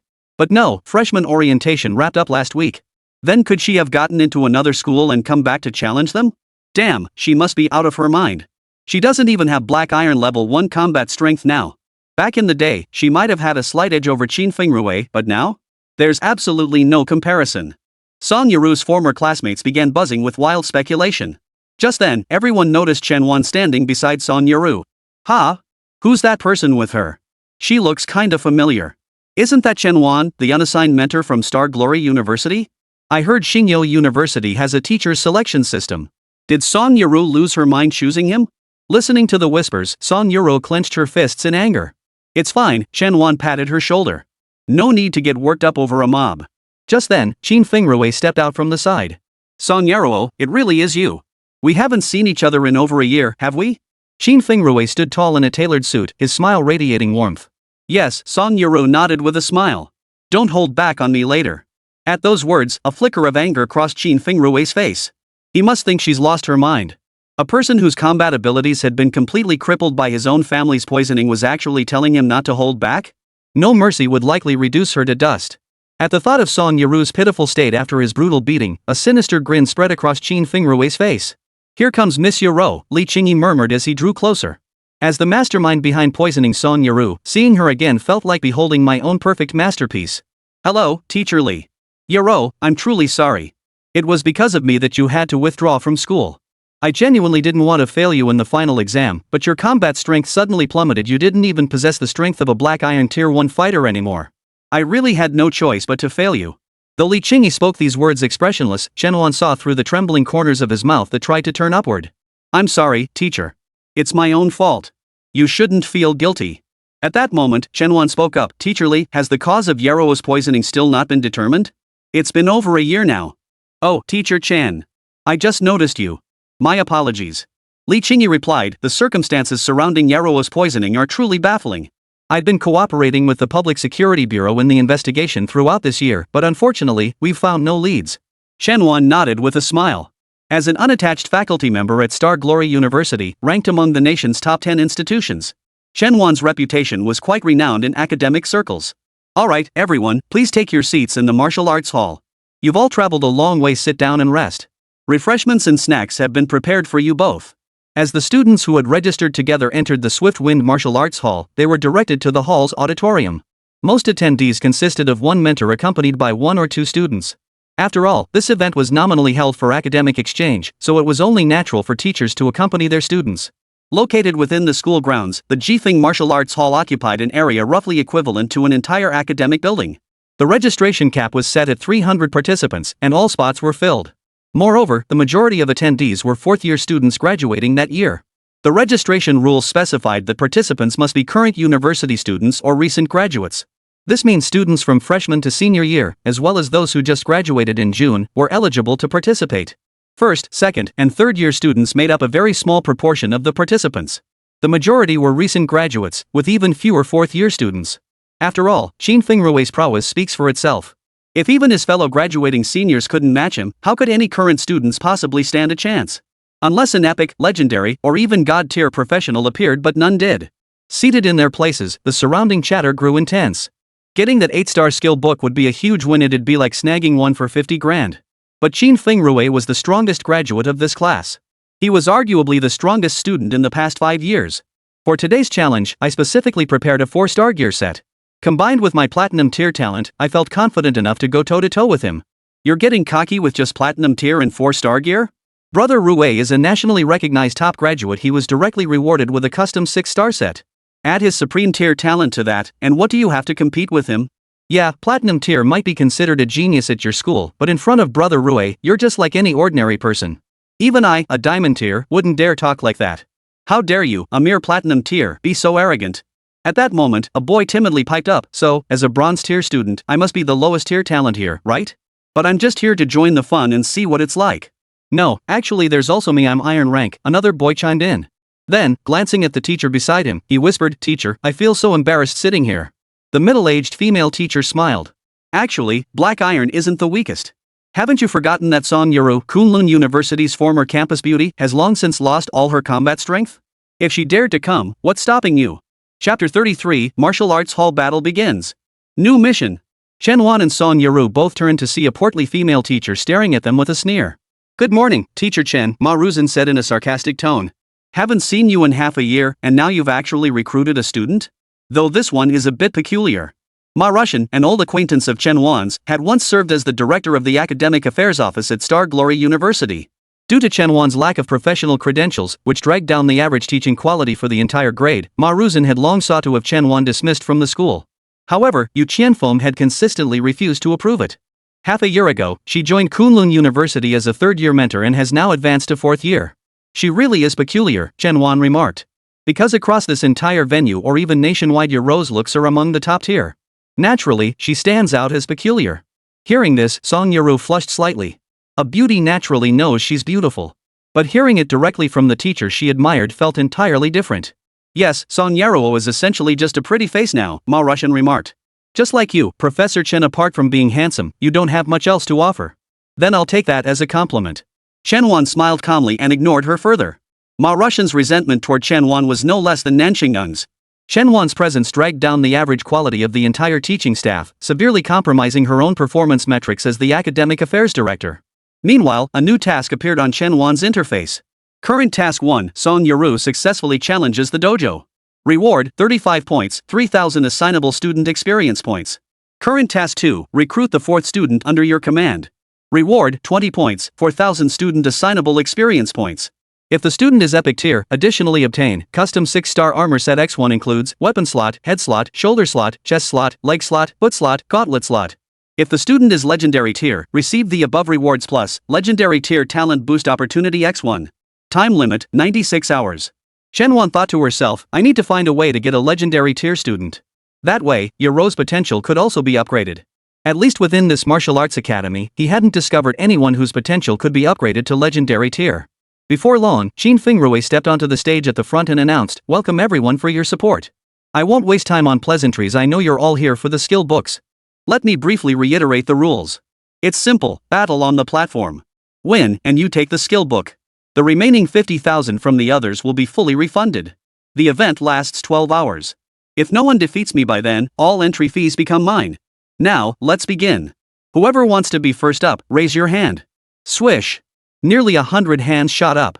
But it was easy to spot who raised their hand first. Me. A confident young man stood up immediately and strode onto the stage. The crowd around him began murmuring. It's him. It's him. Brother Tao, the graduate from Beihai University. Right after graduation, he joined the military as an instructor thanks to his exceptional skills recruited through special admission. What a rising star. He might just be Qin Fingrui. He's a tough competitor right from the start. If he can't pull off the challenge, I won't even bother. Me neither. Su Tao stood on the stage, his gaze flashing with an almost unnerving sharpness. In contrast, Qin Fingrui's eyes held mostly disdain. Su Tao, Diamond Tier Tank Warrior, level 37. Su Tao introduced himself. Qin Fingrui introduced himself as well. Qin Fingrui, Supreme Tier Gale Splitting Archer, level 35. Su Tao nodded, thrust his hands forward, and bzzz. A layer of green heavy armor instantly covered his body. Equipment bound in a talent, Tank Heavy Armor. Wow! Is this what Tank Heavy Armor looks like? Murmurs began to rise from the audience. We'd only heard about it before, but seeing it in person it's so cool. I heard its defense is incredibly strong, capable of withstanding massive beast assaults head-on. This might actually give Brother Rui a run for his money. And maybe even win. These people must be rooting for the challengers. After all, we're all challengers. Bring it on! Su Tao declared. Qin Fingrui nodded, flicked his wrist, and a longbow radiating hurricane-like effects materialized in his hand. What's Brother Rui's plan? Just bringing weapons? No armor needed? That's a bit too cocky, isn't it? Su Tao is a T0 tier figure among defensive-type practitioners. Seeing this, Su Tao's expression darkened. This was nothing short of an insult. Arg! He roared, drawing a massive warhammer and charging forward. Qin Fingrui smiled faintly, drew his longbow, and channeled the power of the swift wind. Storm shot! Whoosh! With a sound that tore through the air, the wind arrow struck Su Tao's armor. Buzz! Su Tao was sent flying over 10 meters, crashing hard onto the floor below the ring. Holy! That's insane! A roar erupted from the audience below. One move sent Su Tao flying? What's the point of continuing? Qin Fingrui glanced at the crowd below and smiled faintly, gesturing for the next contestant to raise their hand. This time, compared to the first round, the number of hands raised dwindled significantly. Less than 10 people remained. If I'm not mistaken, they're all Supreme Tier. I must have been the first to raise my hand. A woman in a blue tracksuit stood up and said. That must be Xiao Yueqi, the champion of the mid-season tournament for seniors 6 months ago, right? Yep, that's her. She beat Qin Fingrui back then. Well, it looks like she still has a good chance. Xiao Yueqi stepped onto the stage, clad in a blue and white yoga outfit, her short black hair neatly styled. Her demeanor was cool and detached. Her demeanor bore a slight resemblance to Su Li's. Yueqi, Qin Fingrui said, old rival, huh? With that, Qin Fingrui tensed his entire body, fully donning his suit. Like the longbow, it was predominantly gray-green with an alloy finish. It belonged to the light armor category, offering minimal bonuses to defense and physical constitution. Xiao Yueqi nodded expressionlessly and summoned her own equipment. A set of amethyst-hued armor. Her weapons were a pair of fist blades. Supreme Tier Dark Star Combatant, level 36. High potential fresh graduates typically hover around level 35. Ordinary ones hover around level 25.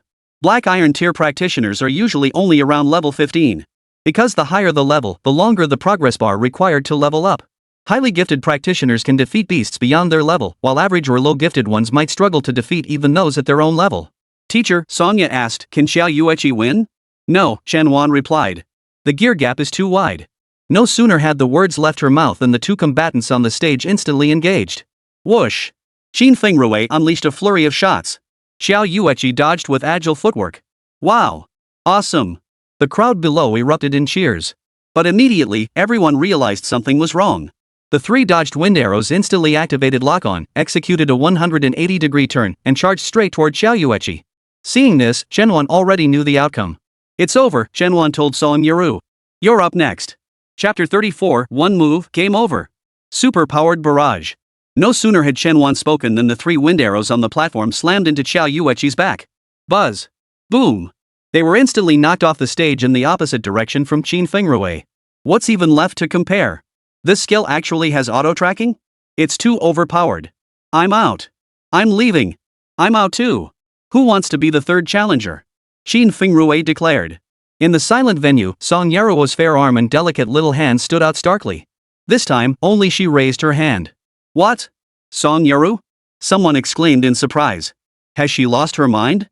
I thought she was just here to make up the numbers, but she actually dared to step up? She's not even Black Iron rank. She'll probably be knocked out in one move. Qin Tang and Li Qingyi, standing beside the stage, both wore hesitant expressions. After a moment's hesitation, a sneer of derision spread across each of their faces. In their minds, Song Yarou was undoubtedly insane. No, everyone present except Chen Wan thought she was insane. Under the various gazes of the crowd, Song Yarou stepped onto the stage. Before arriving, Chen Wan hadn't used his meeting skill to enhance her. He saw no need for it. Whether from the perspective of not wanting to waste points or from the perspective of letting Song Yarou toughen up, there was no need to provide her with a buff. Just then, Ma Russian behind Chen Wan exclaimed, Hey! You're actually letting her go up? Is she out of her mind, or do you not want to be a teacher anymore? Ma Russian continued, Qin Fingrui could easily shoot Song Yarou half to death with a single arrow. Chen Wan smiled faintly, shook his head, and said nothing more. Song Yarou stepped onto the stage, drew her rapid-fire pistol, and declared, Ready. Begin. Just weapons, no armor? Yes. Qin Fingrui also shed his armor, retaining only his weapon.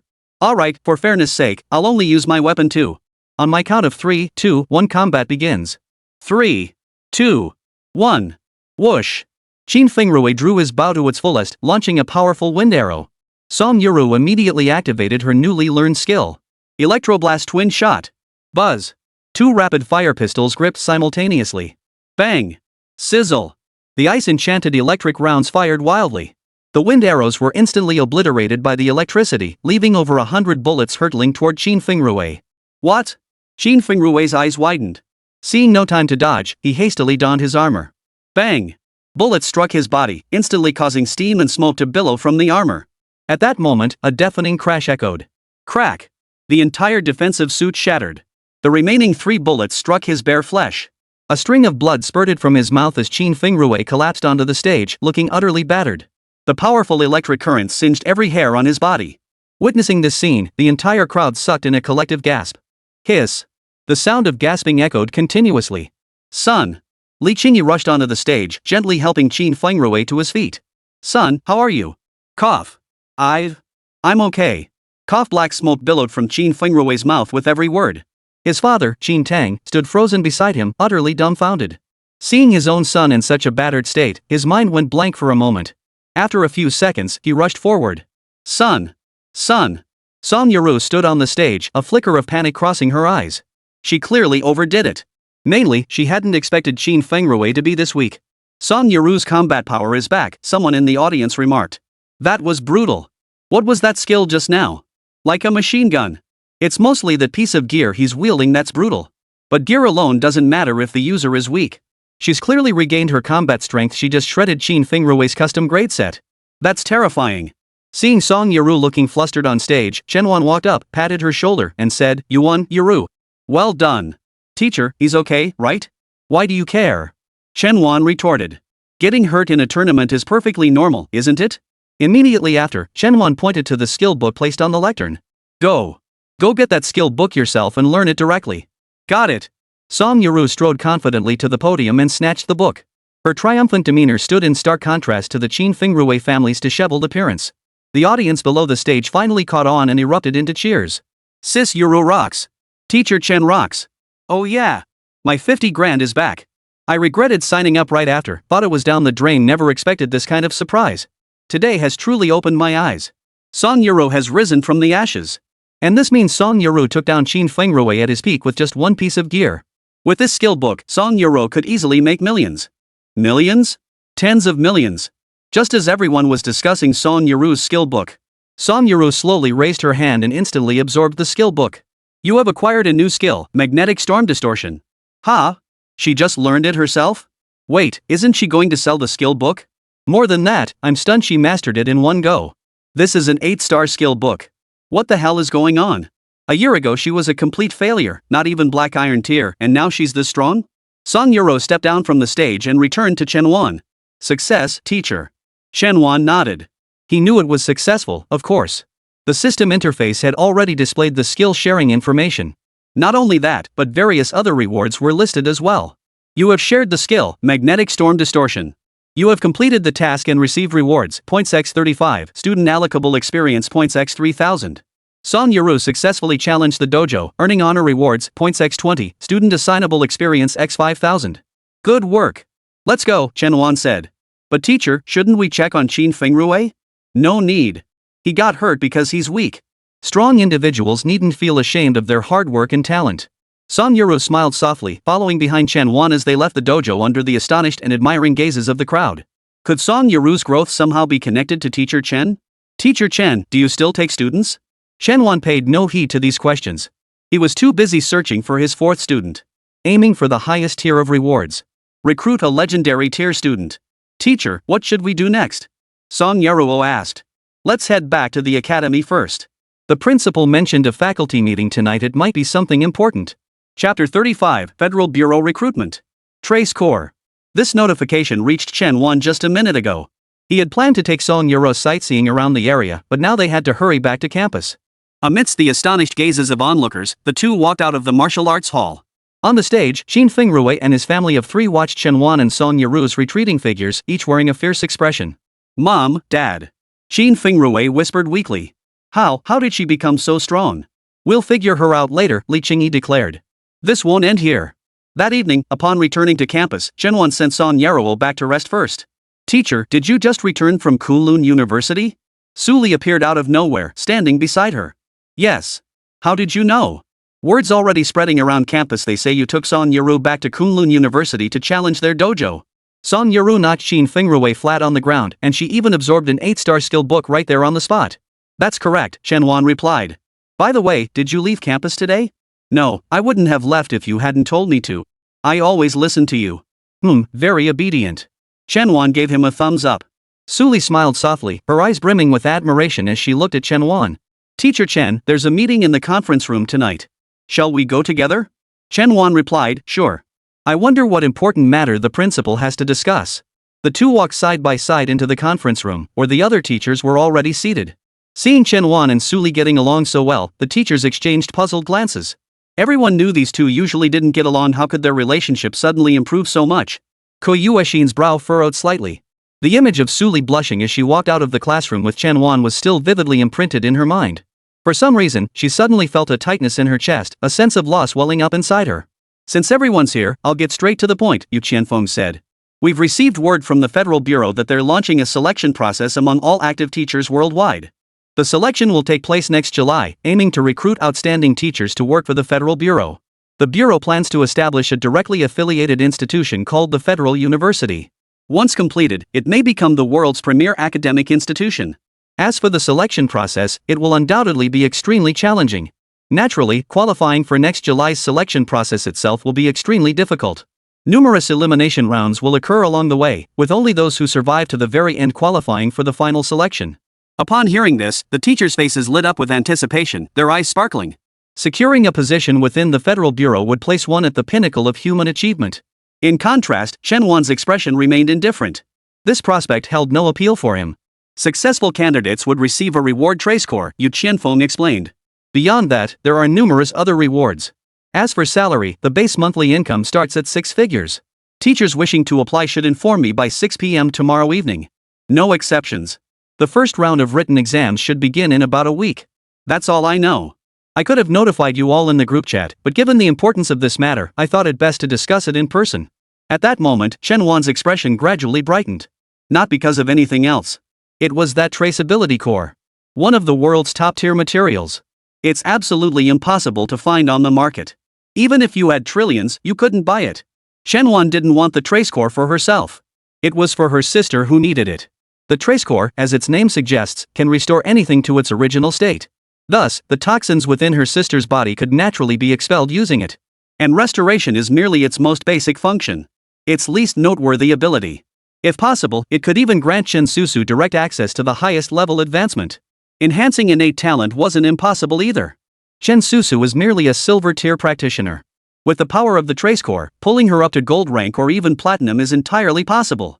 Additionally, Yu Qianfeng announced, "Congratulations to Teacher Chen for successfully leading Song Yarou in challenging the Swift Wind Martial Arts Academy."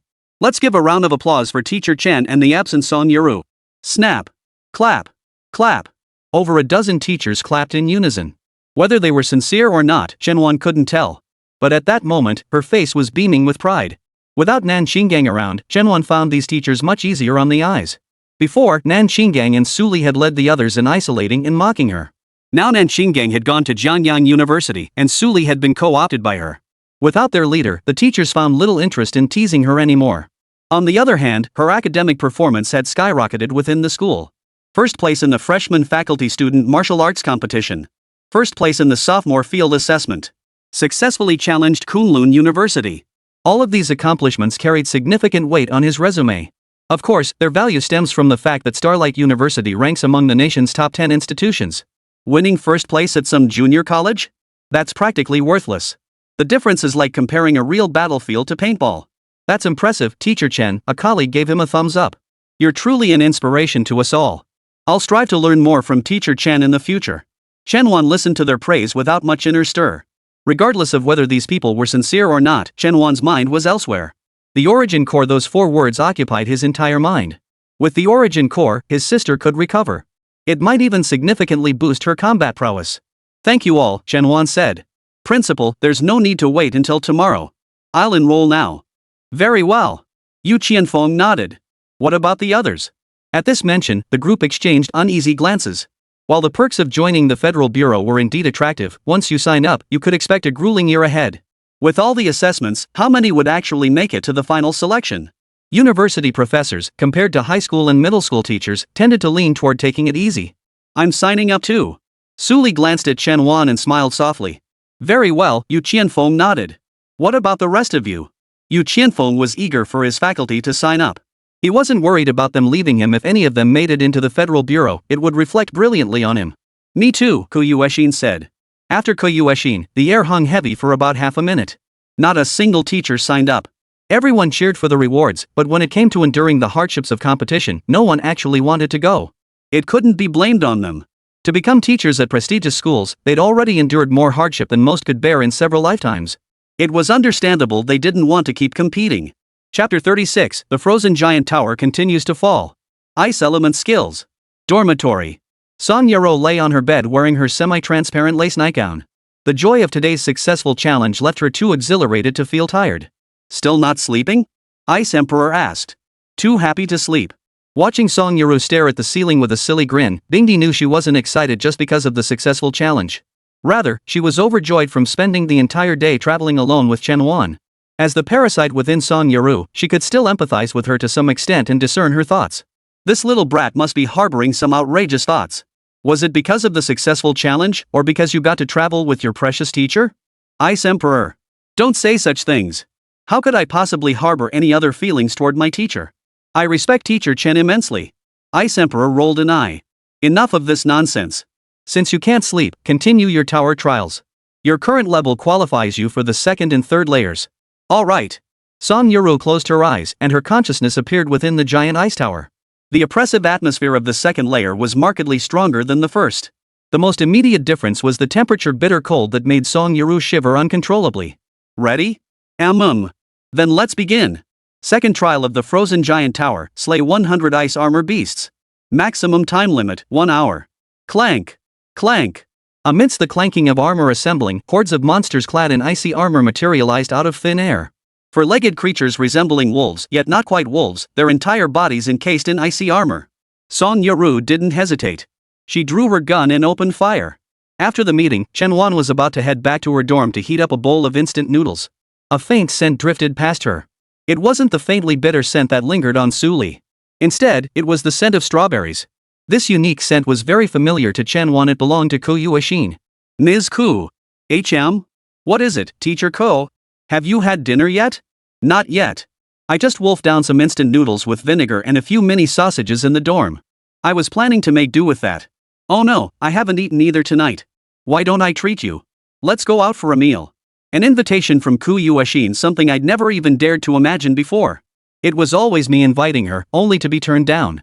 Unfortunately, Ku Yuexin was no longer the goddess in his heart. He felt gratitude toward her as a friend, but there was no romantic admiration between them.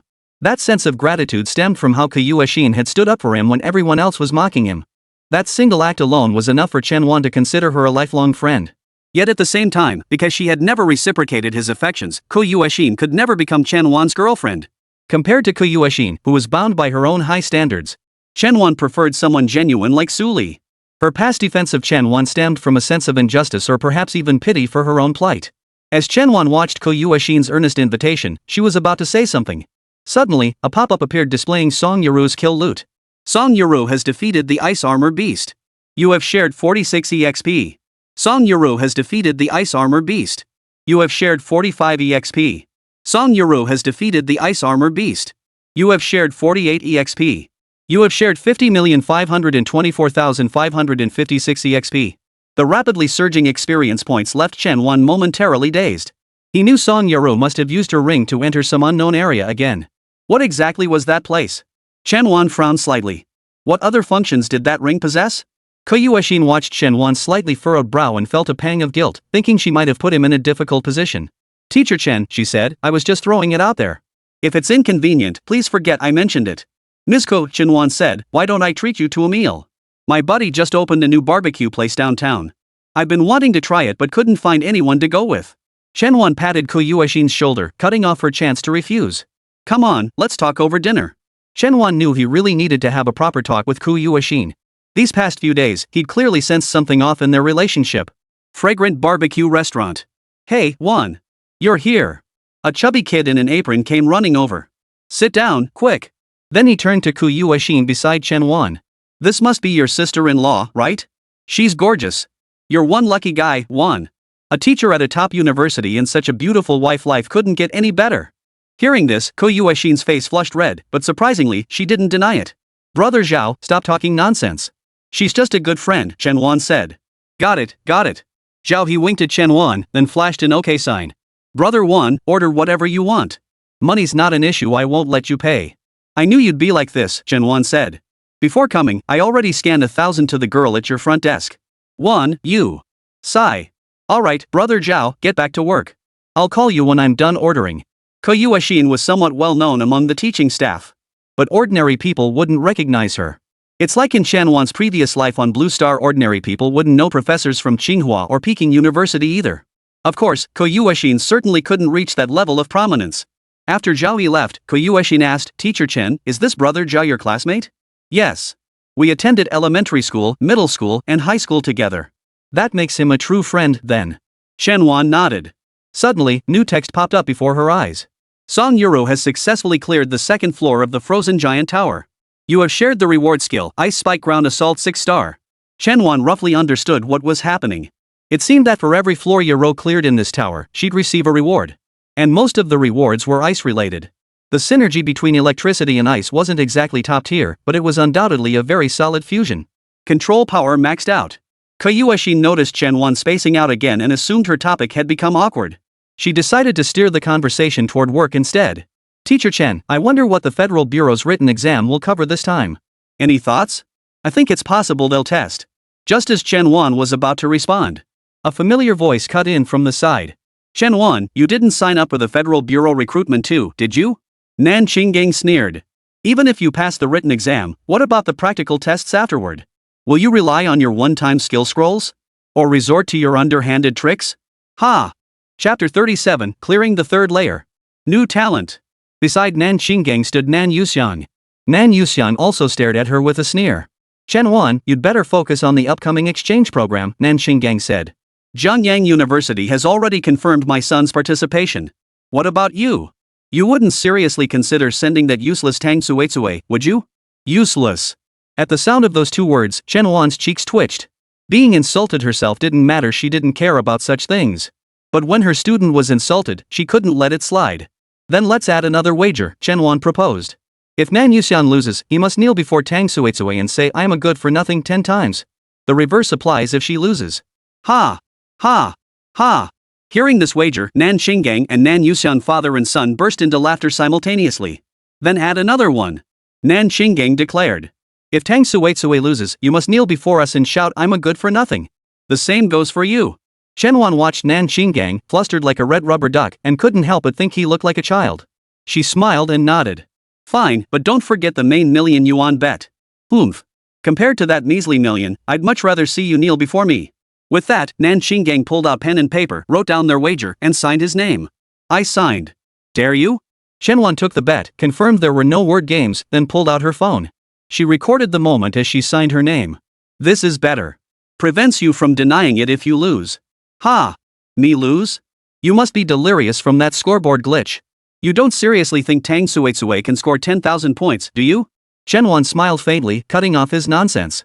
She changed the subject. So, did you come to treat your son to barbecue? This place is run by a friend of mine. Feel free to come support the business. I was planning to eat, but seeing you here has ruined my appetite. With that, Nan Qingjian left with his son. Inside the frozen giant tower, Song Yarou cleared the second level and entered the third. The atmosphere on the third floor felt even more oppressive. The surrounding ice ornaments also appeared slightly more ornate, instantly conveying a sense of being in a different league compared to the previous two levels. Third floor trial of the frozen ice tower, defeat one ice-armored demon soldier. Maximum time limit, 30 minutes. Boom! The ceiling ripped open, revealing a 3-meter-tall, upright colossal ice creature standing before Song Yarou. Its entire body was forged from ice crystals. Judging by its imposing presence, it was most likely an elite monster. Song Yarou didn't bother thinking twice, she launched her attack immediately. Time for the double shock blast. Both guns swept across the area. Bang! Sizzle! Bang! The ice-armored demon soldiers were pinned to the spot. After 200 rounds of fire, the ice-armored demon soldier was riddled with holes, black smoke billowing from its body. Song Yarou narrowed her eyes.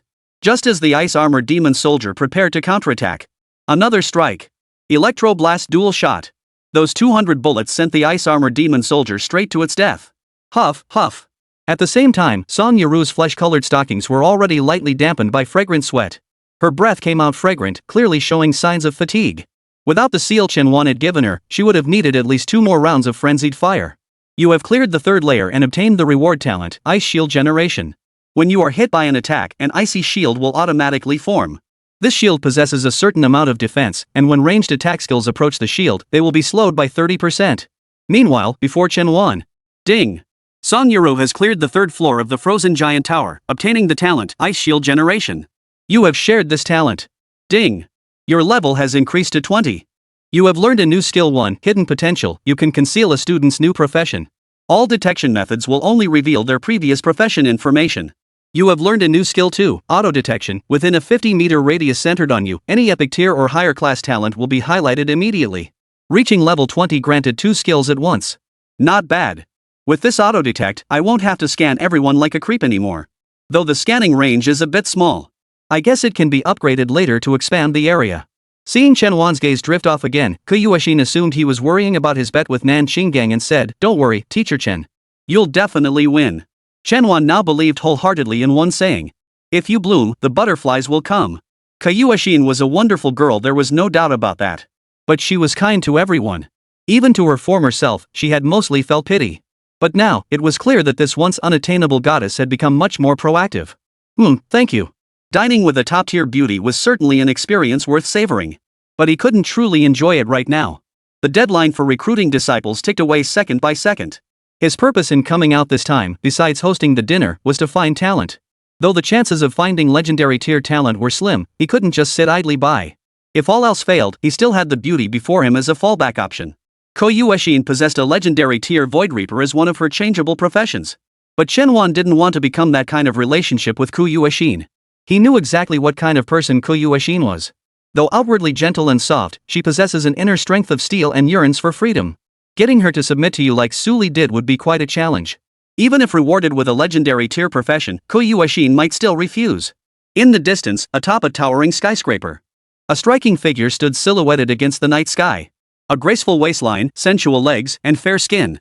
A purple-gold bikini barely covered a few inches of skin. It was none other than the heretic cultivator, Pink Powder.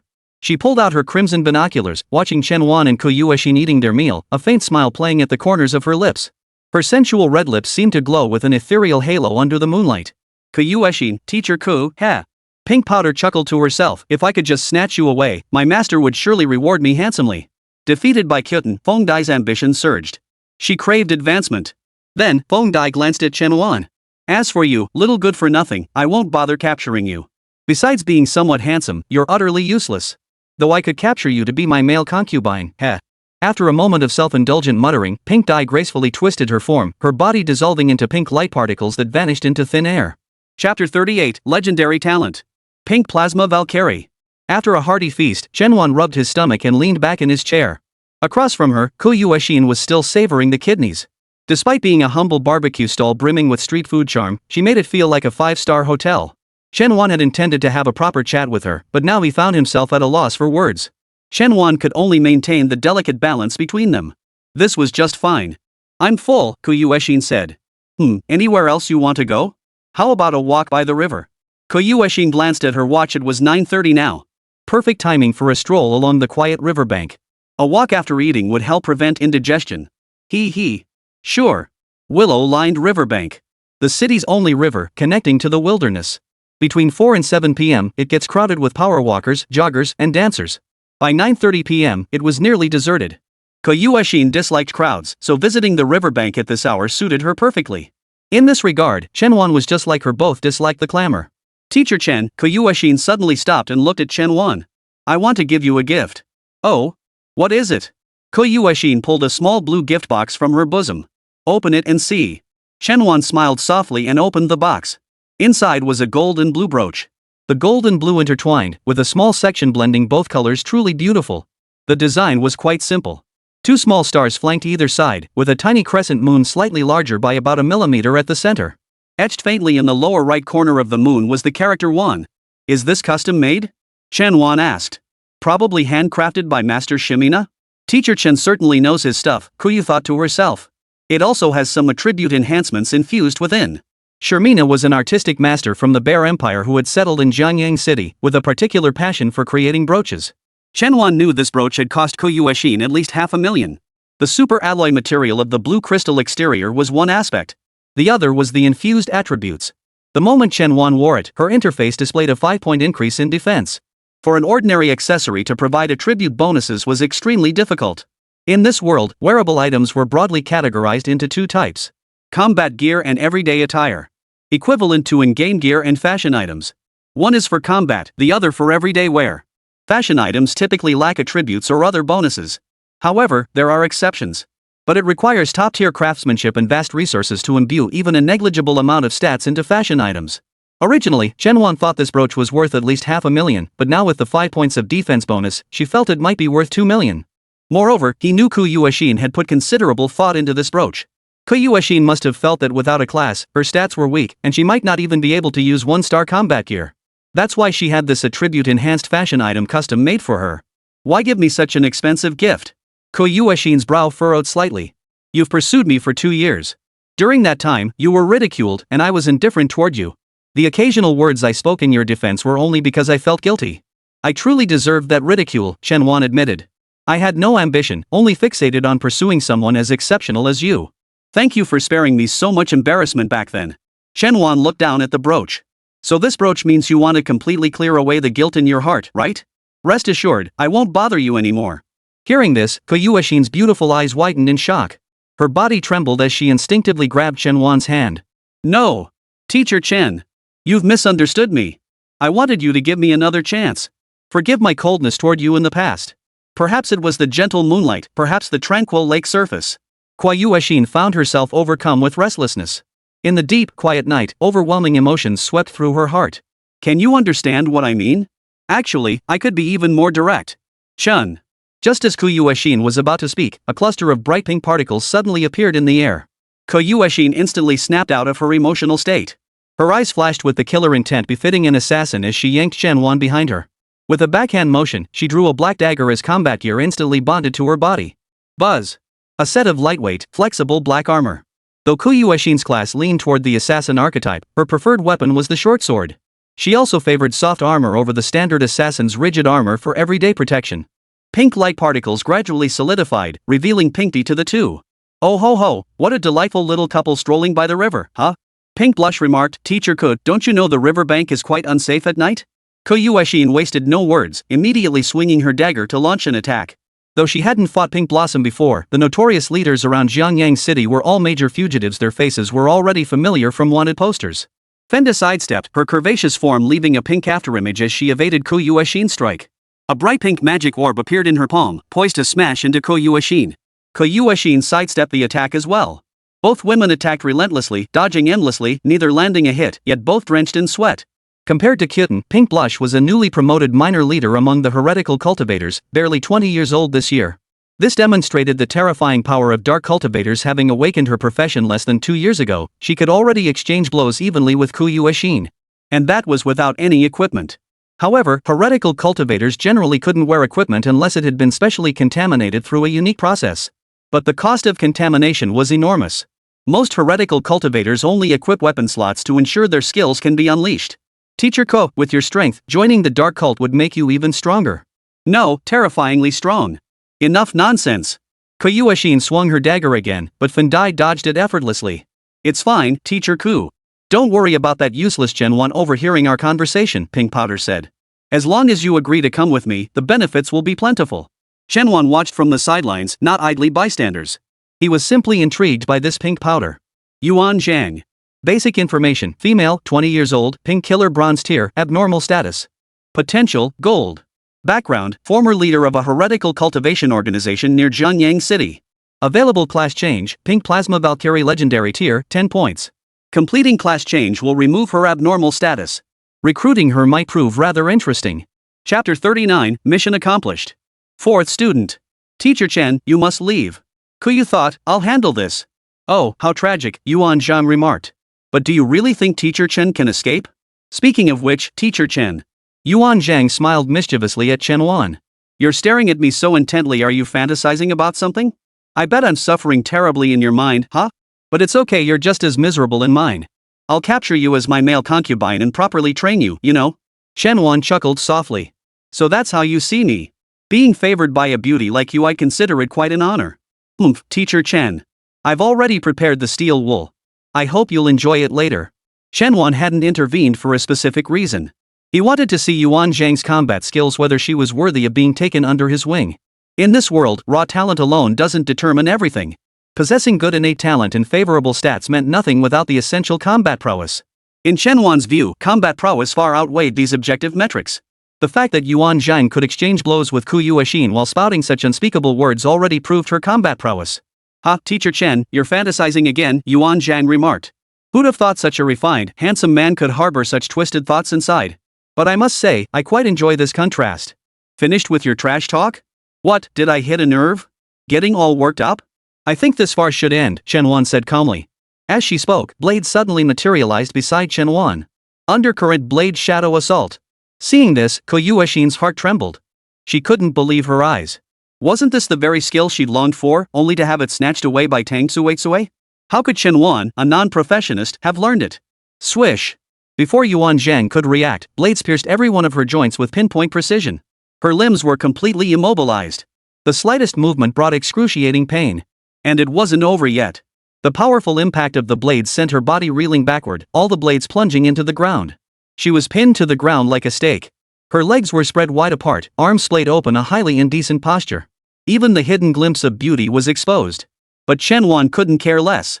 He walked up to Yuan Zhang, slowly crouched down, and said, "You were talking a big game just now, weren't you?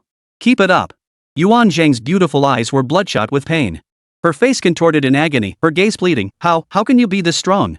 Didn't they all say you were a useless no class?" Her voice trembled, the slightest strain on her vocal cords would send the blades embedded in her joints grinding madly against her bones. Beside her, Ko Yuexin was frozen in shock. Her mind was in chaos. Chen Wan's mastery of the hidden current blade shadow assault was terrifying. But what was even more terrifying was how he wielded it with such extreme mastery. Just moments ago, she had been locked in a chaotic battle with Pink Blush. In that chaotic scene, Chen Wan could manipulate 10 blades to pierce Feng Dai's joints with such precision. Not a single deviation. And now? Chen Wan said, "Do you think I'm useless?" "Of course not, Teacher Chen. I never meant to harm you just now. Please, don't kill me." Yuan Zhang wept as he pleaded, "Give me a chance. I'll turn over a new leaf." "It's not really about good or evil," Chen Wan replied. "We just pursue combat power through different paths. Cultivating dark arts is also a form of ambition." Hearing this, Ko Yuexin's eyes widened slightly. Chen Wan's words were pure antisocial nonsense.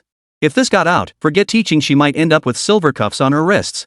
Chen Wan knew his words were a bit extreme, but it was merely a rhetorical tactic. A tactic designed to penetrate Yuan Zhang's psyche. He needed strength. He needed students with exceptional talent. As for this student's past, he couldn't care less. Does having a pure lineage automatically make someone a good person? Teacher Chen, do you truly believe that?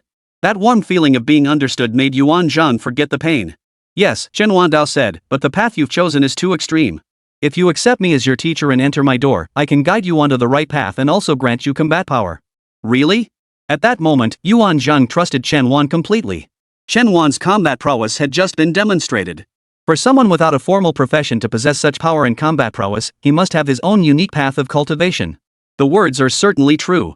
Whether you believe them is up to you. I believe it. Of course I believe it. Ko Yuexin stood by, utterly dumbfounded. A teacher, a university professor, no less one teaching at a nationally top 10 institution, was actually considering taking a heretic cultivator as a student. Absurd. But no matter how outrageous it was, it couldn't be more outrageous than Chen Wan just unleashing an 8-star skill and executing it so flawlessly. At the same time, Ko Yuexin was deeply curious about how Chen Wan had managed to transform Feng Dai. The path of a heretic cultivator was one of no return. Even legendary tier purifying practitioners couldn't erase the aberrations within them. Chen Wan watched Yuan Zhang's solemn expression and nodded. Swoosh! With a flick of her wrist, 10 short blades were drawn in one swift motion. Ugh! Yuan Zhang let out a cry, but immediately stifled it. After all, she was a heretic cultivator, a wanted criminal. If anyone else discovered her, no one could protect her. Blood stained Yuan Zhang's skin crimson, lending her an air of desolation. Chen Wan then conjured an enrollment notice and pen out of thin air, handing them to Yuan Zhang. "Sign here," she said. "From now on, you belong to me. You must obey my every command." Yuan Zhang endured the pain to take the pen and paper. "Teacher Chen, if I sign this, can you make me human again?" "Not only that, but it will make you stronger." Yuan Zhang's brow furrowed slightly before she signed her name without hesitation. Ko Yuexin watched the scene with confusion, her eyes widening in shock the next second. Wounds on Yuan Zhang's body rapidly closed as streams of black gas were expelled from her body. The parasitic, demonic cultivation energy was effortlessly expelled. Immediately after, a sacred pink glow began to radiate from Yuan Zhang's snow-white skin. At the same moment, a massive pink thundercloud appeared in the sky. Boom! Boom! Rolling thunder. The appearance of a legendary tier practitioner brought forth these extraordinary phenomena. Bang! A pillar of pink light struck Yuan Zhang. The halo around her instantly solidified into pink armor, fusing to her body. Ko Yuexin gasped sharply. Today, her entire worldview had been utterly overturned. Chapter 40, 30 Skills. The God-defying Professor. Buzz. Buzz. In the sky, the pink thundercloud rapidly expanded. It completely obscured the sky above the entire river. Boom! With a final thunderous roar, the thunder mass dissipated, and the accompanying armor fully materialized. Yuan Zhang's class change was complete. Student, Yuan Zhang. Class, Pink Electronic Battle Maiden Tier 1. Talent, Legendary. Level, 1. Defense, 76. Attack, 50. Stamina, 70. Agility, 39. Spirit, 36. Class talent, Mecha Maiden Armor, Companion Armor set summoned by willpower. Certain abilities of the Pink Electronic Warrior require Mecha Maiden Armor to activate. Class skills, Pink Shield, Electric Slash, Fortified Defense, Electro Ball Cannon. Not bad, Chen Wan murmured with satisfaction in his mind. His admiration wasn't merely for gaining a student with legendary potential. Rather, it was Yuan Zheng's innate talent. A companion armor set. With this, he wouldn't need to prepare additional armor for her, saving a significant amount of money. Typically, if a class has companion equipment, it might not be the strongest, but it's definitely the most suitable for her. In terms of stats, the Pink Electronic Battle Maiden was fairly standard balanced across ranged and melee combat while offering solid defense, making it a well-rounded class. At this moment, Yuan Zhang underwent a complete transformation. The corrupted energy within her body was expelled, leaving her feeling refreshed and rejuvenated. The radiant aura of a 20-year-old girl now emanated freely from her form. Her mecha armor featured alternating pink and white hues, with each segment connected by tight white stockings, essentially a one-piece white stocking suit. This accentuated Yuan Zheng's figure, making it appear even more alluring. Her headgear featured black goggles, revealing her beautifully painted lips, a blend of sensuality and edgy cool. Incredibly powerful. Yuan Zhang opened her interface panel and instantly took a step back. Teacher, you changed my class? Upon hearing her class had been altered, Ko Yuexin's heart skipped a beat. She'd never heard of a class being changeable. And its legendary tier? Yuan Zhang added.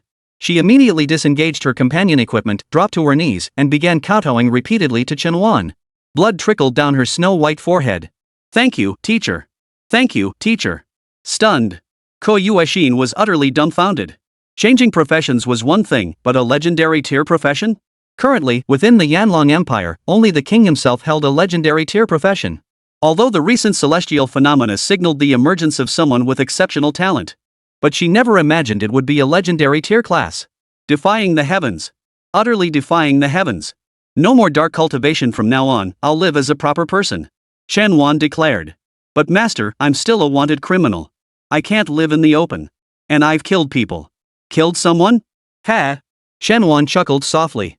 Who hasn't killed someone? I just took one out in the wilderness a few days ago. First off, you didn't kill within the city walls.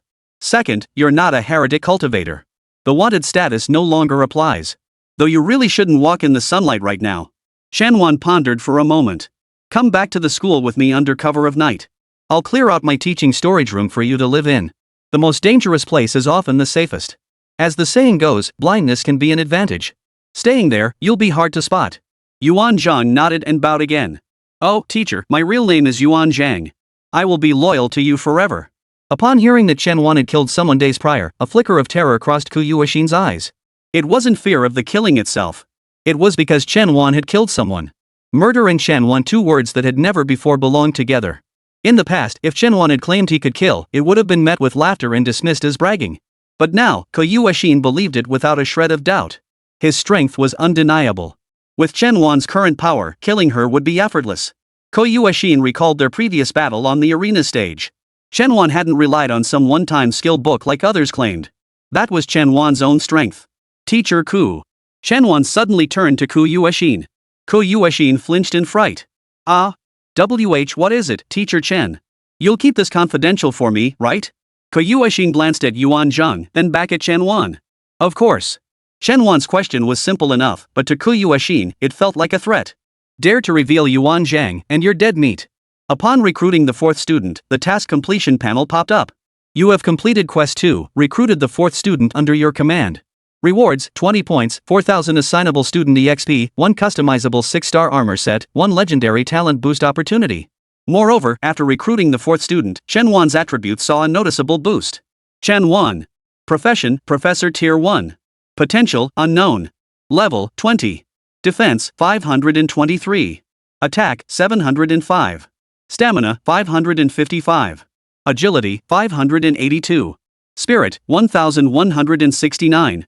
Class talents, Mecha Girl Battle Armor, Frozen Electromagnetic Rapid Fire, Abyssal Space, Shadow Prophet, Ice Shield Generation.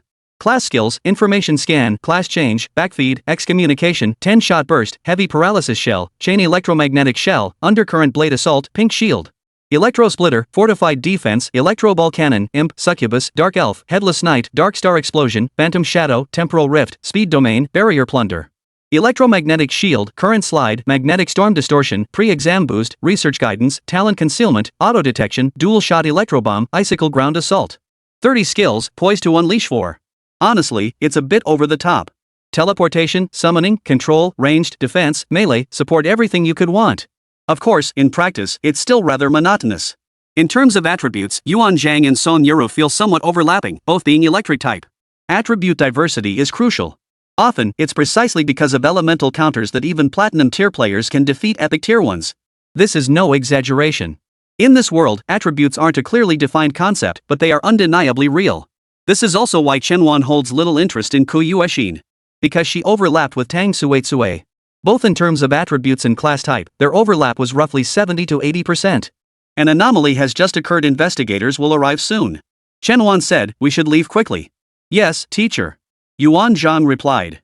Ku Yuexin still couldn't calm her heart. Tonight's events unfolded like a roller coaster ride. It would likely take quite some time to fully process everything. Chapter 41, Legendary Tier Practitioner. The awe-inspiring power of the anomaly. Jianyang City Forum. What just happened by the river? There were huge pink lightning bolts in the sky. My house is right across the river. The glass shattered.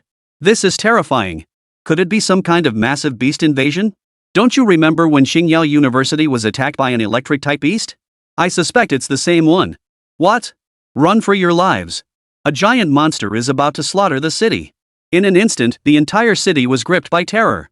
But some believed it wasn't a monster siege. Last time at Star Glory University, it was purely due to aging training facility equipment spontaneously combusting. There was no monster attack at all. In my opinion, this is just another high-caliber professional emerging. But all 5 universities in the city have already completed their new student awakening ceremonies. How could any more professionals possibly emerge? What's there to wonder about? Maybe some students just registered late. It's perfectly normal. The phenomenon marking the birth of a legendary tier professional is never simple. That lightning cluster just now covered an area of roughly 800,000 square meters. Calling it a disaster would be no exaggeration. Fortunately, no one was injured. Out in the wilderness, at the Heretical Cultivation Organization. Master, Quten reported, Fenda has been gone for 10 hours now, and there's still no sign of her. What exactly is she doing? The cloaked figure replied, she said she'd bring Ku Yuexin back. What? Has she lost her mind? Oomph, the cloaked figure sneered coldly. You call that crazy? At least she's doing something, unlike you who's prepared everything but achieved nothing. The cloaked one was clearly referring to Withered Vine's failed mission. Truth be told, it was utterly absurd. 3 traders plus a leader of heretical cultivators and a horde of mutated beasts, and they failed to kill a single student. To the cloaked one, this was nothing short of a humiliating disgrace. Besides, after 2 years of my training, Pink Powder's combat prowess now rivals Ku Yuexin's. I don't see her losing, the cloaked one declared. Just bring Ku Yuexin back alive, and let me perform the sacrificial ritual on her body. I'll break through to level 6 cultivator. Ha! Ha! The hooded figure let out several raucous laughs, excitedly tearing off his cloak to reveal his true form. The sight was horrifying. Disgusting. Skin rotted away, oozing greenish-blue pus. The facial muscles had long since rotted away, exposing white bone. The right eyeball hung loose in its empty socket, swaying back and forth with each cackle. Hair and other body hair had all dried up. It would not be an exaggeration to call it a zombie. The price demonic cultivators paid for combat power varied greatly. Distorted personalities and grotesque physical deformities were virtually guaranteed. As the mind changes, so does the appearance. Those newly embarking on the path of darkness first undergo a distortion of their character, followed by a distortion of their appearance. Some even pay far more outrageous costs, like gender changes or species transformations. Cutting had already reached the mid-stage of physical distortion. According to the hierarchy of the heretical cultivation realm, he is classified as a 3rd-tier cultivator. Fenda's exhibitionism and the depraved thoughts swirling in her mind stem from this very distortion of character. Fenda's combat prowess roughly equates to that of a 2nd-tier cultivator. Fortunately, the damage was contained in time. Otherwise, once her appearance began to deform, it would likely be impossible to restore her original form through class change. The cloaked one, nicknamed Corpse Demon. His greatest ability is the sacrifice of living beings. Simply put, it devours living beings to gain combat power. The higher the quality and level of the devoured victim, the greater the nourishment gained. Its attacks primarily involve decay, corrosive acids, viruses, and other such means. Its only known weakness is light, both sunlight and moonlight. Exposure to brightness exceeding its tolerance causes excruciating pain throughout its body. Sacrifices provide effective relief from this affliction. This is precisely why it never ventures out alone. Its body simply cannot endure it. This is a world saturated with light. Being light-sensitive is a fatal flaw in such an environment. Just then, a lowly cultist minion came running over. Master. Rumor has it an anomaly has appeared in Xingyao City. It's highly likely another high-caliber practitioner has emerged. What? The corpse demon's brow furrowed slightly. Are you certain? I'm not certain. There are two rumors circulating outside. One claims a massive beast is about to attack the city, while the other suggests a high-caliber professional is about to emerge. The corpse demon nodded thoughtfully. Being light-sensitive, he couldn't use electronic devices normally, so he relied solely on his subordinates' reports for news. Both scenarios currently favored him. If beasts attack the city, he could send his minions to infiltrate Xingyao City amidst the chaos and wreak havoc once more. The emergence of a high-caliber professional meant he'd have a fresh target for sacrifice. MHM, the corpse demon nodded. Keep monitoring this matter. Report any new developments to me immediately. Yes. The ranks of heretical practitioners are divided into 9 tiers.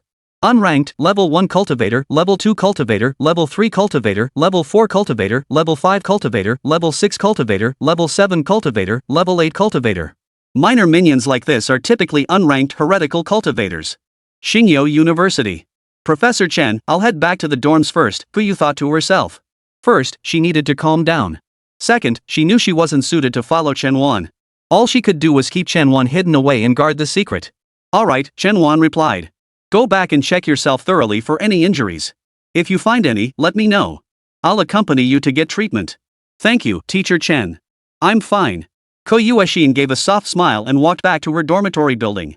Under the cover of a moonless night, Chen Wan slipped Yuan Zhang into his underground teaching storage room. Every full-time teacher had their own dedicated storage room in the teaching warehouse. They could be used to store equipment, books, and other items. But most teachers rarely use theirs. Chen Wan, however, made frequent use of his, as his previous dedication to theoretical research meant he finished a book every 3 days on average. All his books were piled up in the storage room. Over 1,000 books were stored inside. Chen Wan's warehouse was located in the basement level beneath his private teaching room and was usually locked. Yuan Zhang followed Chen Wan to the storage room and exclaimed upon seeing the stacks of books, "Wow, Professor, you have so many books." "Yeah," Chen Wan replied. "It's a bit messy. You can tidy it up yourself later. If I don't come looking for you, don't come out. There's a bathroom here, and I'll arrange food and drink for you." "Understood, Professor." "Thank you." Watching Chen Wan meticulously arrange everything for her, a warm wave washed over Yuan Zhang's heart. Though she was no longer a heretic cultivator, the corrupted, chaotic thoughts ingrained in her mind wouldn't be purged overnight. Her gaze fixed on Chen Wan, a flicker of longing dancing in her eyes. Chen Wan seemed to sense something.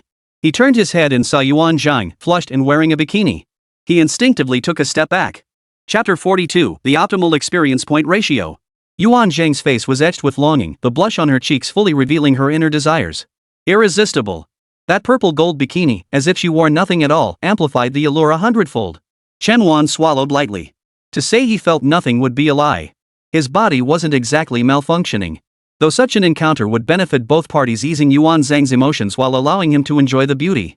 But he knew Yuan Zhang was only 20 at this age, she'd barely be a sophomore in college. He couldn't bring himself to do such a thing. He could choose a 25-year-old when he was 30, but he couldn't choose a 20-year-old when he was 25. Chen Wan raised his hand, took a white shirt from the nearby rack, stepped forward, and draped it over Yuan Zhang's shoulders. Teacher Yuan Zhang's desire was instantly melted away by Chen Wan's tenderness. How do you usually deal with impure thoughts? Seek out a cultivator of the dark path nearby? I don't. Yuan Zhang hurriedly declared. I've never had any. I'm still completely pure. You can check. Stop. Chen Wan saw Yuan Zhang's hand already reaching for her bikini waistband and quickly halted her. Chen Wan continued, regardless, control yourself. Calm your mind. With that, she gestured toward the bookshelf. You seem full of energy, hardly like someone who wants to sleep. Tonight, organize my storage room. Pick a book with fewer pages and finish it. I'll quiz you tomorrow morning. No answers? Physical punishment. Seeing Chen Wan's stern expression, Yuan Zhang felt fear well up inside her and quickly nodded repeatedly. That sensation of 10 blades piercing her joints, she felt it all over again. This psychological trauma would likely haunt her for the rest of her life. Chen Wan smiled softly, ruffling her pink hair. Be good. Calm your mind and read diligently. You will become an outstanding practitioner in the future. I'll leave now. Ko Yuexin lay in her dorm room. Even after a hot shower, her heart remained unsettled. Though her lace-trimmed pink and yellow pajamas were warm-toned, Ko Yuexin felt a chill run down her spine. Her 2 delicate white feet curled slightly. Recalling the events that had just unfolded, a shiver ran through her body. Not only could they arbitrarily change someone's profession, but to directly change it to legendary tier. Kuyueshin drew a sharp breath. Yet at the same time, a flicker of relief washed over her heart. Chen Wan had performed all of this right before her eyes. It proved Chen Wan trusted her. Given that, she must keep this secret and not let Chen Wan down. Kuyueshin also understood that Song Yarou and Tang Suetsue had most likely had their professions altered as well. So when the so-called training base spontaneously combusted a few days ago, Kuyueshin thought, most likely, Song Yarou had awakened her profession. Blue Forest City First Hospital. VIP Ward. How the hell did Song Yarou regain her strength? Xin Fingrui slammed his fist into the hospital bed, only to be hit by a wave of excruciating pain throughout his body. Ah! Son, don't move around, Li Qingyi said. Rest assured, we will avenge this. Damn it! Xin Tang exclaimed. I never thought that beast Song Yarou would regain her combat strength. We poisoned her with a deadly toxin. It makes no sense. It must be Chen Wan. Xin Fingrui snapped.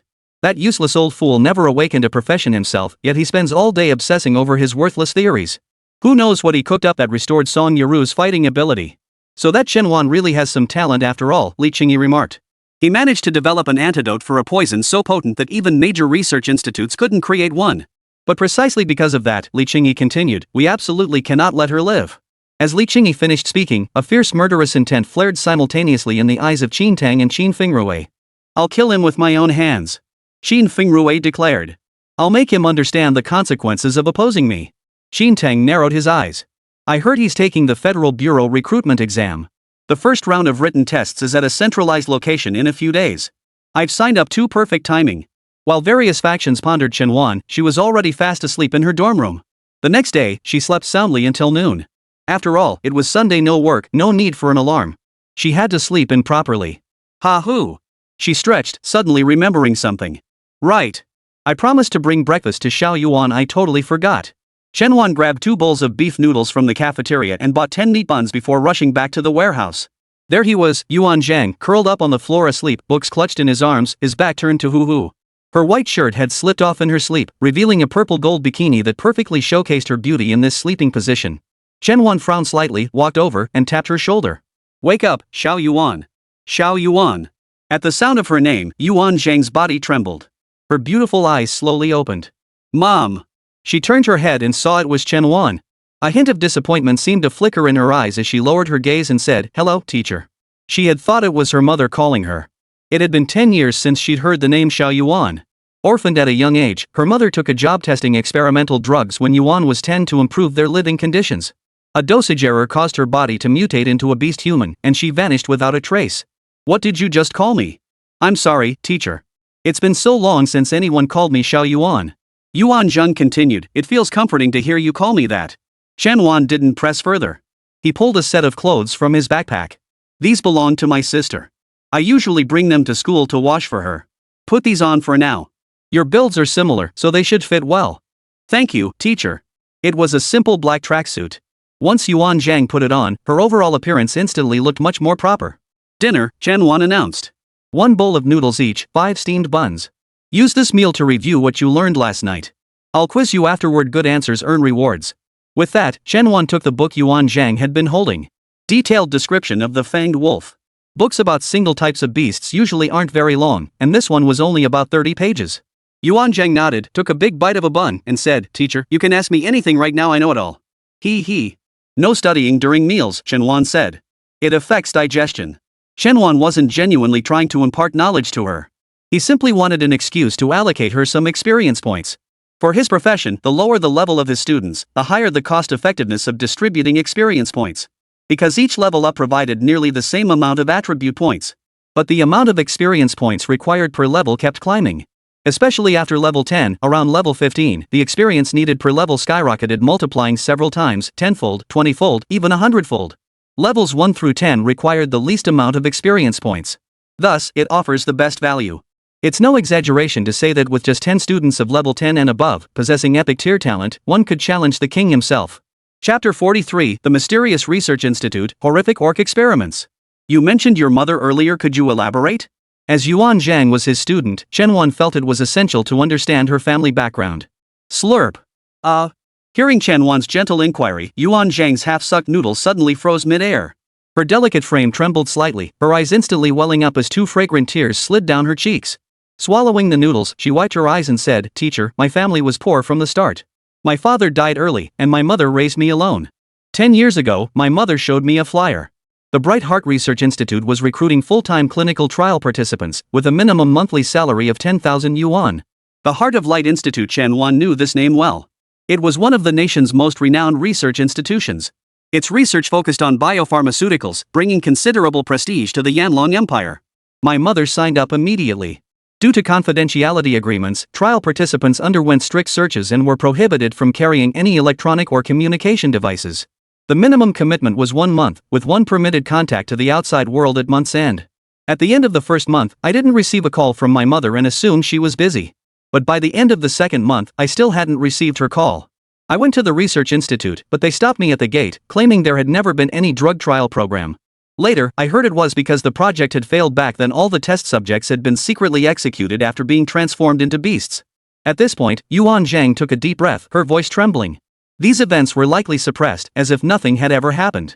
Sigh. It's a shame I was so immature back then. The night before Mom went to the research institute, I even argued with her over my studies. Chen Wan nodded, offering no response. He couldn't possibly comment on this. Given the prestigious standing of the Heart of Light Institute, he would never jump to conclusions without conducting his own investigation. Just then, the system lit up, signaling a new mission. Current task: Song Yarou, Tang Suitsue, Suli, and Yuan Zhang must all reach level 10. Uncompleted, Yuan Zhang. Reward, 10 points. Side quest: rescue Yuan Zhang's mother. Reward: Yuan Zhang's exclusive EXPX 300,000, Yuan Zhang's talent tier upgraded to God tier. This quest has no time limit, but note, if Yuan Zhang's mother dies, the quest will automatically cancel. God tier. For Chen Wan, the allure of God tier was simply too great. Given that, he absolutely had to take this job. What other clues do you have? Chen Wan asked. Why did you later become a heretic cultivator? Yuan Zhang shook her head. No more clues. I became a heretic cultivator to grow stronger so one day I could personally uncover the truth about my mother. I feel she's not dead. Focus on your studies, Chen Wan said. I'll look into your mother's case. Really? Yes, absolutely. Yuan Zhang's eyes welled up with tears. She hugged Chen Wan tightly. Teacher Chen, you're so kind. Hurry up and eat. I've got questions for you after dinner. After finishing her meal, Yuan Zhang successfully answered the questions. Chen Wan then legitimately boosted her level to 10 using experience points. You have completed the task. Reward, 10 points. When it came to these children, Chen Wan made a point of giving them rewards with good reason. Otherwise, if they got used to getting rewards for free, they might become lazy and unmotivated later on. Suli, on the other hand, was much easier to handle. As the devilish female teacher, her execution and self-discipline were beyond reproach. Yuan Zhang's level has been upgraded to level 10. You have unlocked the new skill, Hyper-Electricity Rapid Palm. Chen Wan. Profession, Professor Tier 1. Talent, Unknown. Level, 20. Defense, 893. Attack, 932. Stamina, 899. Agility, 752. Spirit, 1362. These stats are nothing short of insane. Only a God-tier practitioner could possibly achieve such stats at level 20. And that's specifically for attribute-focused classes. For someone like Suli, a summoner-type God-tier class with inherently lower stats, his attributes at level 20 would likely be less than half of Chen Wan's. Attributes don't define everything. Low stats don't necessarily mean weakness. But high stats definitely mean strength. Yet by level 20, Chen Wan could distinctly feel the increasing difficulty of leveling up. Despite sharing so much experience, he remained stuck at level 20 for an extended period. Levels themselves held little practical value for Chen Wan. As long as he had enough students, the sheer volume would trigger a qualitative leap, dramatically boosting his combat power. Chen Wan was merely curious about what skills her class would unlock later on. Her current skills leaned heavily toward logistics and support. Could it really be that combat-oriented skills were completely absent? Xingyao University, Training Room. Train. Train harder. Don't rest until today's stats hit 1,000. I don't have a son as weak as you. No food until you hit your target. Nan Xingang roared at the sweat-drenched Nan Yuxiang. Before Nan Yuxiang stood a mechanical training post. Numerical values were displayed beside it. Current, 852. Previous, 863. 209th attempt, 855. 208th session, 832. Punch power tester. Quantify and visualize your punch power. After over a day of training, Nan Yuxiang's punch power increased from 800 to around 850. But Nan Xingyao felt it still wasn't enough. He wanted his son to reach 1,000. Increasing punch power doesn't just boost the damage of fist skills. It also enhances strength, stamina, and other physical attributes. Moreover, Nan Yuxian's class was a berserker, a warrior-type profession proficient in all weapons. Training in fist power offered him nothing but benefits, with absolutely no drawbacks. This is a manifestation of combat proficiency. Class-based stats merely provide a baseline. High stats don't guarantee high damage output. This may be a data-driven world akin to a game, but it's certainly not an actual game. You go, give it your all. Luo Yi declared, train hard and crush Tang Suetsue at the exchange event. Tang Suetsue? That trash isn't even in the same league as me. I could beat her even without training this hard. Shut your mouth. Nan Xingyao snapped. My demand is that you destroy her. Do you understand? Destroy her. Knock her to the ground, shatter every bone in her body. Send her straight to the ICU. Make that useless Chen Wan lose all face. How can you destroy her with less than 1,000 punch power? Nan Yuxian nodded thoughtfully. Nan Xingyao pressed on, think about Chen Wan's smug face before. Don't you want to knock his student straight into the hospital right in front of him? Is winning all you care about? Hearing this, Nan Yuxian erupted in rage. No! I'm going to smash Tang Suetsue to pieces. Ah! Boom! A furious roar erupted as Nan Yuxian swung his fist with all his might. Current, 932. Good! Nan Xingyao shouted, keep going. Brother, you rocks. Luo Yi cheered, go. Keep going. Smash that Tang Suetsue to pieces. Chapter 44, Advancing to Legendary Rank. Electromagnetic Special Forces. Xingyao University, lunchtime break. Chen Wan returned to her teaching room. She summoned Song Yarou, Tang Suetsue, and Suli. Today, I'd like you to meet a new classmate, Chen Wan announced. Song Yarou looked around, scratched her head, and asked, Teacher, is it someone with stealth abilities?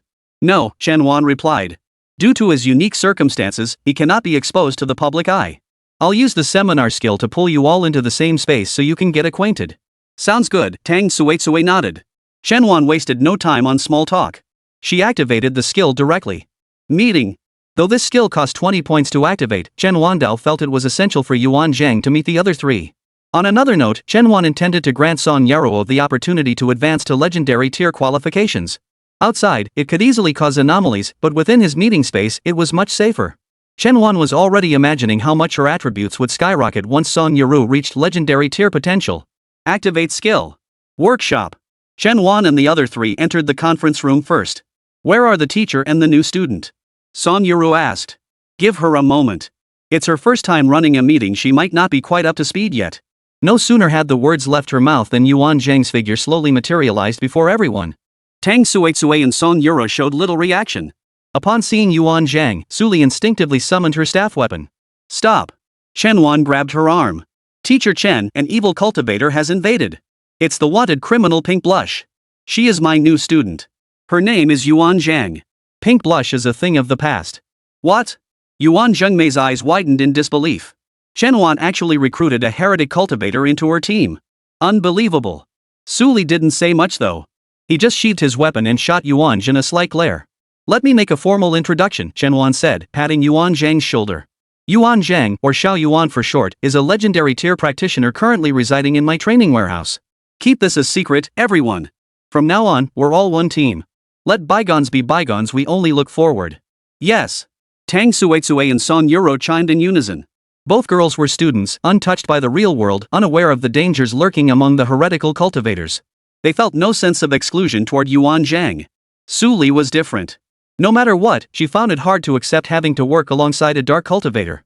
Noticing Suli's hostile expression, Chen Wan smiled lightly and chose not to dwell on the matter. Changing the subject, she said, the main purpose of this meeting, besides welcoming our new classmate, is to present an award to Yarou. This is to honor her success in the challenge match. Ah!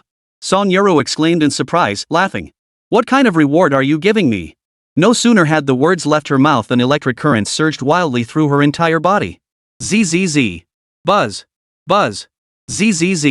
Simultaneously, the accompanying quick-draw pistol instantly transformed into a rifle resembling an AK-47. Of course, its overall structure exuded a more futuristic, technological feel, its color a blend of golden yellow and blue. Its attributes simultaneously skyrocketed to a much higher tier. Student, Song Yarou. Occupation, Electromagnetic Special Forces Tier 1. Talent, Legendary. Level, 17. Defense, 201. Attack, 409. Stamina, 223. Agility, 203. Mental, 500. Class talent, frozen electromagnetic rifle. Additionally, skills have undergone changes. 10 round burst, 50 round burst. Heavy paralysis round pro, significantly enhances paralysis effect. Chain electromagnetic rounds pro, greatly increases chain target count and chain range. Electroblast dual shot moment, rage-fueled lightning sweep, summon 2 rifles and unleash a relentless barrage. At this point, Chen Wan no longer possessed any epic tier weapons. 3 legendary tier weapons, 1 god tier weapon. Awesome! Chen Wan clenched his fists, feeling the surging combat power within his body. Absolutely exhilarating. The meeting's adjourned. Everyone, go handle your respective tasks. Chen Wan declared. He then dismissed the meeting.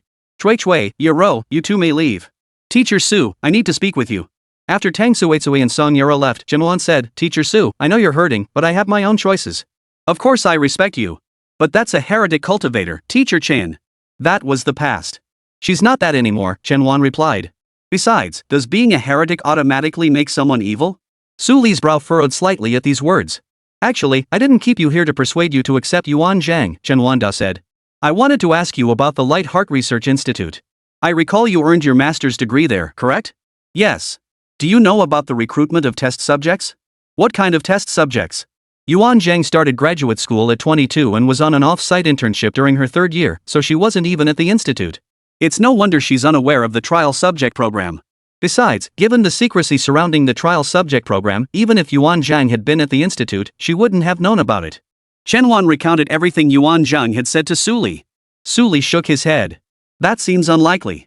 The institute wouldn't do something so utterly depraved, would they, Professor? Could this be the heretic cultivator trying to sow discord?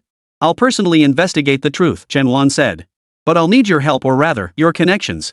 Understood, Su Li replied. When would you like to depart? Just give me a call. Let's wait until after next week's written exam, Chen Wan replied. Right, Su Li nodded. If this turns out to be true, I'll apologize to Yuan Zhang for my earlier attitude. Oh, right, Su Li added. I recall seeing an unfamiliar face when I returned to the institute after my 3rd year of grad school. Probably a new faculty hire, a chubby guy. My first impression was that he had a rather unsettling aura. Alright, we'll see about that later. For now, focus on preparing for the Federal Bureau's recruitment exam. Chen Wan would now focus on 2 main tasks, preparing for her upcoming exams. Second, preparing for the sophomore exchange program Tang Suitsui would attend in a month. Beyond that, she focused on the teaching content for the program and occasionally visited Yuan Zhang. The plan was flawless. Yet no one could have foreseen that within the campus, which had seemed calm and peaceful to Chen Wan, a dark shadow was beginning to take root. Evening. Men's dormitory. Luo Yi's sidekick, Yitsong, emerged from under the covers, his flushed face and chubby cheeks radiating utter exhaustion. His hand emerged from the covers, tossing the wrapped dumplings onto the bookshelf by the bed. He quietly pulled back the bed curtain, glanced at his roommate fast asleep across the room, and exhaled contentedly. The phone screen beside him still displayed a photo of Luo Yi wearing stockings. Luo Yitsong stared at Luo Yi's photo and thought, you're gone now, and though I'll never capture your beautiful legs again, I'm now the strongest under Su Li's command. Chapter 45, The Lost Mountains. The Battle for the Pass. The next day. Su Li taught his class as usual. Though Su Li had poured much of his attention into Chen Wan during this period, it hadn't affected the content of his lessons for the students at all.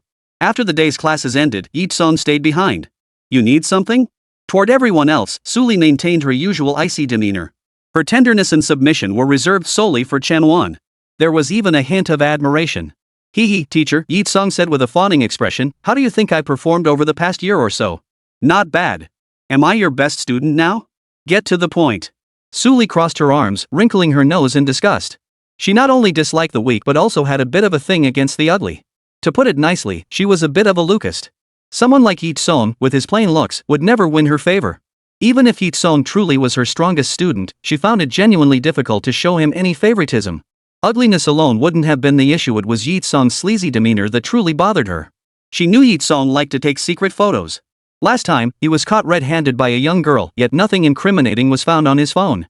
His sleaziness was common knowledge. That was the fundamental reason Su Li disliked him. Hee, teacher, I actually wanted to ask you about the Lost Mountains Pass. Yitsong said, the Lost Mountains will open in 2 days. Could you give me the pass as a reward? Hearing this, Su Li's beautiful eyes widened. Oh, you?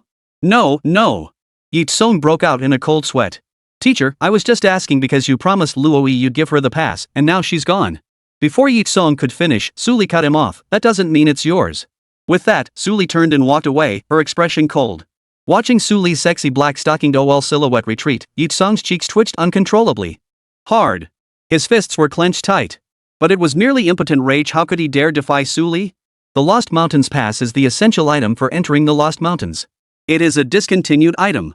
10 years ago, completing the dungeon would grant you the pass. The pass served as the entry requirement for the following years. The Lost Mountains open annually on September 20th, accessible only with previously obtained passes.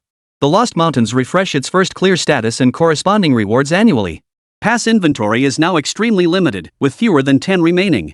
Each pass allows up to 10 people to enter. There are no level restrictions. Though higher levels are definitely preferable. Suli had already discussed with Chen Wan that they would use this pass to bring Song Yarou and Tang Suitsui along. Now that Yuan Zhang has joined, it shouldn't be a problem. After all, it could accommodate up to 10 people, so adding 5 more wouldn't be a big deal. The first clear rewards for the Lost Mountains were exceptionally lavish, with extremely high drop rates for all kinds of rare items. Even without securing the first clear, the standard rewards were already quite generous. The Arrogant Guild. Guild leader, that old bastard Suli absolutely refuses to hand over the pass, Yi-song stated. Before Yi-song stood a well-built muscleman, his brow furrowed. Why? Aren't you her strongest student? Guild leader Ma He asked. If he's not focused on training you, could it be someone else? I have no clue. That old hag's got this sour look on her face probably because Luoyi left her, pissing her off? I absolutely must get this pass, Ma He insisted. The first clear reward from Lost Mountains will let me advance to a second-tier professional. I'll get it by any means necessary. Yi-song needed the Lost Mountains pass not for himself, but to curry favor with Ma He.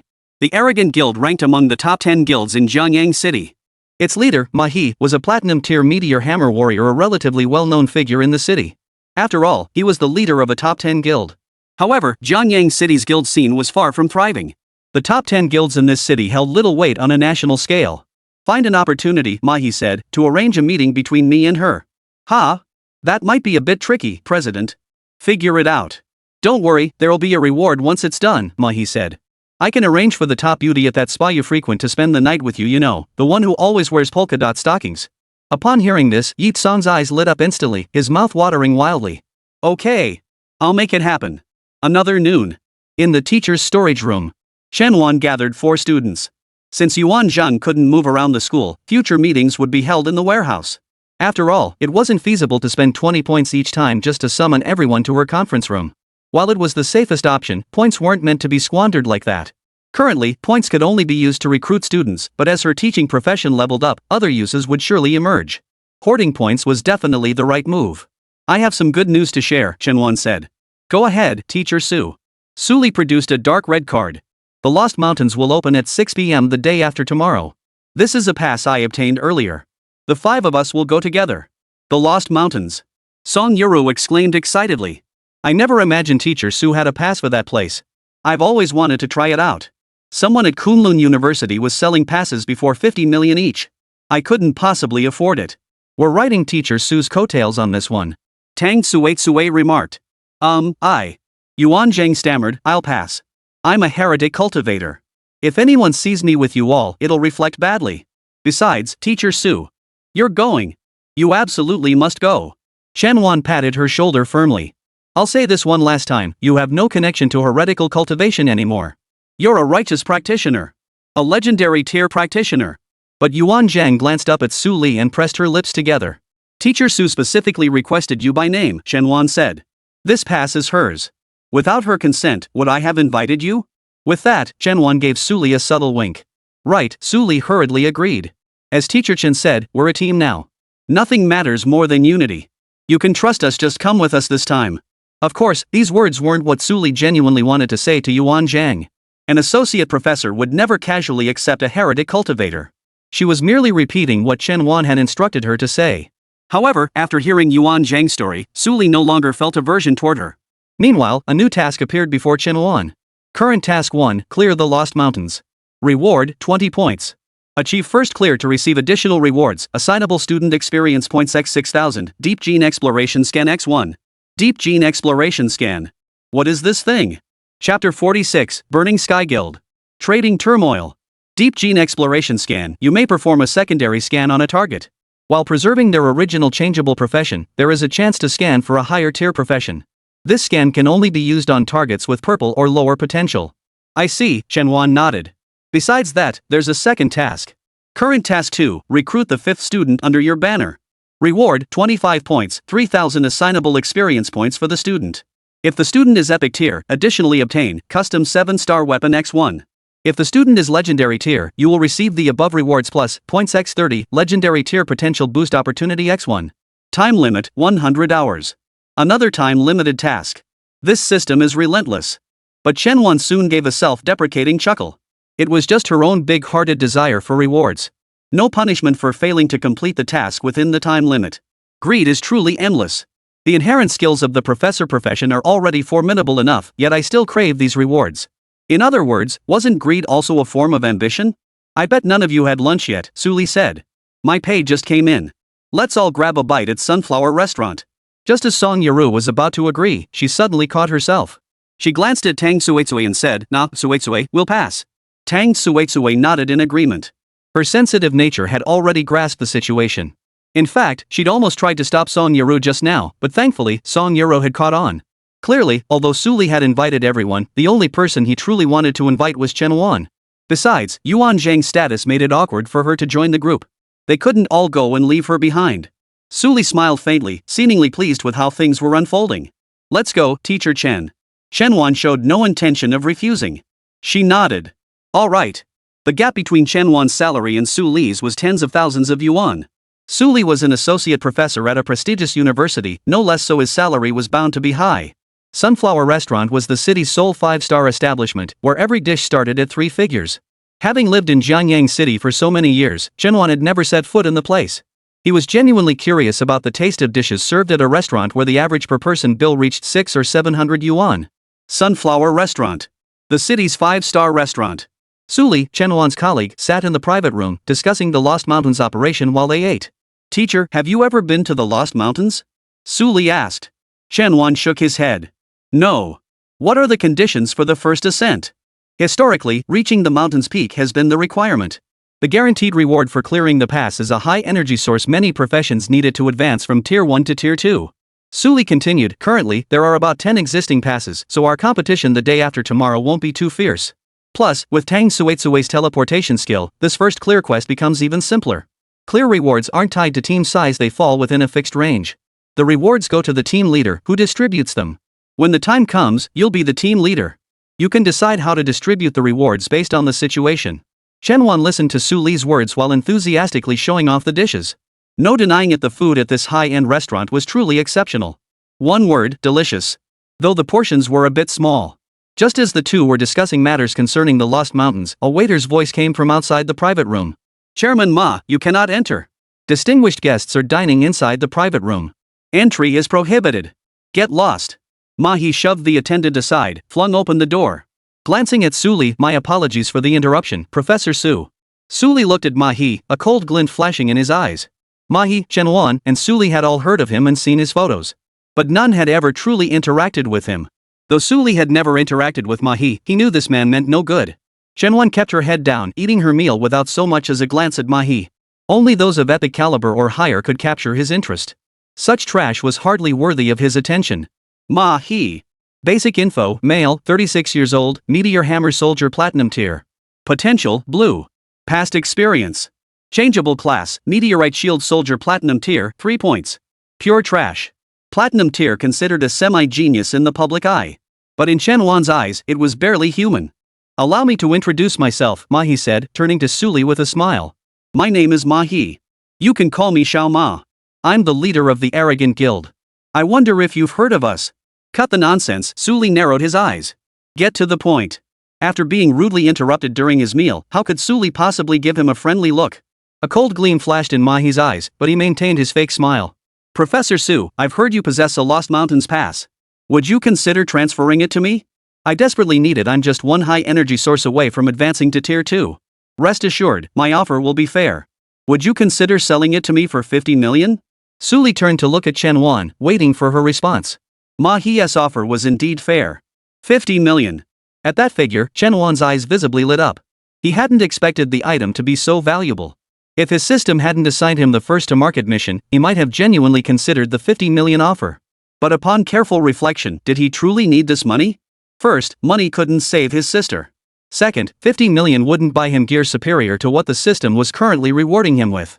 The first clear reward, the Deep Gene Exploration Scan, was truly priceless. Chen Wan looked at Ma He and said, Chairman Ma, I have no intention of making a deal. Ma He ignored Chen Wan and continued smiling at Su Li. I said I don't want to trade. Chen Wan thought Ma He hadn't heard her and repeated. To her surprise, Ma He rolled his eyes and retorted, I'm not talking to you, you useless good for nothing without a profession. I'm speaking to Teacher Su. What did you say? Su Li glared at Ma He with murderous intent. Apologized to Teacher Chen.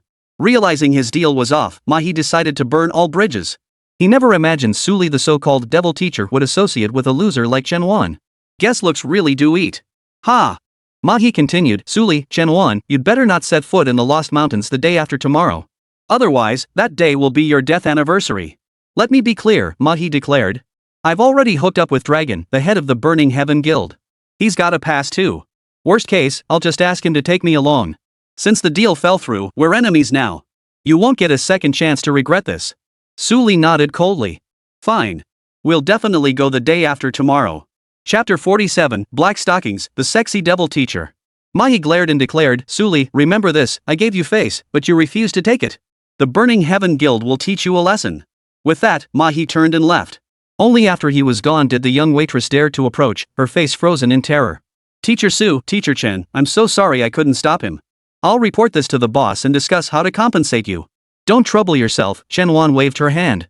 No need to worry. Go back to your duties. Close the door. Once everything had quieted down, Su Li remarked, Teacher, I didn't expect him to still have connections with the Burning Heaven Guild.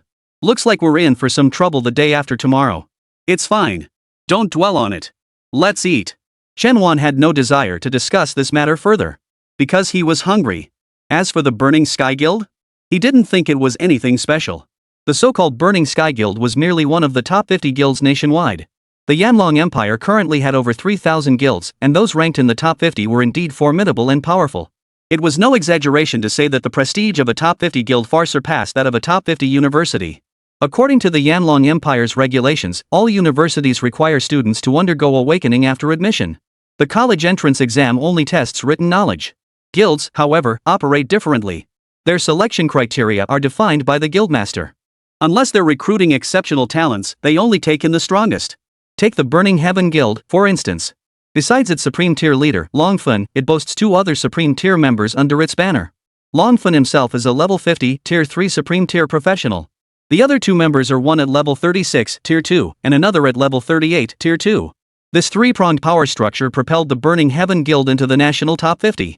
Beyond these three, the rest of the Burning Heaven Guild's members aren't particularly noteworthy. But these three supreme tier professionals alone are enough to give many a run for their money. Chen Wan clearly didn't take these three seriously. Truth be told, they weren't worth mentioning. He now possessed the combined combat power of 3 legendary tier professionals and 1 god tier professional. Though these 4 were limited in rank, all being first tier. But fused together, they were quite something. Additionally, he could apply combat buffs through his seminar skills, causing his attributes to skyrocket. Then there's the equipment aspect. His students wield both 8-star and 7-star gear, providing another substantial boost. Moreover, he still held a set of 6-star custom armor untouched. Originally intended for Tang Suetsue to enhance her performance at the exchange event. But now, it was clear the target needed changing. Teacher Su, after we return to school, come with me to the training base. I have something to give you. Got it. Training base. Su Li stood before Chen Wan, awaiting her instructions. The meal earlier was delicious, Chen Wan remarked. To repay you, I'm giving you a set of gear. Custom 6-star armor set X1. Intended user, Su Li. Use. You have obtained, Dark Mage set. Weapon slot, Demon King's Staff. Head armor slot, Shadow King's Crown. Shoulder armor, Night Spirit Cloak. Chest armor, Shadow Robe of Hell. Leg armor, Nightblade Greaves. Footwear, Night War Boots. Gauntlets, Abyssal Gauntlets. Normally, armor sets don't include weapons, but this is an exception. Chen Wan laid out the gear before Su Li, urging him to try it on. Merely by their appearance, Su Li could tell these pieces were no ordinary gear. The moment he donned the armor, his stats skyrocketed. Defense 363. Attack 569. Stamina 200. Agility 100. Spirit 1980. Plus additional effects. Set Effect 1, all summon creatures gain a 50% boost to their defense stat. Set Effect 2, all summon creatures' attack power increases by 100%.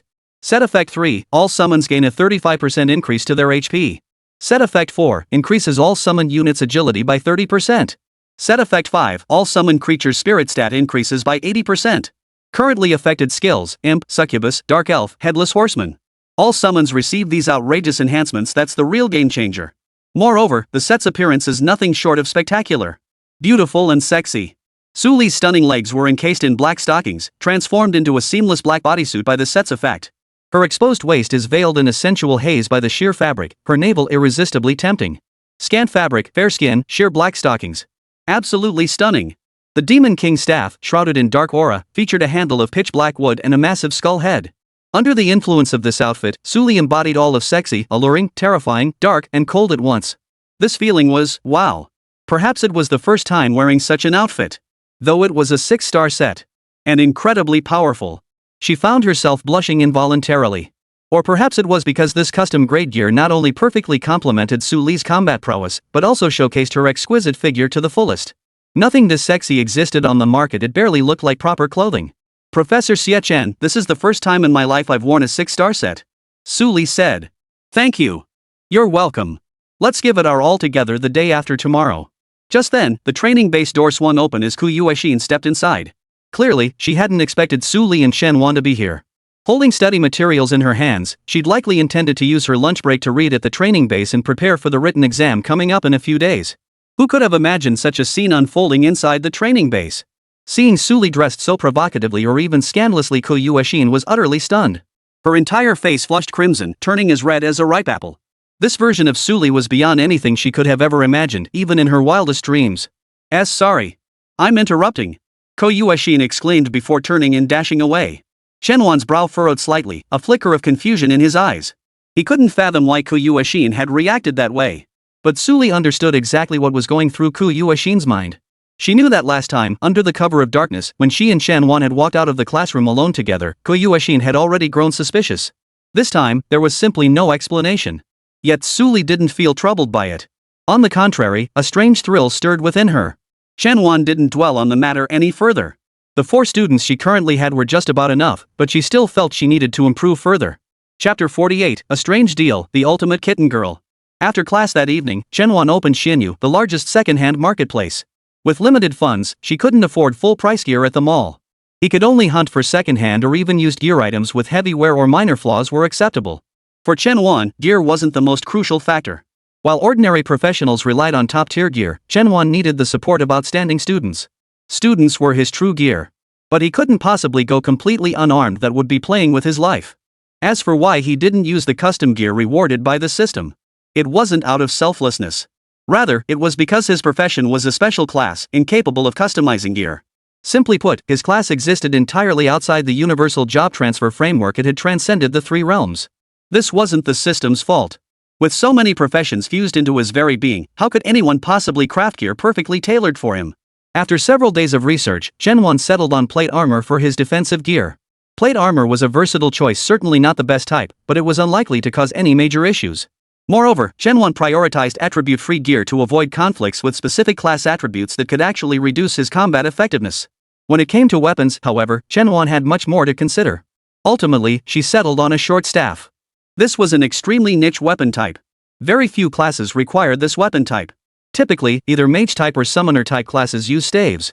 Or short blades are used by classes like assassins and warriors. Short staffs are truly the odd ones out among weapons. But there's no other choice. Chen Wan currently combines warrior, spellcaster, and assassin-type roles. The short staff is currently the optimal choice. Moreover, being attribute-less is absolutely essential, even more crucial than armor.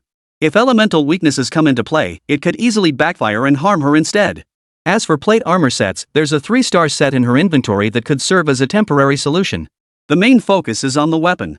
Chen Wan had expected to spend ages searching for a suitable short staff. But unexpectedly, the moment she opened the app, she spotted a weapon that caught her eye.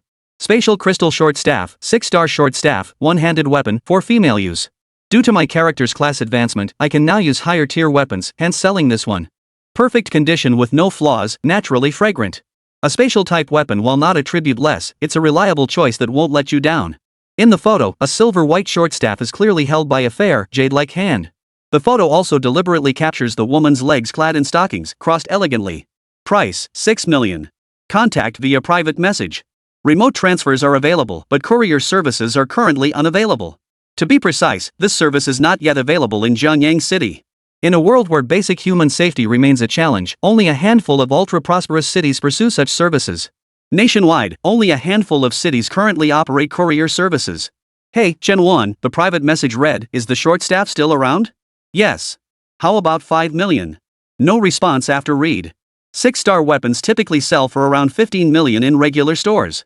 Popular items like swords go for over 20 million. Less popular ones like short staves go for around 10 million. For second-hand goods, a 50% discount isn't unreasonable. Chen Wan wasn't the type to nitpick over every little thing, but this was a million yuan difference. Additionally, his credit card limit was down to 5 million and he couldn't get any more. Chen Wan waited over 10 minutes, but there was no reply from the other side. Just as a slight disappointment began to set in, the other party said, "Alright, come to room 602 at Bitao Apartments. We'll handle this in person." Chen Wan frowned. He couldn't shake the feeling this wasn't a legitimate deal. But he genuinely needed a short staff, so going to take a look wouldn't hurt. Peach Blossom Apartments. An apartment complex on the city's outskirts. While illicit deals were common inside, the majority of residents were likely those who couldn't afford homes elsewhere or small business owners. The building's exterior paint was peeling, and as dusk fell and night descended, it looked slightly eerie from the outside. Arriving at the designated 6th-floor apartment, Chen Wan knocked on the door. Creak. The door opened. A stunning beauty in a miniskirt and sheer stockings appeared before Chen Wan. Her black, slightly wavy long hair framed her fair skin, and she wore a smile. "You're here," the girl said, sizing up Chen Wan. Her beautiful eyes widened in surprise. Your teacher Chen? That's me." Hearing this, a mischievous grin instantly spread across her lips. But Chen Wan caught that fleeting expression. "Come inside, teacher Chen. Let's check out the gear." The girl led Chen Wan into the apartment. Then she pulled out a spatial crystal short staff. Chen Wan examined it carefully. It showed no signs of wear as good as new. No, it was completely brand new. The more perfect it seemed, the more uneasy Chen Wan felt. 5 million? Chen Wan confirmed again. Please check it again. Make sure you're certain before buying, no second thoughts, okay? Confirmed.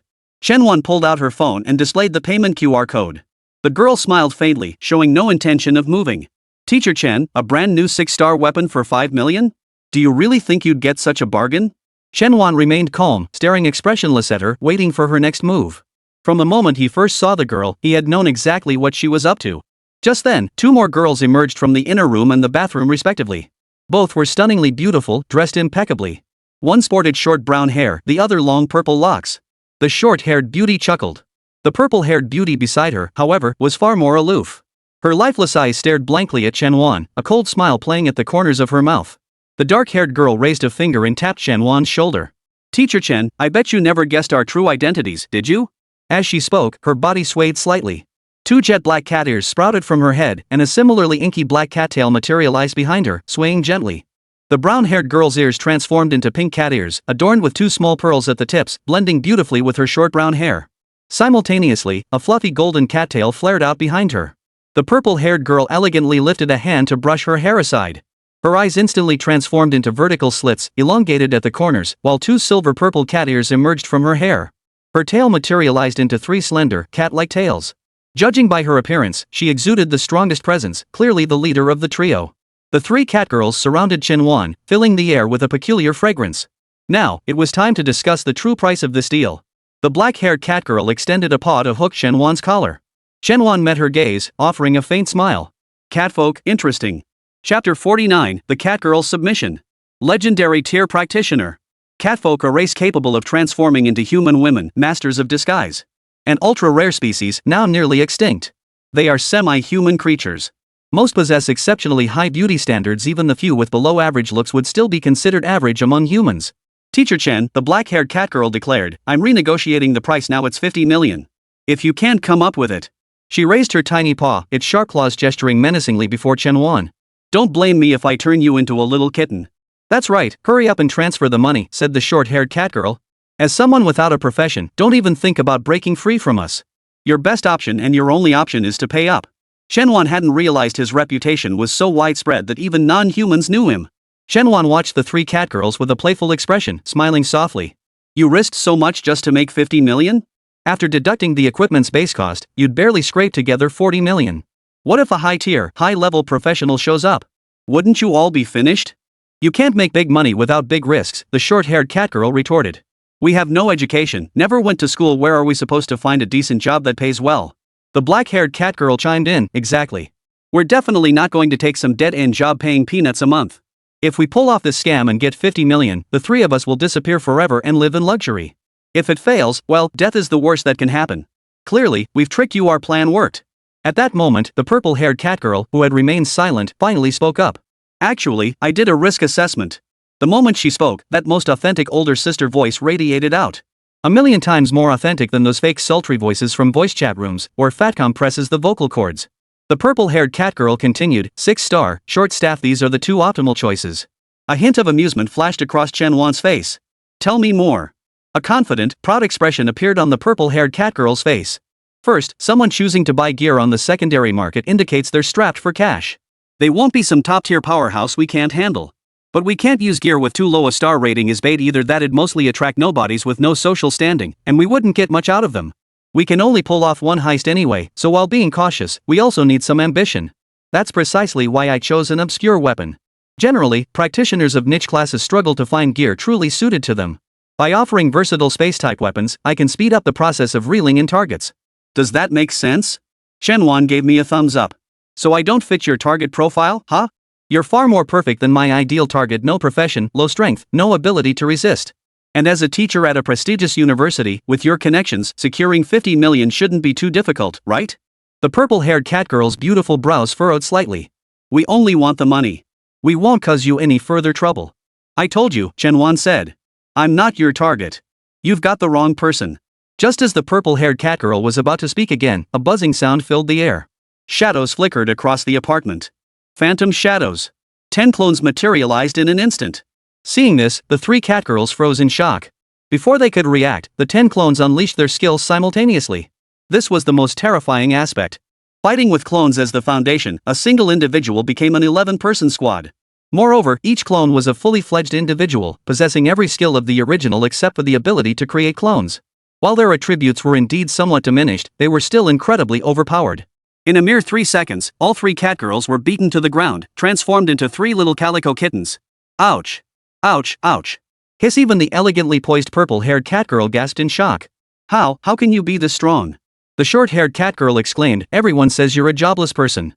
Chen Wan replied expressionlessly, I've heard that question countless times, but you lot aren't qualified to know. With that, Chen Wan grabbed the purple-haired catgirl by the collar. You're the boss, right? Yes, Teacher Chen. Give me a reason to let you go, Chen Wan demanded. The purple-haired catgirl, who had been so arrogant moments ago, now looked utterly disheveled, her eyes filled with terror. But upon hearing Chen Wan's suggestion of letting them go, her inner tension eased considerably. Chen Wan couldn't bear to kill these 3 little catgirls. With these 3 little things around, his agility would skyrocket. Linya Mirala. Basic info, female, 22 years old, catfolk, seductive fighter, platinum rank. Potential, purple. Background, 3rd princess of the Linya family.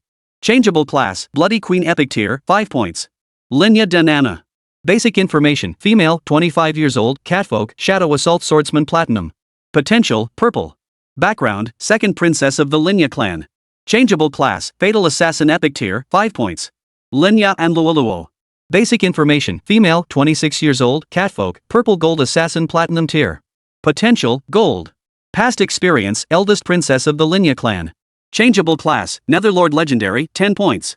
You're not taking this? A once-in-a-century super drop rate moment. The moment I pushed open the door, the system alerted me to Malala's purple potential. And she knew it was a catgirl disguised as a human. When the short-haired catgirl Dainana and the purple catgirl and Luoluo appeared, Chen Wan knew he'd hit the jackpot. He'd only intended to buy a weapon, and even that required a loan. Now not only did he not need a loan, he got the weapon for free and even snagged 2 epics and a legendary.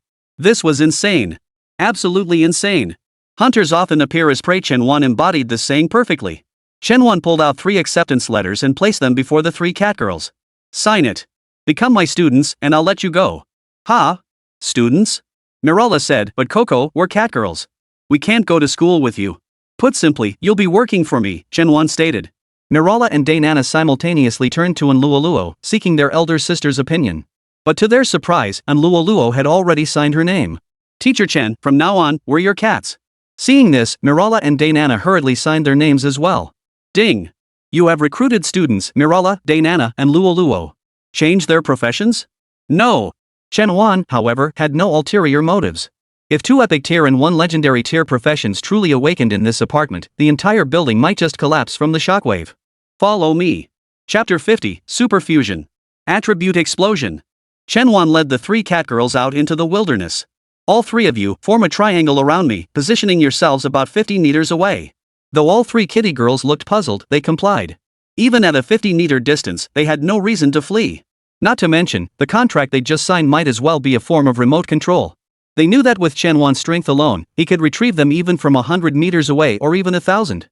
After confirming the distance was secure, Chen Wan opened his system panel. Job change. Linya Mirala. Changing profession. Bloody Queen Epic. Linya Danana. Changing profession. Fatal Slaughterer Epic. Linya Danana. Changing class. Shadow Dominator Legendary. Buzz. Buzz. Instantly, crimson, black, and purple auras radiated from each of them. All 3 classes were agility-based attackers, which is why Chen Wan said her agility was off the charts.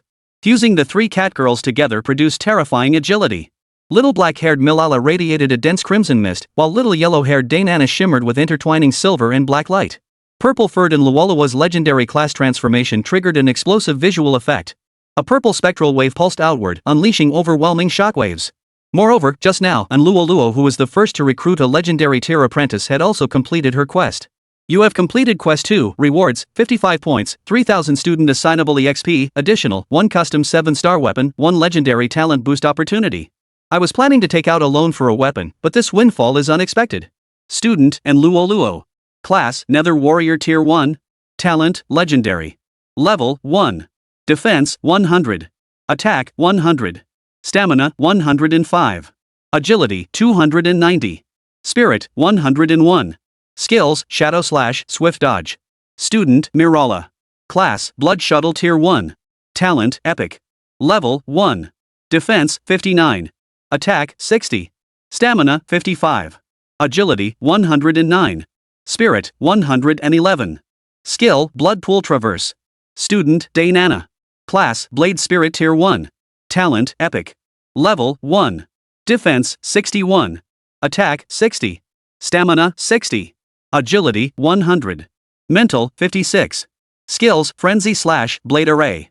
Agility breaking the 3-digit mark entirely. This represents an extraordinary boost for Chen Wan's agility coefficient. But none of these 3 classes have innate talents. But it didn't matter. The 3 catgirls, sensing the immense power surging within them and seeing their updated character panels displaying these formidable classes, were all astonished. They hurried back to Chen Wan's side. Teacher! What is this? Little Yellow Hair exclaimed, his face a mask of astonishment. Just a little welcome gift, Chen Wan sneered coldly. Now get to work. Thank you, teacher. The catgirls knelt together, bowing their heads in submission. Normally, non-human races don't possess class panels. They lack the concept of class awakening. However, a small number of special races can awaken professions through specific factors. Moreover, some races have a significantly higher probability than humans of awakening high-tier professions. The catfolk are one such race. Teacher, what should we do next? Dainana asked. Stay put in the apartment, Chen Wan instructed. I'll contact you if needed. Chen Wan fiddled with the spatial crystal staff in his hand as he spoke. Just stay put in the apartment. If you dare cause trouble. Chen Wan lifted his gaze, his icy stare sweeping over the 3 catgirls. We wouldn't dare. We absolutely wouldn't dare. We'll be good. Yes. We'll obediently follow your orders. Chen Wan nodded, saying no more. With a wave of her hand, a massive black hole appeared. Step inside. A rift in spacetime. Several consecutive teleportation skills brought them straight back to the apartment. Chen Wan knew that sooner or later, she would need the 3 little catgirls. A very simple scenario. If she ever found herself in a situation where she had to kill someone within the city, the catgirls would make perfect scapegoats. Killing humans within the city was forbidden, but killing non-humans was perfectly acceptable. Plus, she had her own escape plan. If the kittens got caught, she knew how to rescue them. Tang Suetsue cleared Flame Canyon X50. You have earned the honor reward, points X15. Such diligence. Chen Wan usually took a hands-off approach with Tang Suetsue. After completing the standard daytime lessons, he rarely provided additional training. Today he discovered that Tang Suetsue secretly trained herself in the wilderness every night. In standard secret realms, once the first clear is achieved, the first clearer gains unlimited access to that realm, essentially turning it into their personal training ground. They could clear it infinitely, though the rewards were significantly reduced compared to the first clear. Of course, the first conqueror retains the right to grant others access to the secret realm. Upon the first conqueror's death, the secret realm resets its first clear status. Many would specifically assassinate the first conqueror to claim the first conquest themselves. However, this situation doesn't affect Tang Xueitsue and Song Yarou. Such incidents mostly occur in rare or high-level dungeons. In a student-level dungeon like Flaming Canyon, it wouldn't escalate to the point of causing fatalities. Outside the city. This pink blush has been missing for a full day now, master, said Kitten. Could she have been arrested? No, replied the corpse demon. Our informant just confirmed the city's warrant for her arrest hasn't been revoked. She couldn't have been captured. Then what's going on? I just can't figure it out. Simple. She's lying low, corpse demon explained. Ko Yueshin is a supreme tier professional after all. Taking her down requires perfect timing, location, and resources. Lying low for a week is perfectly normal.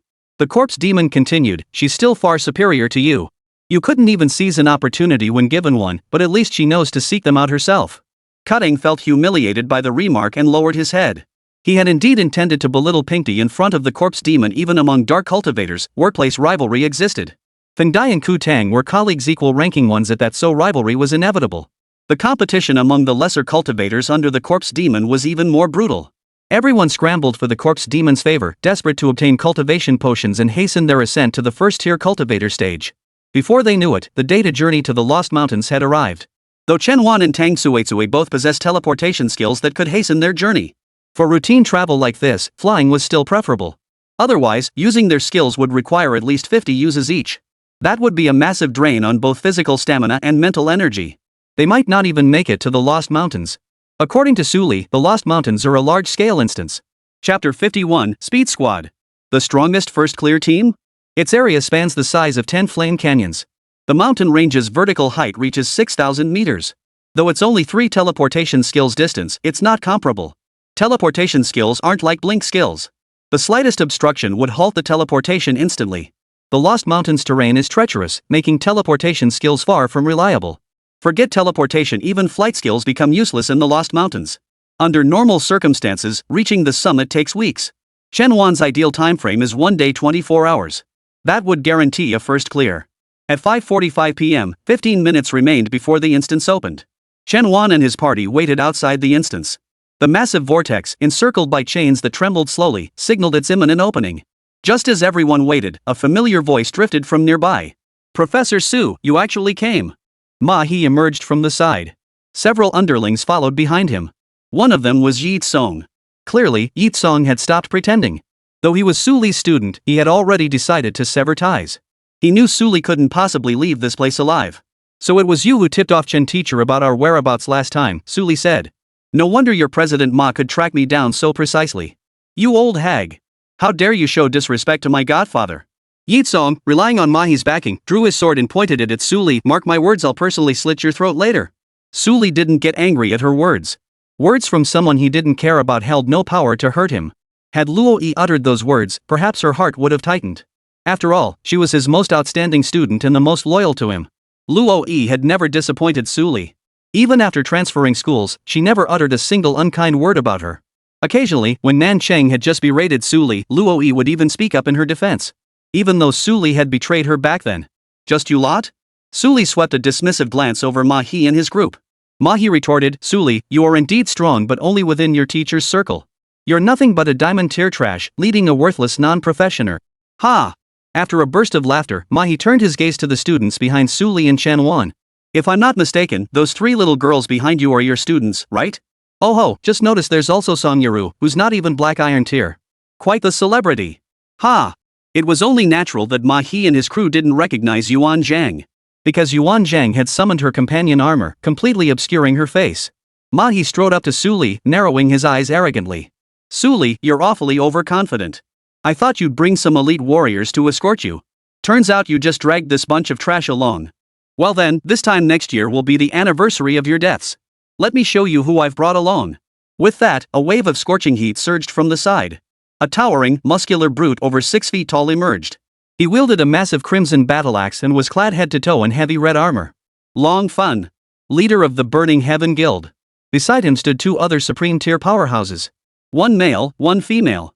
The man appeared to be a warrior as well, clad in golden heavy armor and wielding a large broadsword. The woman wielded a short bow, clearly an archer class. Each radiated an overwhelming aura of power. Compared to longbows, shortbows offered faster firing rates but dealt significantly less damage at the same tier. It was only natural that Long Fun and the others didn't recognize Yuan Zhang. Within Jiangyang City, Yuan Zhang was a wanted criminal, but elsewhere, she was a non-entity. Not just her, even the corpse demon was largely unknown outside Jiangyang City. This world was vast, with cities separated by immense distances. The shortest distances span over 50 kilometers, while the longest stretch thousands of kilometers. News traveled extremely slowly. As for the internet, half of all cities lack coverage, and remote wilderness areas are even less likely to have it. People like Song Yarou, famous nationwide, are few and far between. Her looks were merely a minor aspect. What truly made her famous was her fall from the supreme tier to a level worse than black iron. Longfen stepped before Su Li and said coldly, "Teacher Su, I've long admired your reputation." Su Li remained silent. Longfen continued, "You've crossed my man Mahi, and now you dare try to snatch the first kill from me? Too bad, next year on this day will be your death anniversary." Longfen's voice was almost forceful, and as he spoke, waves of heat swept over them. Chen Wan narrowed his eyes at the display, pulling Su Li behind him. He looked at Longfen and asked, "You want to fight?" Seeing Chen Wan step forward, Longfen burst into uproarious laughter. Ha! Ha! Mahi, Yitson, and the others couldn't contain their laughter either. Ha! This useless fool wants to show off? Damn it! Does he have absolutely no grasp of his own abilities? Ha! He's lost his mind. Completely lost it. Ha! Ha! After a burst of laughter, Longfen slapped Chen Wan's shoulder. "Teacher Chen, excuse me.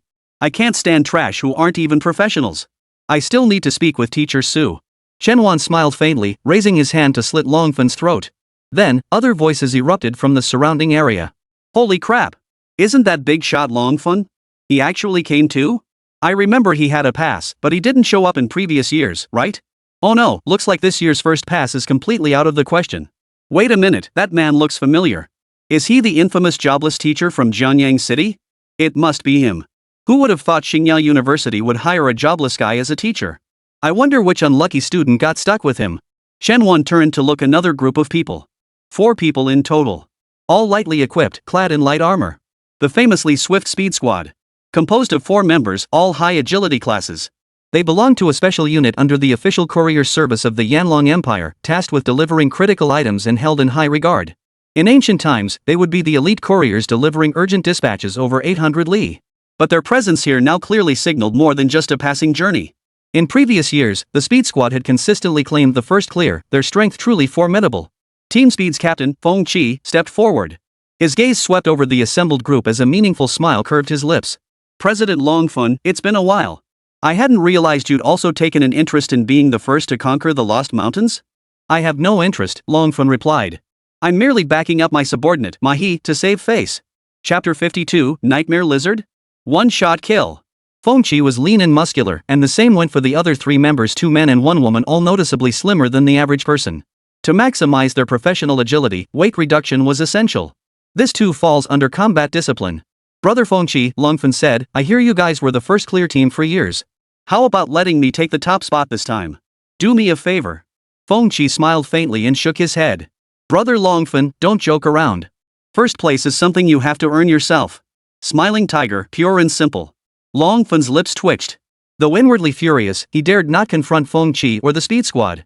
Overall combat strength-wise, Speed Squad leader Feng Qi was Diamond tier, and the other 3 members were all Platinum tier.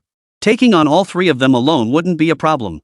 But all 4 members of the Speed Squad were officially commissioned personnel, belonging to a special talents unit. Killing them would likely bring trouble down on his own head. Longfen was powerless against the Speed Squad, and the 3 squad members were equally fearful of him. The gap between Platinum and Supreme tiers is substantial. They all know Longfen has a temper, and if pushed too far, a fight would be hopeless. With the Speed Squad present, Chen Wan couldn't bring herself to act against Longfen.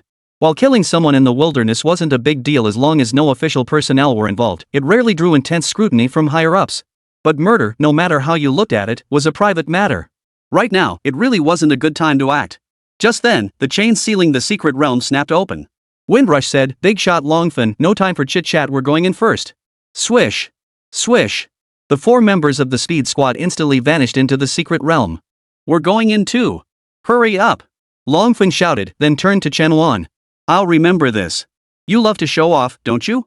If any of you dare to go in, I'll be the first to kill you." Chen Wan remained expressionless, nodded, then turned and led her students straight into the instance. Ignored. He was being ignored? Flames erupted from Longfen's head in fury. "Everyone! Follow me in. Today, we won't just claim the first clear, we'll slaughter Chen Wan, Su Li, and that entire pack of beasts. Unlike Flame Canyon, where everyone entered the secret realm at the same location, the Lost Mountains randomly distributed players at the base of the mountains. If you're lucky enough to get a clear path, you'll clear it fast and have a better chance at the first clear. Lost Mountains. The instant's environment was perpetually night, with a pitch-black moon casting a sinister glow. Looking up from the base, the path ahead was rugged and treacherous, obstructed by massive boulders and echoing with the roars of strange beasts. Listen, Chen Wan said. Our tactic is this: teleport whenever possible, avoid combat whenever possible. The first clear rewards far outweigh the gains from slaying these beasts. Tang Suetsue and I will alternate casting teleportation spells. Unless we encounter elite-level beasts, we ignore everything else. Move out. On the opposite side of the mountain, the Speed Squad had already launched their assault, charging toward the summit with lightning speed. Captain, I didn't expect Long Fun to be here this time. If we take first place again, we might end up offending him, said a female team member.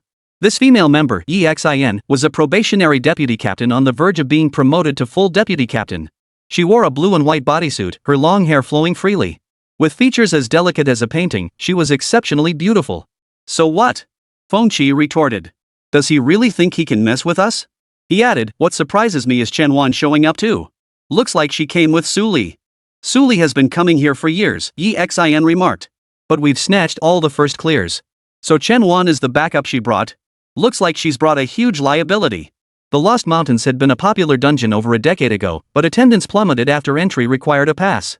Later, when the Speed Squad became the undisputed champions, participation dwindled year after year. Last year, 5 teams still participated. This year, only the Speed Squad and Su Li remained. Longfen was a special case. Normally, he had no interest in the Lost Mountains. The two members behind him also voiced their opinions. Someone like Su Li doesn't have many friends. It's already generous that anyone would come with her. I suspect she's just bringing her students for practical training. Has she completely given up on competing for the first clear? Just as the four were discussing, a massive black shadow came hurtling down the mountain. Watch out. Feng Qi sidestepped. A large beast. As the shadow drew nearer, its full form became visible. It wasn't a living creature, but the colossal carcass of a beast. Its scales were covered in wounds, its entire body mangled beyond recognition. A nightmare wyvern? Yi Xin's pupils contracted sharply. If she wasn't mistaken, this was an elite-grade beast that only appeared at altitudes around 500 meters. The four members of the Speed Squad slammed on their brakes simultaneously, and the corpse came to a halt right before them. What had been a relatively intact corpse instantly turned into a pile of flesh after halting its roll. A level 50 gold tier elite beast, just killed like that, one team member exclaimed. Feng Qi shook his head. That's not the strange part. What puzzles me is that this secret realm has only been open for a minute. No one could possibly have reached 500 meters in that time. Could it be Long Fin and the others who killed it? Yi Xin suggested. Impossible. Speed-wise, they couldn't have been faster than us. As for Su Li's group? Even less likely. Feng Qi's eyes darted around, unable to make sense of it either. Unless it was someone else besides our 3 teams and our allies, but that kind of speed is just absurd. Yi Xin gasped. Could it be a 4th tier, 5th tier, or even 6th tier professional entered? At this suggestion, all 3 of them including Feng Qi instantly broke out in a cold sweat. Lower tier professions typically only have tier 1. Gold tier and platinum tier classes could advance to tier 2. Diamond and supreme tiers typically capped at tier 3. To even touch 4th tier practitioners, one would essentially need an epic tier profession. 5th and 6th tiers? Only legendary tier professionals can break through those barriers. Even someone as feared as Longfen is merely a 3rd tier practitioner. But high tier practitioners have no reason to come here at all. Feng Qi explained, 3rd tier practitioners like Longfen only show up to maintain appearances for their underlings. At that moment, Chen Wan and the others sped forward. Progress was far faster than he'd anticipated. Crazy teleportation, that's what? Teacher, what exactly did I just kill? Tang Suetsue asked. Didn't get a clear look, but it seemed like a nightmare wyvern, Chen Wan replied. Anyway, it's nothing worth mentioning. Speed up. Chapter 53, Strange Monsters. The human-faced giant spider. Brother Long, Mahi said, the Speed Squad is renowned for their velocity. We simply can't match them. Longfen gave a cold chuckle. Did you think I didn't do my homework before coming? With that, he waved his hands, and the mechanical unit on his back instantly transformed into a medium-sized airship. Get in, Longfen commanded. The Speed Squad averages around 800 agility points. My Fire Dragon airship reaches 1000. Holy crap, Brother Long, how did you even get your hands on this beast?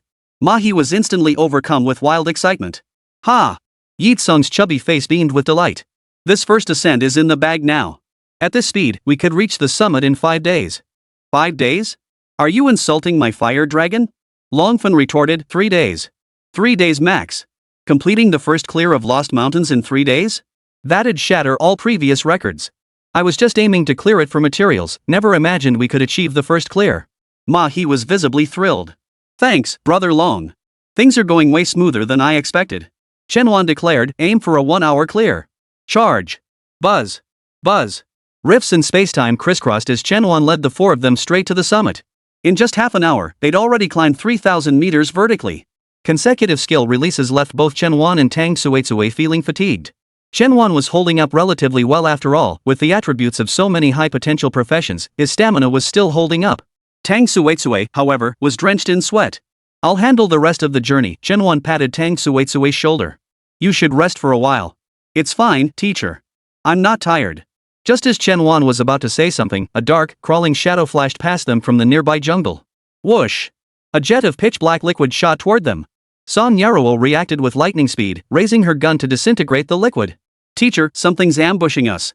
Chen Wan knew it well, for his innate ability, Shadow Prophet, had already sensed it moments ago. The reason he hadn't intervened personally was to see if his students possessed the ability to perceive their surroundings. It must be said that Song Yarou truly lived up to her reputation as a former supreme-tier professional. Her reflexes were indeed top-tier. Tang Suetsue also possessed the Shadow Prophet talent, but her frantic teleportation had caused her physical and mental energy to plummet, rendering her talents somewhat ineffective, which was understandable. Sizzle! The black viscous substance dissolved on the ground, leaving an intense burning sensation as it scorched a 10-centimeter deep hole in the earth. How powerful, Yuan Zhangdao! Not only powerful, but incredibly fast. Chen Wan thought to herself. For within the 2 seconds the Shadow Prophet had just sensed, the target had already slipped beyond its perception range. Chen Wan's brow furrowed slightly as she approached the thicket where the slime had erupted.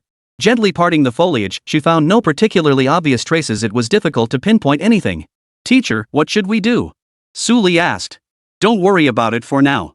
Keep moving, Chen Wan replied. Just stay alert. It'll definitely show up again. Time ticked by, and the speed squad had already reached a vertical height of 50 meters. Captain, it's only been 45 minutes, and we've already reached a vertical height of 100 meters, Xin said. At this rate, we'll clear the level in less than 3 days. That's over 10 hours faster than last time. Fengqi nodded. Of course. People always progress. Achieving this level of improvement in a year is exactly what I expected. Let's pause for an energy drink to replenish our stamina, he continued. While the team rested, discussion resumed about the nightmare wyvern they'd encountered. Captain, I've been thinking that nightmare wyvern was probably killed by other beasts in the instance, one member suggested. Yeah, another team member agreed. Otherwise, there's no way this situation would have happened. Xin said. Compared to that, we should focus our concerns on Longfen and the others. At this point, Longfen and the others probably can't catch up to us. I think. Before Fengqi could finish speaking, a wave of heat swept over them. Longfen's fire dragon airship swept provocatively past the 4 of them. Captain Fengqi, Longfen called out, leaning out. Is your speed really this slow? Ha! Damn it! Fengqi immediately accelerated to full throttle. Speed up! Overtake them! The Lost Mountains formed a spiral terrain. While countless climbing points existed at the base, paths converged significantly by around 10 meters. This explained why Tang Suetsue's slain nightmare wyvern had rolled right before the speed squad's feet. While coincidence accounted for 70% of the likelihood, the remaining 30% stemmed from the spiral terrain. Buzz! Buzz! In an instant, Longfen's group and the speed squad found themselves locked in a fierce chase. Sand! Hum! The speed squad activated their full potential, somehow matching the fire dragon's performance. However, the fire dragon was a mount that consumed energy. Before departing, Longfen had filled its energy reserves to capacity. The quantity was sufficient to sustain full speed operation for 50 hours. Vertical altitude, 5,000 meters. Chen Wan was starting to feel the strain. Su Li wiped the sweat from his face with a handkerchief. Don't worry, teacher. I reckon Longfen and the speed squad are already far behind us. Chen Wan steadied himself. Suddenly, within his consciousness, that murderous intent surged forth once more. Put! Black viscous fluid rained down from the sky. Disperse! Chen Wan barked the order. Everyone immediately spread out, fully armed. Su Li summoned all 4 of his creatures. Headless Knight, Imp, Succubus, Dark Elf. The Headless Knight stood 2 meters tall, wielding a shield and spear. The imps were grotesque, deformed creatures about a meter tall, somewhat hideous. The Succubus and Dark Elf were undeniably stunning beauties. The Succubus possessed voluptuous curves and milky white skin. The Dark Elf, meanwhile, possessed an alluring beauty with pale purple skin. If we were to compare them to human classes, the Headless Horseman would be a warrior, the Imps an assassin, the Succubus a mage, and the Dark Elf an archer. Dark Elf. Fire. Suli pointed at the tree branch. Whoosh. The massive dark shadow reacted with astonishing speed, leaping directly from the tree into the dense forest. Chase. Chen Wan declared, this time, we must kill it. Buzz. The group entered the thicket. Chen Wan raised her hand, signaling them to halt. It's watching us. Stay alert. A few seconds of silence followed. Chen Wan's eyes lit up. To the left. Attack there. A howl erupted from within as a 2-meter-tall giant humanoid spider burst forth. Its face was a hideous, torn-open maw. Just as the group prepared to attack, Yuan Zhang suddenly screamed from the side, Mom. Chapter 54, That's really my mom. Spider Mom. Hearing this, Chen Wan's face flashed a hint of surprise. Stop. Tang Suitsui, Suli, and Song Yarou were equally stunned, halting their movements. However, Yuan Zhang's words did nothing to halt the giant spider's advance. It lunged forward, intent on devouring Chen Wan whole. Yarou. Paralyze it. Chen Wan commanded. Song Yarou nodded, switched bullets, and fired a heavy paralysis round pro. ZZZZT. The electric shock struck the giant spider's face, instantly halting its movement. It froze in place, convulsing violently under the current's assault. Simultaneously, the giant spider's true form was exposed before everyone's eyes. Its entire body was covered in fine hairs, while its head resembled that of a woman with long, straight black hair. Its facial skin was covered in black patterns, and its eyes lacked whites, being entirely black. 2 fangs protruded from the corners of its mouth. Chen Wan saw it, and a strange look flashed in her eyes. It wasn't her appearance that caught her attention, it was the system automatically popping up a talent prompt. Meng Tao. Basic info, female, 42 years old, carpenter black iron tier, abnormal status. Potential, gold. Past experience, test subject at the Heart of Light Research Institute. Talent, dungeon shuttle acquired mutation talent. Changeable class, Spider Queen legendary tier, 10 points. Meng Tao Yuan Zhang's mother was indeed named that. Chen Wan then ordered, capture it. Unless absolutely necessary, Chen Wan rarely took action personally. He had only demonstrated his clones and teleportation abilities in front of his students. Once was during a sparring match with Ku Yuexin, out of necessity. Now, it was similarly a last resort. Chen Wan had his own explanation for this, he claimed both abilities were replicated using a one-time skill replication book. Though his explanation seemed illogical, the very fact that he could change professions was already beyond reason. Therefore, whatever Chen Wan said, the students believed without question. Her desire to conceal her true strength stemmed from a wish to ignite her students' fighting spirit. She wanted them to understand that they must possess sufficient strength to protect their teacher. If Chen Wan died, their professions would be revoked as well. On the other hand, and most crucially, there was Song Yarou. Song Yarou possessed her own special advantage. Though Chen Wan didn't know what it was, he understood his own abilities would strengthen alongside hers. If she discovered this, she would likely realize her golden finger had been exposed. At that point, it could hinder Song Yarou's ability to act, indirectly affecting him as well. By now, the crowd had gathered around Meng Tao. Mother, truly, you don't recognize me? Yuan Zhang touched Meng Tao's face. Roar! Meng Tao snarled ferociously at Yuan Zhang, growling menacingly. The other 3 turned to look at Chen Wan. This situation was utterly unexpected. She appeared to have fully transformed into a beast, her memories lost. Chen Wan stepped forward, staring into Meng Tao's pitch-black eyes. Could she have forgotten even her own daughter? Yuan Zhang cried out, Mother, it's only been 10 years, just 10. Have you already forgotten me, your own daughter? She won't forget, Chen Wan said. You could try stimulating her with memories that have strong emotional triggers. Chen Wan wanted Meng Tao to regain her memories. That way, she could likely gain another legendary tier student. Though in the face of Yuan Zhang's tearful sobs, this thought felt selfish. But that was the truth. Mother, do you remember your time at the Research Institute? You promised to buy me my favorite blue crystal bracelet when you returned from work at the institute. You said it would be my birthday gift. Don't you remember? Do you remember when I ranked first in my 6th grade class? You took me out for duck delicacies, but you didn't touch a single bite, saying you weren't hungry. Later I learned it was because the duck dishes cost far more than you'd imagined, you only brought enough money for my meal. Have you forgotten all of this? Listening to Yuan Zhang's words, Tang Suitsui and Song Yarou both had tears welling up in their eyes. Suli frowned, unconsciously rubbing Yuan Zhang's shoulder. Clearly, the incident at the Research Institute had truly occurred. Meng Tao was the failed product of the experiment, sealed away in the dungeon. But Suli was curious about one thing: he had visited the Lost Mountains every year before, yet he had never encountered Meng Tao. Moreover, he had genuinely cleared the dungeon every single time. There was no way his vertical height was insufficient to encounter Meng Tao. Not encountering her once or twice was normal. Not encountering her 2, 3, or even 4 times was also normal. But 5, 6, 7, 8 times? Chen Wan knew exactly what Su Li was pondering as he stared off into space. Chen Wan possessed the quintessential INTJ personality, a seamless fusion of intuition and rationality that often allowed her to see straight into others' minds. If it weren't for his profession requiring him to constantly bond with students, he'd much prefer working solo. But things were fine as they were now. Meng Tao hadn't appeared in this instance before because she had only arrived here within the past year. Talent: Dungeon Shuttle acquired mutation talent, allows free travel between associated dungeons. Chen Wan didn't elaborate further, preferring to let Su Li ponder it herself. Mom, please think about it again, okay? Can you truly remember nothing at all? Is attacking your daughter all you can think about now? At that moment, Yuan Zhang continued to mutter incessantly. Roar! Roar! Roar! Meng Tao paid no heed, snarling savagely at Yuan Zhang with a feral rage, her fangs glinting coldly.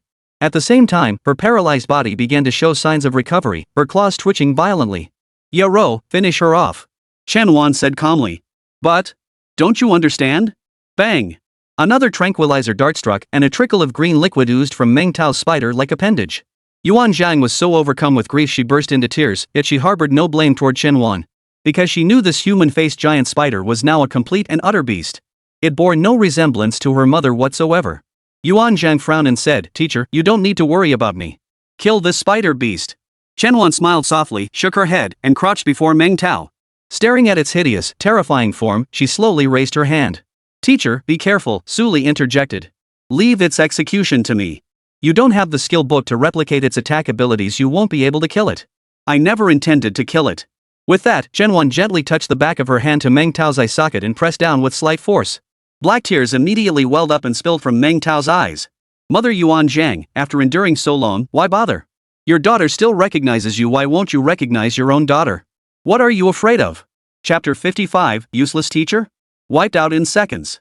Hearing this, everyone around froze in shock. A flicker of unease crossed Meng Tao's face before she vanished into the ground. Or rather, she vanished into thin air. Chen Wan smiled faintly, making no move. Teacher, let her go? Su Li asked. We can't catch her, Chen Wan replied.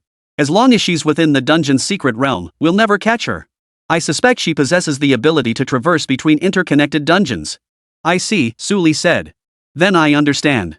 The Lost Mountains are linked to the lava caverns and the Dark Forest dungeons. We can search for her in those two places later. Su Li now accepted everything Chen Wan said without question, simply following her lead. This was perfectly normal. After all, Chen Wan was so dependable it was only natural for women to admire her. The other girls were even more so. So-called linked dungeons belong to the same series. Like plants growing from the same root, each instance appears independent but is fundamentally connected. They share the same world-building framework, though their secret realm entrances might vary greatly. Chen Wan turned to look at the dejected Yuan Zhang. Don't be sad. Your mother hasn't forgotten you. What did you say? She doesn't want to acknowledge you because she can't accept being a monster and reuniting with her daughter. Why? Why? I wouldn't reject her. Don't panic. I promised you I'd handle this. Chen Wan said, keep moving forward. Take down the first boss. Chen Wan now had her answer. Meng Tao must be in the Shadowwood Forest. Her recent injuries would worsen rapidly in the lava cavern's extreme heat. The Shadow Forest, by comparison, was far more suitable for her condition, a place where she could properly recuperate. Moreover, the Dark Forest wasn't vast, it should be relatively easy to locate her there. Meanwhile, Long Fun and his team were still locked in a frantic chase with the Speed Squad. Hey, Captain Fengqi, you're soaked through. If you can't keep up, just give it up. Long Fun retorted, my airship can maintain full speed for dozens of hours. What about you and your team? Ha! Windrush did look visibly exhausted, his lips turning slightly pale. He was pushing beyond his limits, and the three members trailing behind were clearly struggling to keep up. Hey, Captain Windrush, look at you struggling. Longfen declared, I'm about to accelerate. With that, Longfen prepared to accelerate. But before everyone's eyes, text appeared that none could believe. First clear of current dungeon achieved. Remaining members may continue progressing to clear the instance and claim rewards, or explore other areas within the instance. Time remaining until instance closure, 15 days, 22 hours, 52 minutes. Seeing this, Longfen slammed on the brakes. Simultaneously, the Speed Squad halted their advance. The text before them left them utterly stunned. It had only been a little over an hour since the instance opened. How could it have been cleared on the very first attempt? Longfen retracted his airship, his pride completely shattered. The Speed Squad had lost all motivation to continue. They had come solely to claim the first clear. Now that the first clear was gone, they had absolutely no motivation to continue. Longfen felt his pride utterly shattered. Both factions stood frozen in place, staring at each other in stunned silence. Yi Song scratched his head, his expression utterly blank. His chubby cheeks were etched with confusion. Ma-hee was equally stunned, his face a mask of bewilderment. This can't be right, Ma-hee said. It's only been an hour, and the first report is already out? In my opinion, Yi Xin said, it's highly likely the work of whoever just killed the nightmare giant lizard. What? Longfen froze. A nightmare giant lizard is an elite-level beast that only appears at altitudes of 400 or 500 meters, right? How could it have been killed already? That's precisely why we say a powerful expert has entered the Lost Mountains, Feng Qi declared. It's highly likely a third tier, or even a fourth or fifth tier professional. Hearing this, Long Fun and the others shuddered in fear. The speed squad remained relatively composed, having already seen the nightmare wyvern's corpse and prepared themselves mentally. Impossible. You're just playing tricks to scare us, Long Fun declared. Panic was clearly evident in Long Fun's voice, trembling as he spoke. Who wouldn't panic at the mention of third, fourth, or fifth tier professionals? So what about the current first clear information? Feng Qi asked. It can't possibly be a bug, right? Longfen clenched his fists tightly, narrowing his eyes. He was using his anger to mask his inner fear.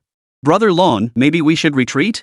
Ma-hee whispered, his voice already trembling uncontrollably. He'd rather miss this advancement opportunity than clash with third, fourth, or even fifth tier professionals. That could cost him his life. Advancement was a minor matter, but life was a major one. Besides, Ma-hee was also giving Longfen a way out. He couldn't very well expect Longfen to utter the words retreat himself. Oomph, look at you, scaredy cat. This whole trip was for your advancement, why else would I have come here? Yes, sorry, Brother Long. In that case, there's no point wasting time here. Let's go. Longfen led his team back to the airship. Whoosh! In an instant, they plunged down the mountain at breakneck speed, slipping away faster than anyone else. Captain, what should we do? Yi Xin asked. Retreat. Outside the instance, Longfen the first to evacuate collided with Chen Wan and the others as they were about to leave. Seeing them, he instantly regained his swagger. Whoa, you guys got out of there fast. Longfen remarked. Once we secured the first clear, there's no need to stay inside, Chen Wan replied. Ma-hee sneered, first clear? Ha! What's that got to do with you? Talking like you came here to fight for it. You're scared, that's all. We wouldn't laugh at you just because you're a non-profession player. Chen Wan scanned them, his expression unchanged. Then, Longfen declared, right. I said I wouldn't let you leave here alive. Now, I'm going to make good on that promise. With that, the flames engulfing Longfen blazed with unprecedented intensity. An overwhelming sense of pressure radiated outward. Heh, Yi Tsung chuckled. Professor Su, what a pity. Looks like you and Professor Chen are going to die here today. Chen Wan stepped forward, meeting Longfen's gaze directly. Teacher, you're not in fighting condition. Let me handle this, Song Yarou said. We'll join too. Tang Suetsue and Yuan Zhang stepped forward. Su Li likewise assumed a fighting stance. Well, who knew Chen Wan was such a group favorite? Longfen declared. Today, I'll make sure every one of you dies. At that moment, several blades rose beside Chen Wan.